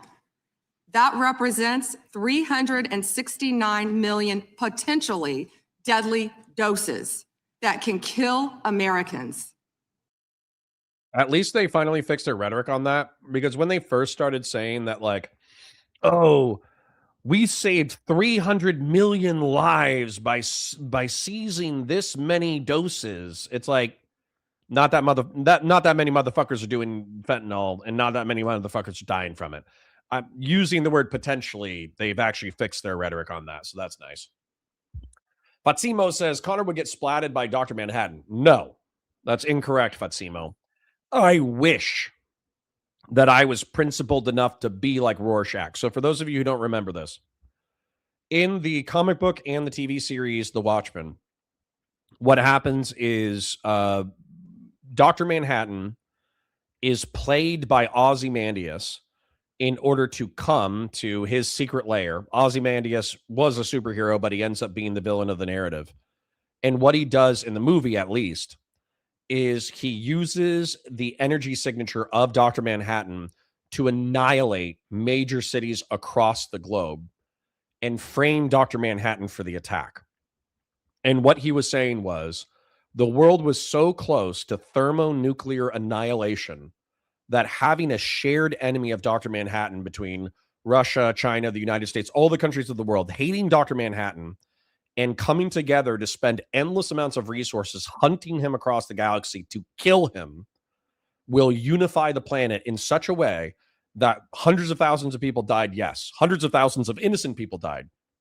But in the long run, this plan will save the entirety of the planet and billions of humans' lives. That's how close, like, thermonuclear war was around the corner. And so, right or wrong, Rorschach and Owlman and the hot chick, I forget her name, but she's pretty hot, they all have a decision to make, which is like, well, we weren't complicit in this plot, but it's already done. So if we expose Ozymandias for being a part of this conspiracy and effectively framing Dr. Manhattan, then yes, we're losing our friend, but Dr. Manhattan doesn't even want to be here anyways. He's not even a part of the human race. He's post-human. He's transhuman. Silk Spectre. Holy shit. Yeah, she was smoking hot in that movie. Holy crap. But anyways, then if we expose them, then we lose the unity of the human species and we go back to thermonuclear annihilation. So not only have hundreds of thousands of people been killed, but potentially millions or billions of people might be killed in the ensuing chaos. So they have a choice. And the choice is the uncomfortable truth that is not dignified, but it's principled. That truth is an ultimate virtue that you need to hold on to. And Rorschach does that. He says, fuck you. I'm exposed to the conspiracy. This is the most evil shit on the planet. You wiped out hundreds of thousands of people. I'm going to go expose the truth.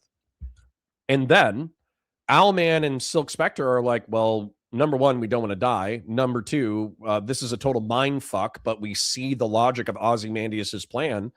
And then Rorschach goes to leave, and then Dr. Manhattan, who is basically like, he's a walking nuclear bomb, he detonates Rorschach. He kills Rorschach. He evaporates him at an atomic level. And it's a very famous comic book scene, and it's also a very famous movie scene as well. And it's about the choice between like principle and practicality.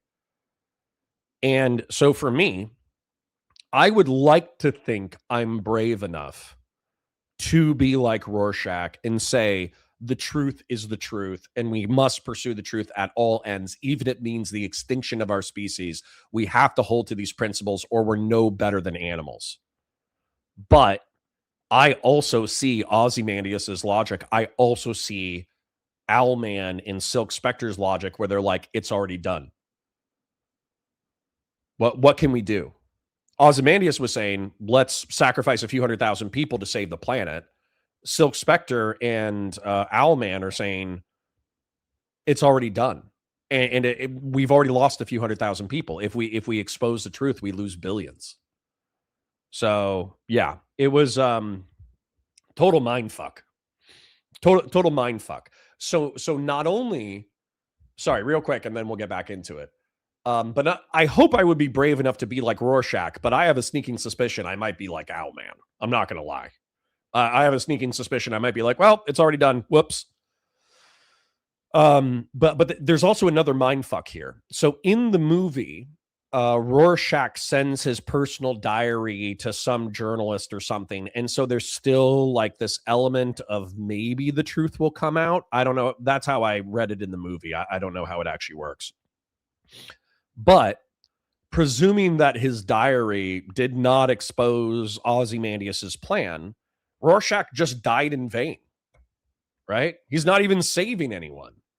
He makes it 2 feet outside of the bad guy's base, and Dr. Manhattan says, no, this is a good plan. I'm going to leave the planet. Earth will be united in its hatred of me. I don't even give a fuck about Earth anyway, so fuck them all. You know, we'll save billions of lives. Why are you forcing this? And then the Rorschach says like something to the effect of like, oh, the truth matters. And then he just gets fucking annihilated. So not only did he die for principle, but he arguably died in vain because his death doesn't really change the mathematics of the scenario. There's actually also an element of, even if Rorschach's journal made it to a journalist who then published his journal that then led to Ozymandias being revealed as a true villain, there's no guarantee that anybody's going to believe the narrative. Yeah. Jeb Kush says it's so sad that Steve Jobs died of lick my balls. True. Apparently he had, not only did he have cancer, but he had treatable cancer, and he also had like a huge he had like a weird diet where he only consumed like blended fruit.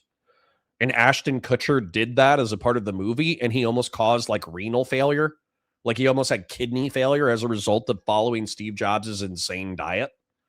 But anyways, Sacred Snow says, Connor, you literally already do that with Crimea. You appeal to practicality. It's already done, and it's not feasible to reverse. So whatever, no judgment, just a test case. Dude, Sacred Snow, yes. That's what I'm saying. So no. Not only do I already do this, this shows that I'm already more like Owlman than I am like Rorschach. Because Rorschach is like the Ukrainians, like Ukrainian Anna, and like the people who support Ukraine, who say, no, not a single inch. On principle, we will not surrender a single inch of Ukraine, even if it means that we lose. Even if it means hundreds of thousands of more dead. Even if it means that ultimately we lose the entirety of the fucking country. We will not concede a single inch to the Russians on principle. Yeah. Unironically. Jeb was referring to this comic strip. What did I go on a... Yeah, this is it. This is the moment that Rorschach gets killed. So sad that Steve Jobs died of ligma. Who's Steve Jobs? Ligma balls. Boom, and he kills Rorschach. I've never seen this before. Okay, anyways, that's enough.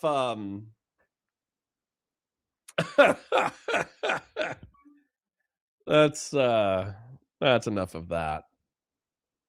That's funny. All right. Anyways, back to it. Well, hold on. Let me articulate one more thing. Let's say that the Epstein files reveal that Jeffrey Epstein was an intel asset. He was playing the Russians. He was playing the United States. He was playing the Russians and the United States on behalf of Israel. And let's say that it's a Zionist Israeli conspiracy. Ehud Barak, by the way, being one of the people accused, the former defense minister and prime minister of Israel, being somebody who was close associates with Jeffrey Epstein. Let's say that it's an intel honeypot op and it gets exposed. And American-Israeli relations are damaged for generations to come. And as a result, we don't support Israel, and then millions die as a result, right? Then Pam Bondi, I don't think she's this noble, to be clear. I don't think she's this noble. I don't think Donald Trump's this noble. I don't think that Jim Jordan is this noble. But maybe they're doing their own Rorschach Owlman test by themselves, where they're like, well, the kids already got molested anyways, and we're going to do a lot of damage to the United States and a lot of damage to the Israeli government unless we sweep up the pedophile ring. You know, he's already dead anyways. But what's supposed to happen, if you're more like Rorschach or whatever, is your principles are supposed to override your sense of practicality. And if there is a crime that you should probably stick to your principles on, it should probably be molesting kids. Molesting kids should probably be one of your firm lines in the sand. Just a hot take from me. Hot take from me. Anyways, sorry for yapping so much. Let's get back into it. Meanwhile, our attorneys are fighting for President Trump's agenda in courtrooms across this country. This administration has been sued 627 times. We've fought through a nonstop flood of bad faith temporary restraining orders from liberal activist judges across this country. America has never seen this level of coordinated judicial opposition towards a presidential administration. It is not only an unlawful attack on the executive branch's authority, but a serious attack on the democratic process. In spite of this unprecedented judicial activism, we've attained 24 favorable rulings at the U.S. Supreme Court, their emergency docket, and even more to come. We've done so while ending the weaponization of the prior administration by dropping FASAC prosecutions, exposing the Arctic frost scandal via congressional disclosure, thank you, Chairman, and restoring one tier of justice in this country.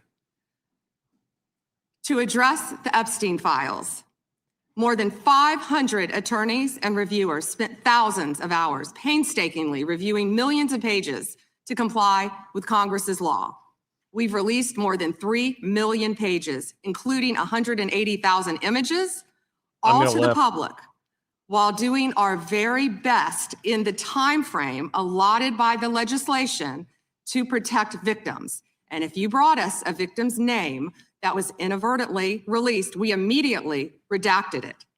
All members of Congress, as you know, are invited to visit DOJ to see for yourselves. I want to take a moment to acknowledge the Epstein survivors who are here today. I'm a career prosecutor, and despite what the ranking member said, I have spent my entire career fighting for victims, and I will continue to do so. I am deeply sorry for what any victim has been through, especially as a result of that monster. If you have any information to share with law enforcement about anyone who has hurt you or abused you, the FBI is waiting to hear from you. I want you to know that any accusations of criminal wrongdoing will be taken seriously and investigated. The Department of Justice is committed to holding criminals accountable to the fullest extent of the law.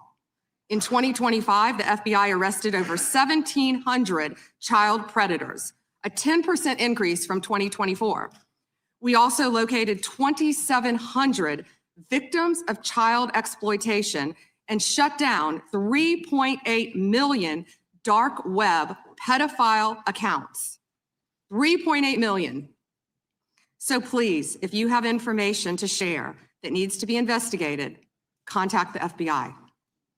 Today, I look forward to discussing further our shared obligation to protect the American people, uphold the rule of law, and keep this nation safe. Yeah, she looks good for 60. It must be all the adrenochrome. Thank you. Thank you, Madam Attorney General. The chair we now proceed under the 5-minute rule. The chair recognizes the gentleman from California for 5 minutes. Thank you, Mr. Chairman. Madam General, thank you for your extensive remarks, particularly on your continued investigation of those responsible over the years in the Epstein debacle. Obviously, you have an amazingly full docket between civil rights, between criminal, between so-called white-collar crime, and doing so, as the chairman said, at a time in which both you and the president are under attack, and our ICE agents and FBI and others are under attack when they try to enforce the law. I personally want to apologize for those who would embolden, support, or even stand with those lawbreakers that sit on this and other daises here in Congress. My job generally is to talk about patents and trademarks as the chairman of that subcommittee. I'll forego that today because one of my other jobs is the creation and maintenance of Article 3 judges. And I work with the Chief Justice on that. And we're trying to expand. If they're not talking about the Epstein files, I'm fast forwarding. Because I'm just going to call it, that's more sweeping.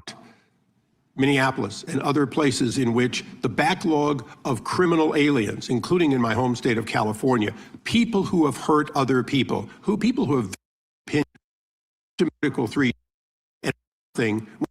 We are in our office for these judges who are those of perpetrators by some of the thousands of survivors from that. I'm just going to tell you right there, that is enough that any Democratic, any Democratic representative who's running against a Republican and a Republican refuses to press Pam Bondi and DOJ on Epstein, that should be part of the campaign. 100%. It should be, when given an opportunity to press the Department of Justice on the largest pedophile sex trafficking ring in American history with the most politically connected people, this guy chose to sweep.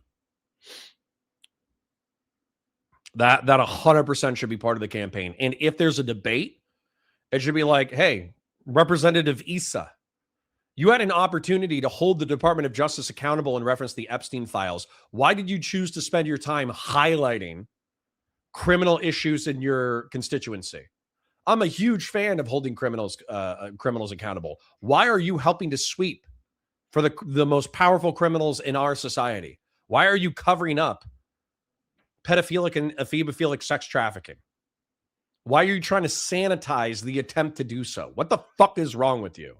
And how do you not believe you're answerable to God for said behavior? If you claim to believe in God, how do you not believe you're answerable to the creator of the universe that you allegedly believe in for that behavior? Because that's fucking evil. Unironically, just straight up evil. Jeffrey Epstein's horrific sex trafficking ring. They have shown such incredible courage in speaking out, in demanding accountability to bring. You're wasting your time, Ms. Jayapal. Get to the questioning and start pressing. Bring the predators and pedophiles to justice. The Epstein Files Transparency Act required your Department of Justice to disclose the perpetrators connected with Epstein's criminal activities and to redact the information of survivors to protect their identities. Let me show you what actually happened. First, in violation of the law, your department has shown a pattern of redacting the names of powerful predators. Here behind me is one example of an email from Epstein to a man whose name was redacted. The email reads, quote, "Where are you? Are you okay? I loved the torture video." Only after members of Congress demanded that we see the unredacted files did the world learn the name of this individual, Sultan Ahmed bin Sulayem, the chairman and CEO of a company that had financial ties to President Trump's business and personal ties to Trump's advisor, Steve Bannon. Second, the survivors were not similarly protected, also in violation of the law. Here is another email titled Epstein Victim List.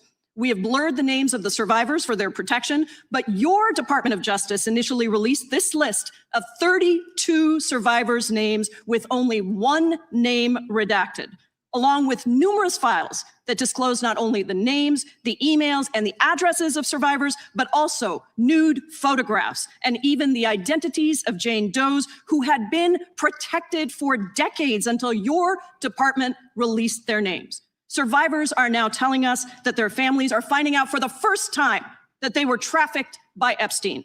In their words, quote, "This release does not provide closure. It feels like a deliberate attempt to intimidate survivors, punish those who came forward, and reinforce the same culture of secrecy that allowed Epstein's crimes to continue for decades." Okay, I hope we actually get some questions out of this, because this feels like grandstanding, which I'm fine with, saying, hey, why was this pedophile swept for? Right? And then, hey, why were these victims done? And then press them with the follow-up question. Because maybe I'm just not understanding how the proceedings are going, but shouldn't you be able to ask a question and go back and forth, right? Because what she's going to do is, when you run out of your time by valorizing the victims and by, attacking her and grandstanding for your next stump speech, she's going to go, whoopsies. We didn't mean to. We had tons of people working on it, and whoopsie doopsie. Connor, do you think Fabian Liberty was Epstein's victim? No. All right. I only have bad jokes. Assume I made a horrible joke about libertarians in the age of consent. Just presume that and then chuckle to yourself.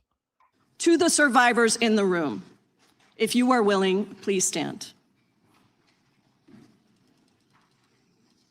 And if you are willing, please raise your hands if you have still not been able to meet with this Department of Justice. Please note for the record that every single survivor has raised their hand. Attorney General Bondi, you apologize to the survivors. Fuck you, Fast and Bulbous. That is, for those of you who don't know, this is the emote that my chat uses against me when I'm in panels and I'm holding up my hand waiting for my turn to speak. And Fast and Bulbous just used it on the Epstein victims. Bruh. Jim Jordan's going to hell for sweeping a pedophile ring, but you're going to hell for that emote, bro. Like, that is crazy. That is crazy pants. You're gonna have a terrible time explaining that one to.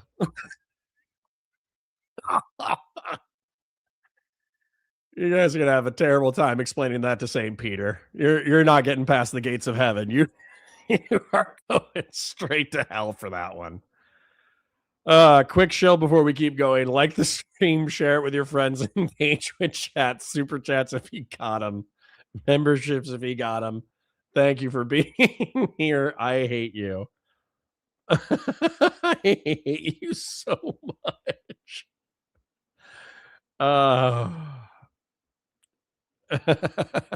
Survivors in your opening statement for what they went through at the hands of Jeffrey Epstein.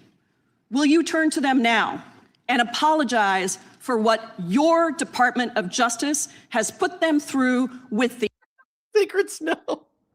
God reviewing Fast and Bulbous's chat logs, and it's the disappointed face. Yes. Zena says, what if you lived a good life, but St. Peter opened up a folder called the group chat? Yeah, then we're all going to hell. Oh my God. Absolutely unacceptable release of the Epstein files and their information.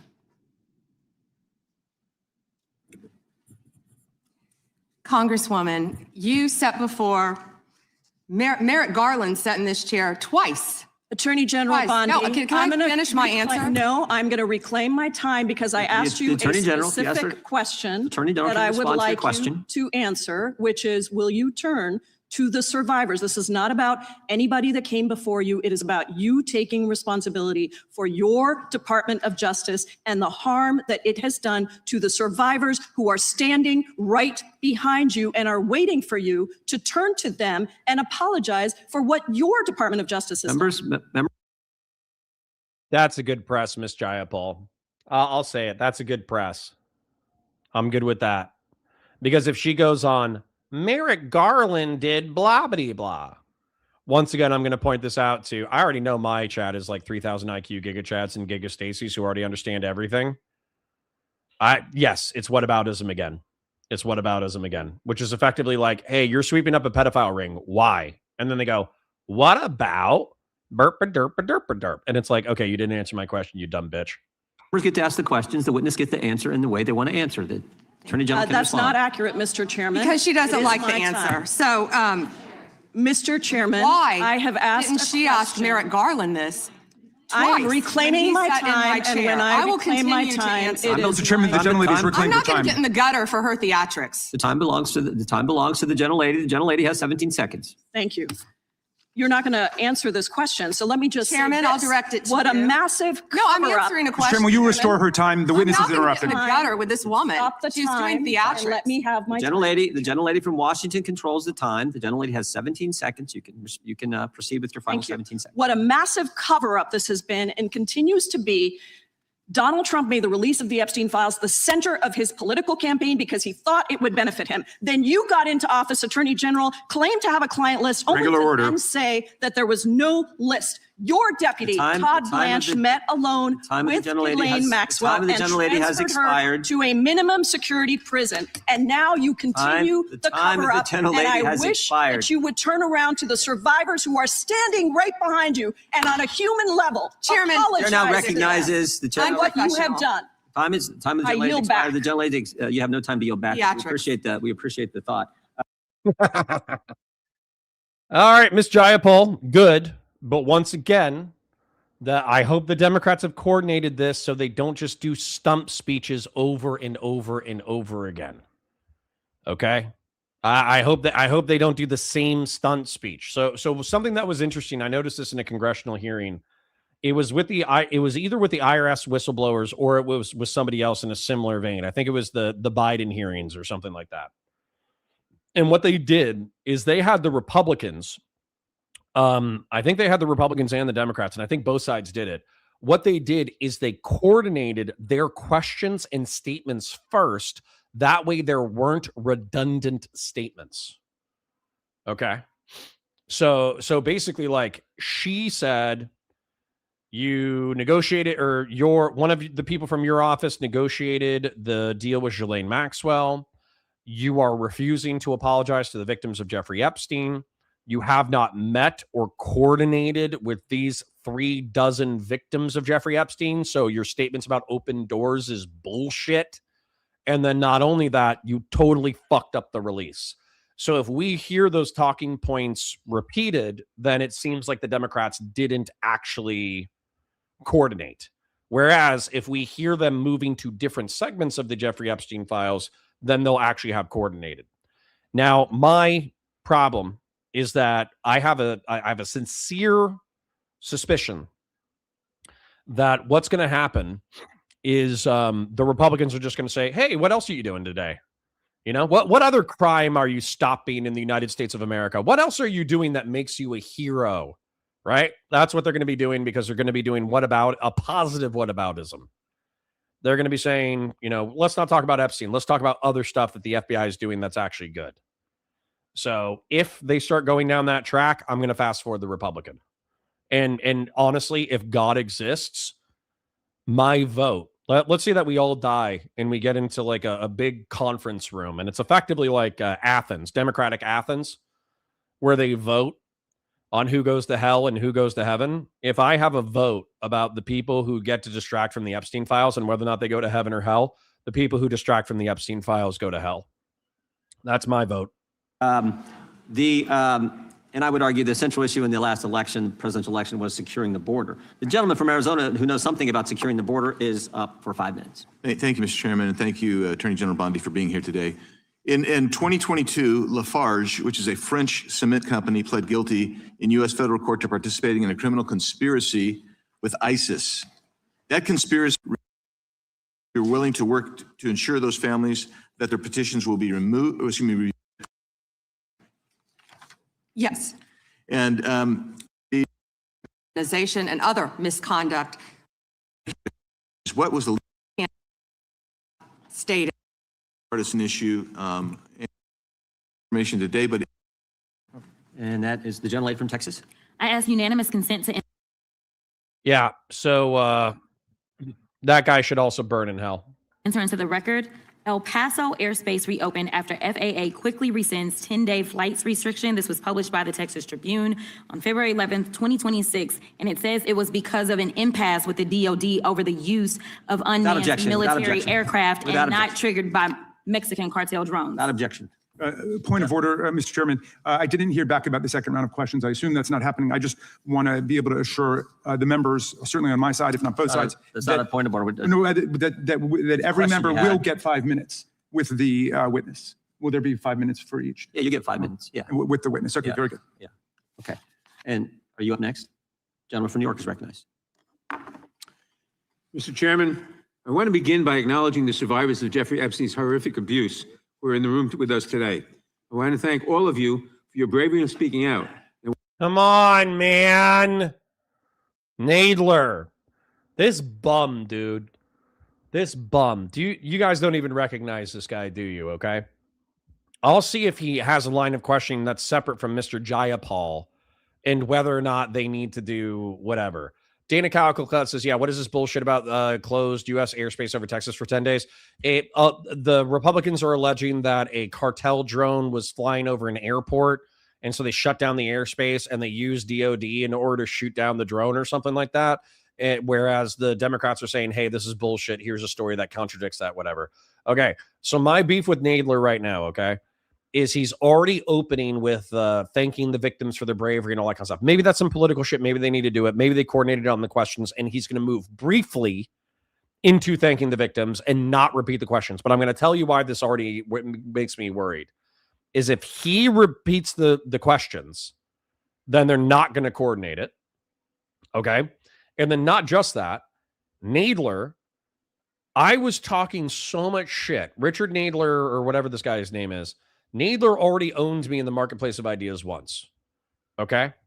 One time, I was talking crazy shit about how Congress people all do insider trading and they're malicious dickheads who are profiting off the suffering of the American people, and they've lost their way, and all the virtues and vices that they pretend to have, they're all just fucking evil, malicious douchebags.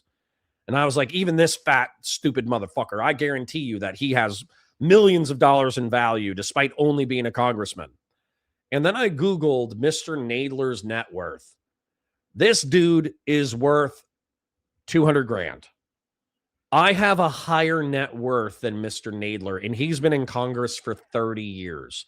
This motherfucker has been ordering DoorDash since before it existed. This dude was eating avocado toast. This motherfucker was going to rock concerts on layaway. This dude does not own a single fucking thing on the planet. And he lives in Manhattan, by the way. So how do we have like a broke bitch who's been in Congress? Like, it's almost embarrassing. Actually, the amount to which he has not capitalized on his congressional position is almost embarrassing. Because he should have at least purchased a condo. You know what I'm saying? He probably ate all his corruption money.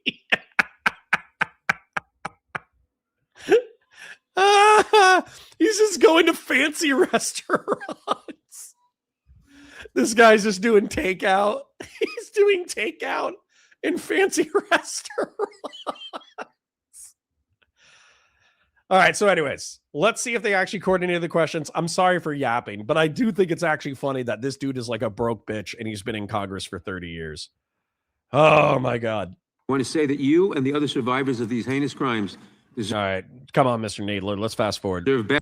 I don't know whether this was done out of incompetence or whether it was the relentless pursuit of Donald Trump's perceived enemies.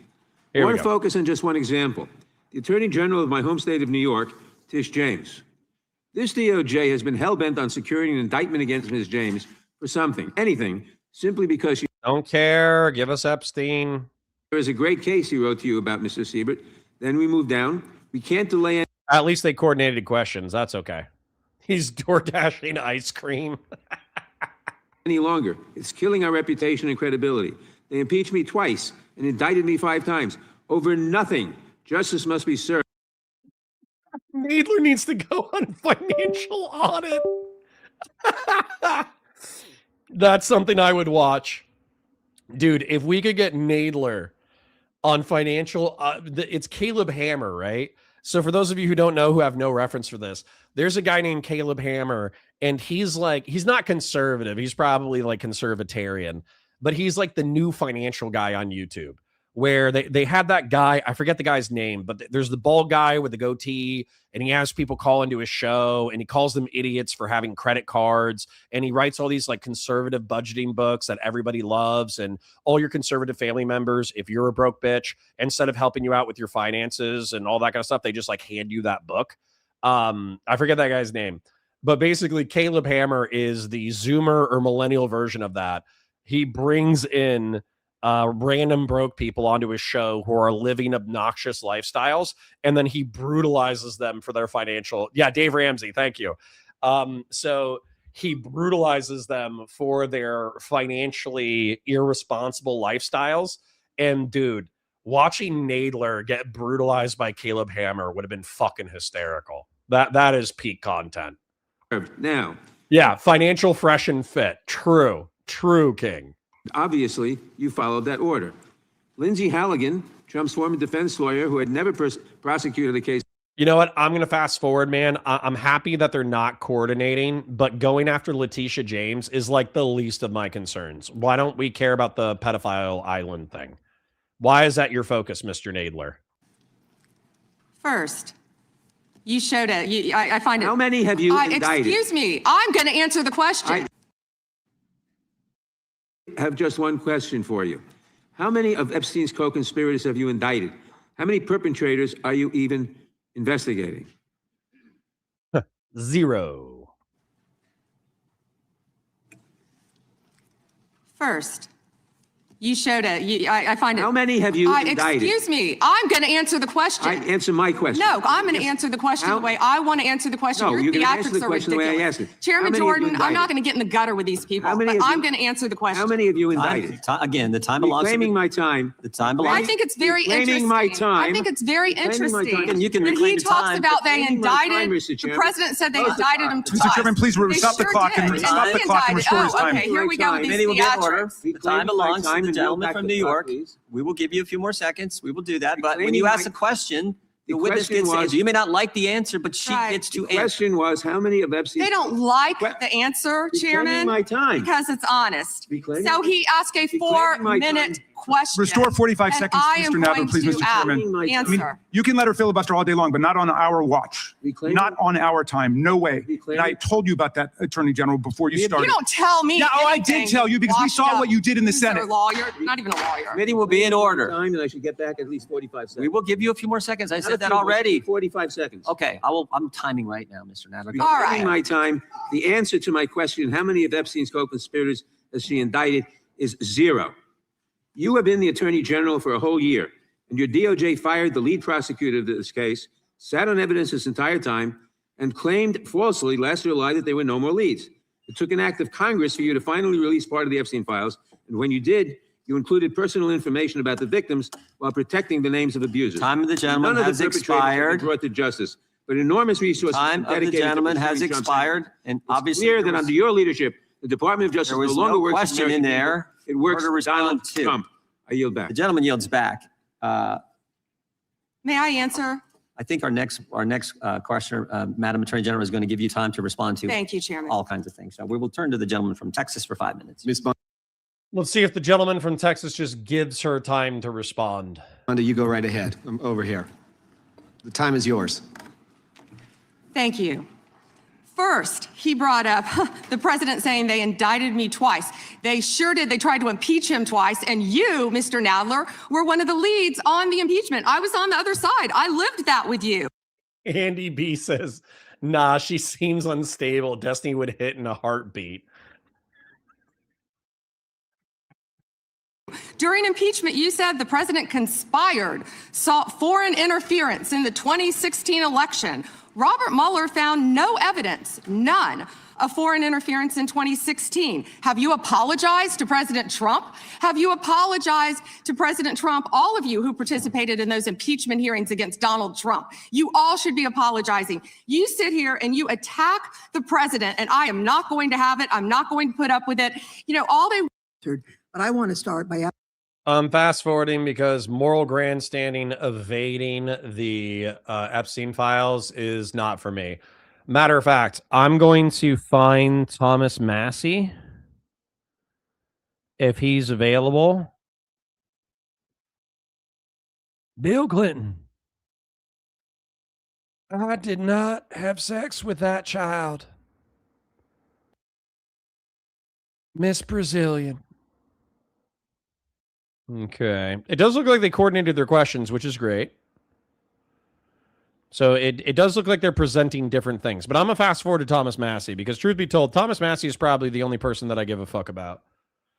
Thomas Massey and Ro Khanna, which I did not see in my scrubbing. I'll see if I can scrub and find Ro Khanna as well. I don't know if Ro Khanna is here. Looks like it's Thomas Massey, and then they might actually rap. Or they come back. They come back after a recess.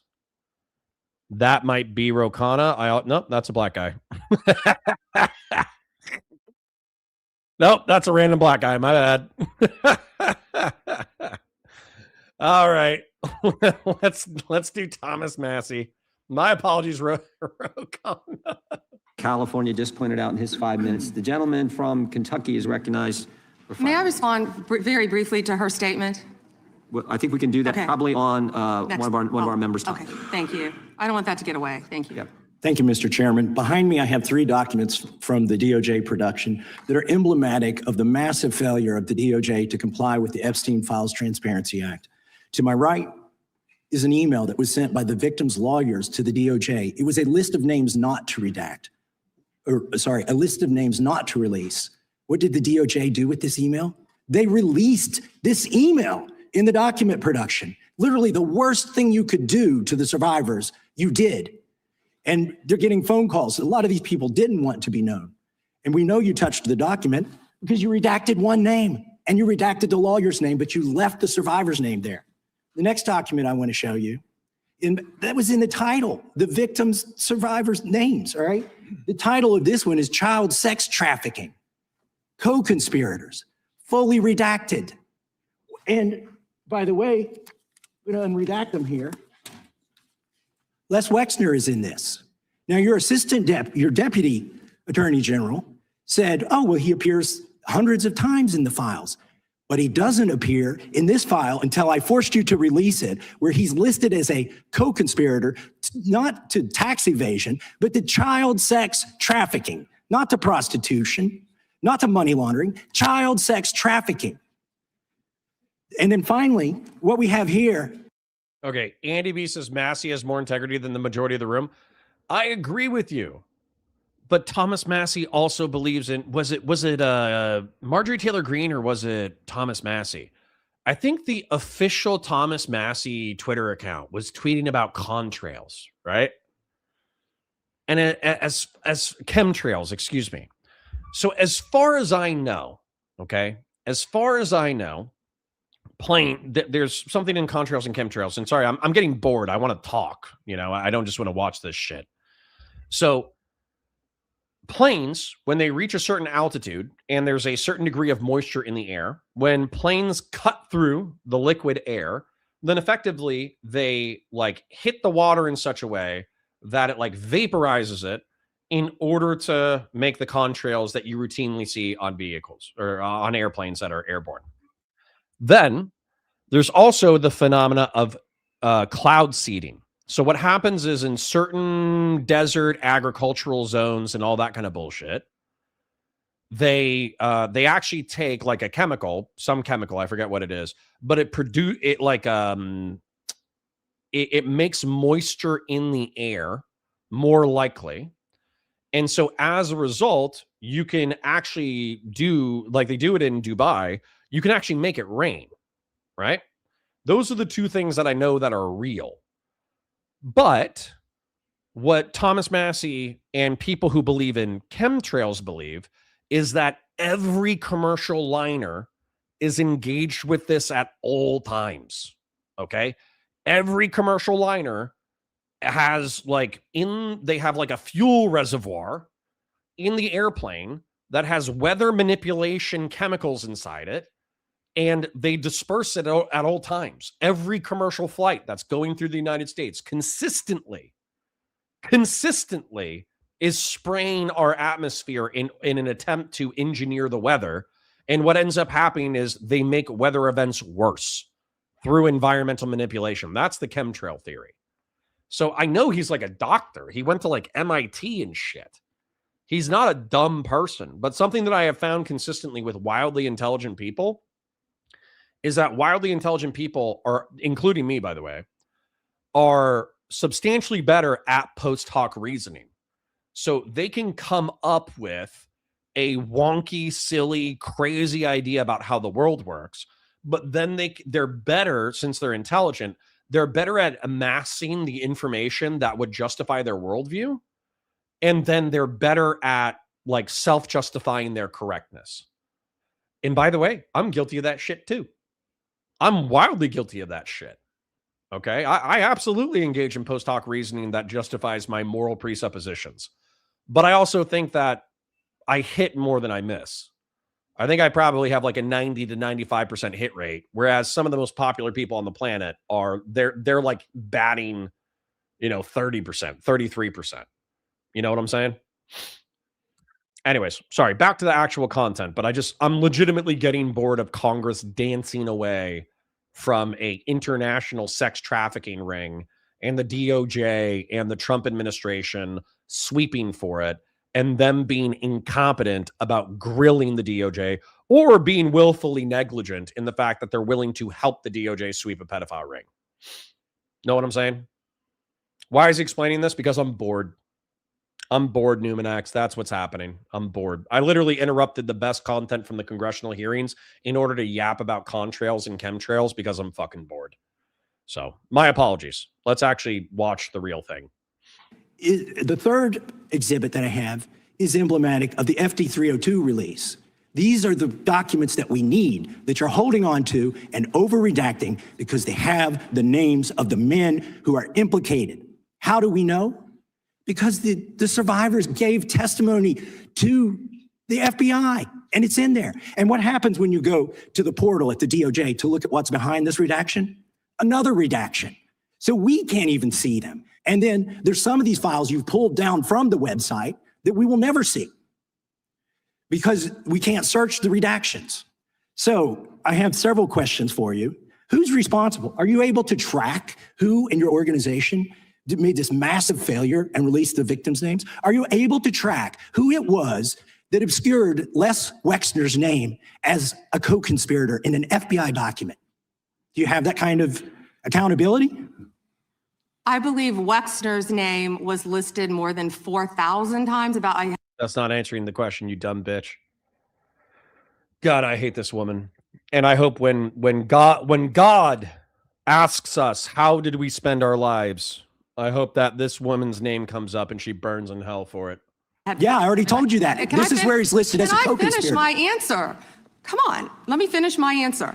And waste more time. We corrected that within 40 minutes. He was already, you're acting like everybody's trying to cover up Wexner's name. Reclaiming my time. I'm going to answer this question. Reclaiming my time. Mr. Chairman. This is how this works. Can I have my time back? Mr. Chairman. The gentlelady can give her answer. The time belongs to the gentleman from. All right, I'm reclaiming my Can I give time. my answer? So I'm going to put the language of the bill up on the screen.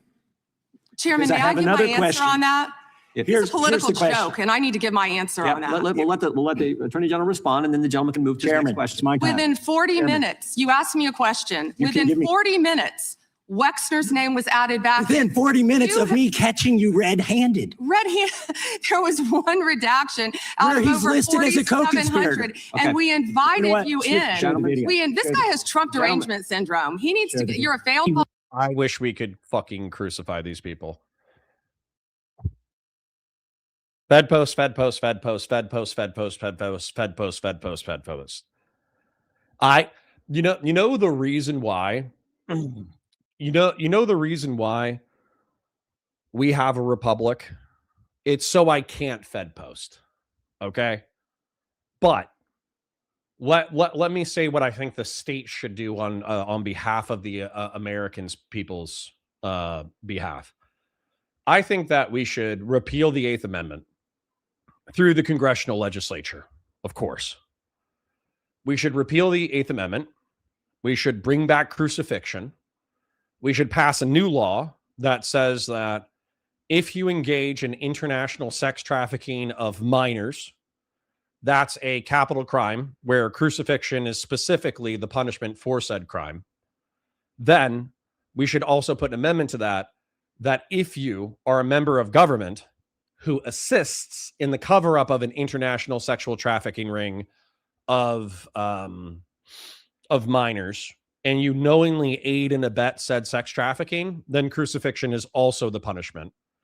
And then we should make that retroactive to 1982. Okay. And that should be like in the bill, is like, we are passing this bill knowing that we have people who have already violated the statute. And we believe that this bill should be retroactive to 1980. The 69th Amendment, the 7th Amendment, to be honest, the 67th Amendment. And so I'm not personally advocating for violence against anyone. I disavow extrajudicial violence. Okay. We should not engage in extrajudicial violence. But I do think that effectively in a pagan society, although let's be real, pagans were molesting kids left, right, and center. They probably wouldn't even give a shit about this. But let's pretend that a pagan society wasn't molesting kids. I think I think this would be a correlated appropriate punishment. So yeah. So I'm not advocating for Fed posting. I'm not advocating for doing anything IRL. I'm not advocating for anything illegal. I'm advocating for the American people to rally behind me as the next benevolent dictator of America, for me to lead a session of Congress where we repeal the 8th Amendment, bring back crucifixion, and then make it retroactive to 1980. Politician. Chairman, please restore his time and remind the witness of the rules here. There is no credible information. None. If there were, I would bring the case yesterday that he trafficked to other individuals. Is that your position as well? My position is any victim who comes forward, of course, we would love to hear from them. 1-800-CALL-FBI. Did you That's not an answer to the question, you dumb bitch. ask Merrick Garland that the last 4 years? Did you talk about Epstein? I am reclaiming my time. I'm glad you're asking about Merrick Garland. You don't get to reclaim because time this when is you don't- bigger than when you can't- Watergate. when I don't answer your question the This way you goes want. over 4 administrations. You don't have to go back to Biden. Let's go back to Obama. Let's go back to George Bush. This cover-up spans decades, and you are responsible for this portion of it. And that's now, where the I want to know, at Merrick- what point did the FBI and the DOJ decide that Lex Wessner was not a co-conspirator? Because our Epstein Files Transparency Act requires you, please put it back on the screen, please, to release. Connor will be a dictator for 1 day. It'll be a glorious day. The internal decision about whether to prosecute him or not, and it's not in the files, and it's not in the files for any of these other men. Time of the gentleman has expired. May she answer? And he's a hypocrite because he voted against the ban that we were talking about on deep fake AI porn. Only 2 people voted against it, and you were one of them, hypocrite. What the fuck does that have to do with anything? The MAGA cult should be annihilated. Dude, I'm about to Fed post as hard as Destiny Fed posts, and I'm not going to. I'm going to avoid the Fed posting. That was, once again, elect me dictator, okay? Let's create a new position. Let me speak in front of a joint session of Congress. I will speak in front of a joint session of Congress demanded by the American people at large. I will make a strong case for repealing the 8th Amendment, and I will make a strong case for bringing back the punishment of crucifixion for underage sex trafficking and pedophilia, and also for aiding and abetting said crime. And then we'll make it retroactive to 1980, and then we'll hold parties accountable. I have a feeling that my platform would actually be wildly popular. So, Unork says, if we were in a video game, what would you want in this fictional and virtual video game? Exactly that. I do not want to lose the Republic. I don't want to lose the due process of law. I don't want to lose a jury of your peers. I think those are all excellent precedents. However, I think what we're staring at right now is the Trump administration knowingly, willingly, and maliciously aiding and abetting an international sex trafficking conspiracy that abused minors. That's what I think. I think that's what you and I just saw. We just saw the appointed Attorney General of the United States engage in rhetorical tactics to sweep for an international pedophile ring. It's evil, and I never use that word. Yes, it is. Not only does she know it's wrong, she's engaging in that wrong behavior, knowing that it's incorrect, because she's a sociopath who craves power. I crave power as well, but I'm not a sociopath. And yet, I would probably get some pagan gratification out of repealing the 8th Amendment and ushering in a just sentence for said behavior. Absolutely fucking insane. Bass and Bulbous and Massey is right about the other admins. I agree. This started under Bush. I don't know who heard about this in the Bush administration. I hope it's not George. That would absolutely change my perspective of George. But it's probably somebody high up in the Trump administration, the Bush administration, heard about this. He had the right friends. He had the right friends either in intel agencies. He had the right friends in somewhere. And they said, yeah, cover it up. And then Alex Acosta covered it up under orders from somebody more powerful than him. There's no written record. There's no audio recording. There's no video of said order, but that order probably existed. It was probably somebody in the middle or high up in the Bush administration. And they helped cover it up. Yeah. Yeah, George's father led the CIA when all this was happening, just saying. I don't know about that. Was he in the 80s? Oh, yeah. He was in the 80s, wasn't he? And he was probably a part of Iran-Contra, too. Was George Herbert Walker, the dad, was he in charge of the CIA during Iran-Contra? Who was CIA director during Iran-Contra? William J. Casey. HW was Reagan's vice president, right? What was George H.W. Bush's job during Iran-Contra? During the Iran-Contra affair, roughly 1985 to 1987, George Herbert Walker Bush served as the vice president of the United States. Yeah. So, I mean, he was a spook. You don't fuck with the Bushes, man. Like, I understand, like, the Bushes are a joke because Jeb's a nice guy and George is kind of like a charming dullard. But do you understand that HW was like a World War II naval aviator who was shot down? Then he helped run the CIA during apparently Gerald Ford's administration. And then he was VP during Reagan and helped run the Iran-Contra affair. And also, Jeffrey Epstein was involved in the Iran-Contra affair.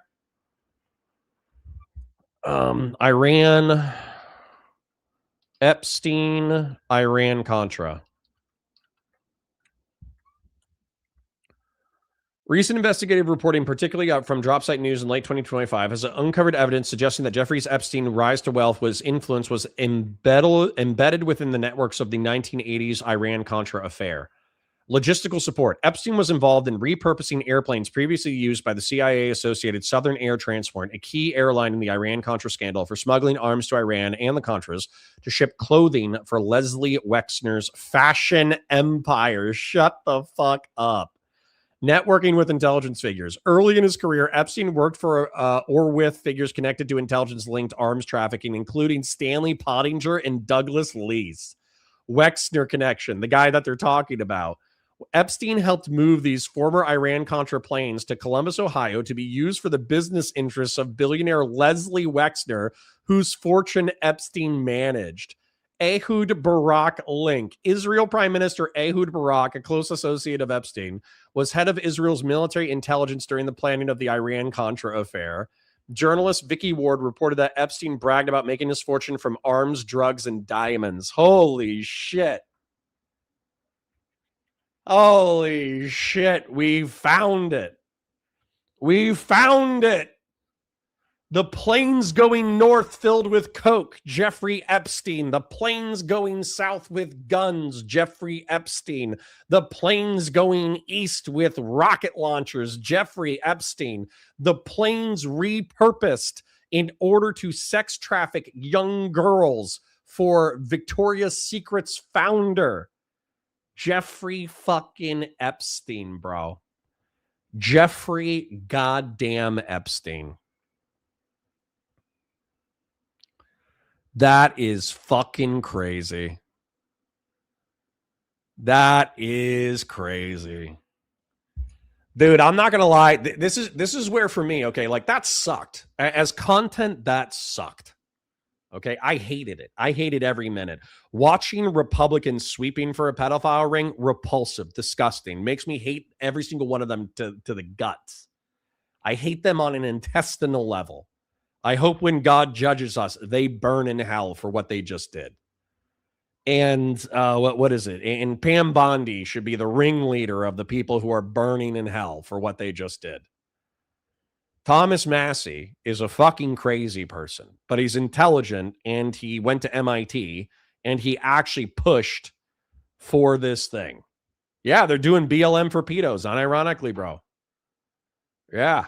Yeah, FAR forces and some Jewish arms dealer was ripping the Iranians off the whole time, apparently.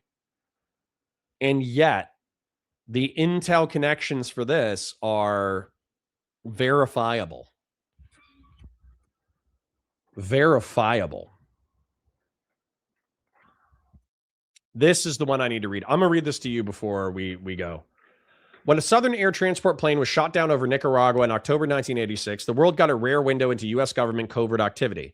Southern Air Transport was founded as a small cargo airliner in 1947, the same year the OSS evolved into the CIA as the U.S. pivoted to its Cold War posture. The agency owned the airline outright from 1960 until 1973, at which point it was sold to the same man, Stanley Williams, who had run the company since the Kennedy administration. Okay. The downing of the plane and the testimony of its lone survivor, Eugene Hassenfuss, pulled the string that eventually unraveled the scandal known as Iran-Contra. Using Southern Air Transport planes, the CIA was shipping weapons to Iran, using Israel as a middleman, and deploying the profits to arm the Contras against the leftist Nicaraguan government. None of it was legal, and Southern Air Transport was getting too hot. In 1995, the company relocated its headquarters from Miami, Florida to Columbus, Ohio. The company rebranded by flying imported shipments of clothing from China, but for 3 years in Columbus, the airline was dogged by rumors it had been or was still involved in drug smuggling. According to the veteran Columbus journalist Bob Fitrakis, who provided his historical reporting on the topic to DropSite and the American conservative investigators in both the Franklin County Sheriff's Office and Ohio's Office of Inspector General were looking into Southern Air Transport amid ongoing public scrutiny of the Iran-Contra affair, and sources in both offices identified Jeffrey Epstein as having a pivotal role in relocating the planes. At the time, Epstein was a relatively obscure financier managing the money and real estate investments of the Ohio-based fashion and retail mogul Les Wexner. Under his stewardship of the Wexner Empire, the planes that previously carried arms to Iran and Nicaragua were repurposed to deliver clothes to feed Wexner's network of retail chains, including Victoria's Secret and Abercrombie & Fitch. Holy shit, I participated by buying Abercrombie & Fitch Chinese fucking polos in the 2000s. Oh my God, I'm a part of the Epstein files. Southern Air Transport abruptly declared bankruptcy on October 1st, 1998, exactly 1 week before the CIA Inspector General released its official findings on the Iran-Contra affair, linking the airline to allegations of Contra cocaine trafficking from Nicaragua. Per Fitrakis, under pressure from the governor's office, Ohio officials dropped their inquiries, meaning that Epstein's role never became public. How did Epstein end up moving the former Contra planes to Columbus? Answering that question, or at least getting close, requires a closer look at the men behind the scandal that defined the second half of the Reagan administration and gave the public the clearest look inside the U.S. government's clandestine global operations in a generation or more. Like a spy service, Forrest Gump, Jeffrey Epstein can be found there every leg of the way. Son of a bitch. All right, we need to do Leslie Wexner. Yeah, we need to imagine Iran-Contras trying on Victoria's Secret lingerie because Les Wexner wanted to save $1. So let's take a look at Leslie Wexner in Wikipedia. Les Wexner, born September 8th, 1937, is an American billionaire, businessman, and political activist. He is the co-founder and chair emeritus of Bath & Body Works. Fuck! I participated in the Epstein files twice. I've purchased things from Bed Bath & Beyond and from Abercrombie & Fitch. God damn it. He has been the principal in Abercrombie & Fitch, Victoria's Secret, and La Senza, among several other retail corporations. Wexner is involved in politics. In 1991, with billionaire Charles Bronfman, Wexner formed the Mega Group, a club of some of the country's wealthiest and most influential businessmen. As a pro-Israel lobby group, the organization is also said to have tried to influence U.S. foreign policy in the Middle East. In 2003, it employed consultant Frank Luntz to help the group mobilize support for Israel. The group is also said to have had contacts with Israeli intelligence agency Mossad and to have served as a vehicle for influence operations in the United States. Wexner retained Jeffrey Epstein as his financial manager from 1987 to 2007 and was initially the main client of Epstein's money management firm, according to Bloomberg. Epstein ran his business from a house Wexner owned and sometimes lived in. On February 10, 2026, Representative Ro Khanna revealed that the FBI had named Wexner as an unindicted co-conspirator in the Epstein files. Early life and education. Wexner was born in Dayton, Ohio on September 8, 1937, to parents Bella, née Kabakov, and Harry Louis Wexner, 1899 to 1975.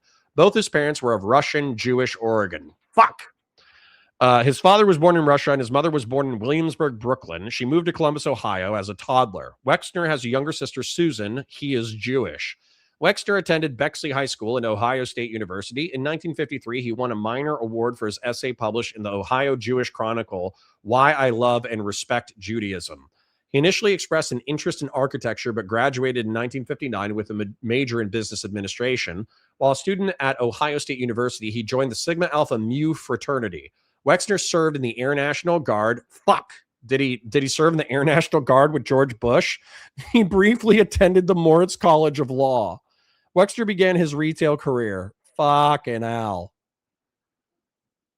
Wow.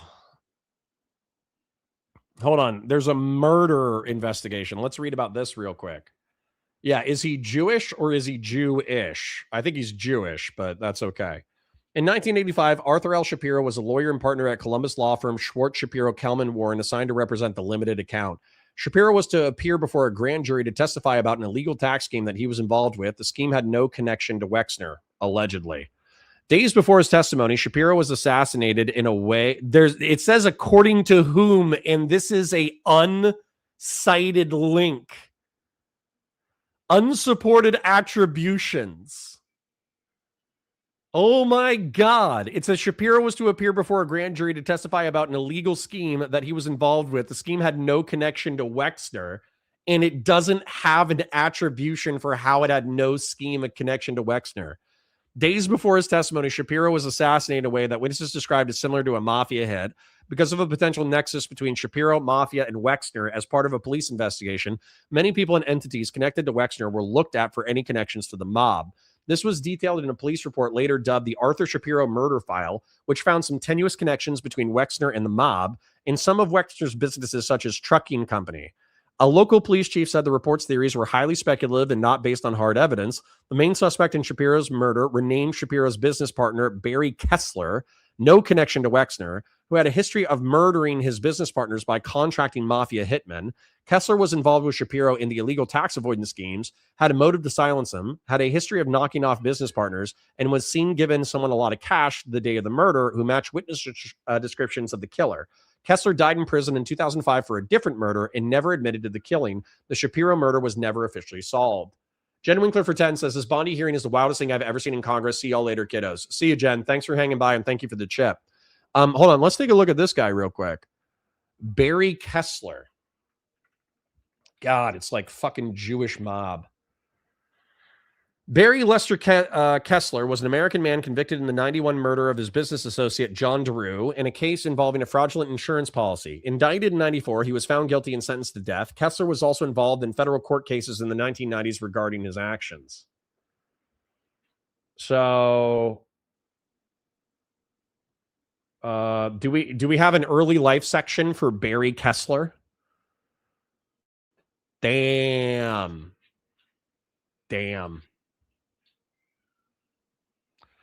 Dude, you know, like, I watch things like The Irishman. There's a movie called The Irishman, and it has Robert De Niro playing some Irish guy who's allegedly real. You have who is it? The guy from Goodfellas who's playing another guy who's allegedly real. And the insinuation is that the mob was pissed off that JFK's brother had become attorney general and was pressing the mob over Jimmy Hoffa. And so they linked up with the Jew mob, who were operating in Chicago. And the Jew mob, it was like a joint venture between a cabal of the CIA, the Jew mob, and Italian mafia in order to kill JFK. Yeah, can we just go back to normal sweatshops, please? Shit, I wish. God damn. Dude, I'm about to become a fucking conspiracy theorist. You guys are watching it in real time. I'm fucking radicalizing right now. The word Jew mob, the way that I'm saying it, it's coming from that movie. Because I think it's Ed Sheeran. I don't know if it's Ed Sheeran, but there's some Irish guy who got clicked up with the Italian mafia. And he was working with Russell something. And Russell something was one of Jimmy Hoffa's friends. And ultimately, allegedly, the Italians ordered Sheeran, or the Irish guy, the Irishman, to whack Jimmy Hoffa. And this guy was like known for telling like tall tales and big stories. So everybody kind of doubted that he actually did it. But also nobody really knows who whacked Jimmy Hoffa. And Jimmy Hoffa was a mobbed up union boss in the 1970s. And arguably a lot of like federal hatred of unions come from mob ties, like come from union ties to organized crime. And so my dog is hugging me and trying to give me kisses right now. But basically the insinuation in there is that one of the guys who works with Russell, I forget his name, but he ends up getting killed in the movie in like a postscript series. He's the guy who plays Mr. Wolf in Pulp Fiction. That actor was clicked up with Jew mob. And so he had a joint venture, which was a laundromat, and the Irishman almost bombs out the I'll read that in a second, Fast and Bulbous. But the Irish guy almost bombs out a Jewish laundromat, not knowing that it's under the protection of the Irish mob, and it almost gets him killed. And that's how he ends up being Harvey Keitel. That's how the Irishman becomes clicked up and starts being like a heavy hitter for the Italian mob, is through almost getting whacked for firebombing a Jewish laundromat that was clicked up. So Fast and Bulbous brings up an important point. He was clicked up. He whacked Jack Meoff. I've never heard of Jack Mehoff before, but I think I'm going to have to Wikipedia him later in order to see, the early life section of Jack Mehoff.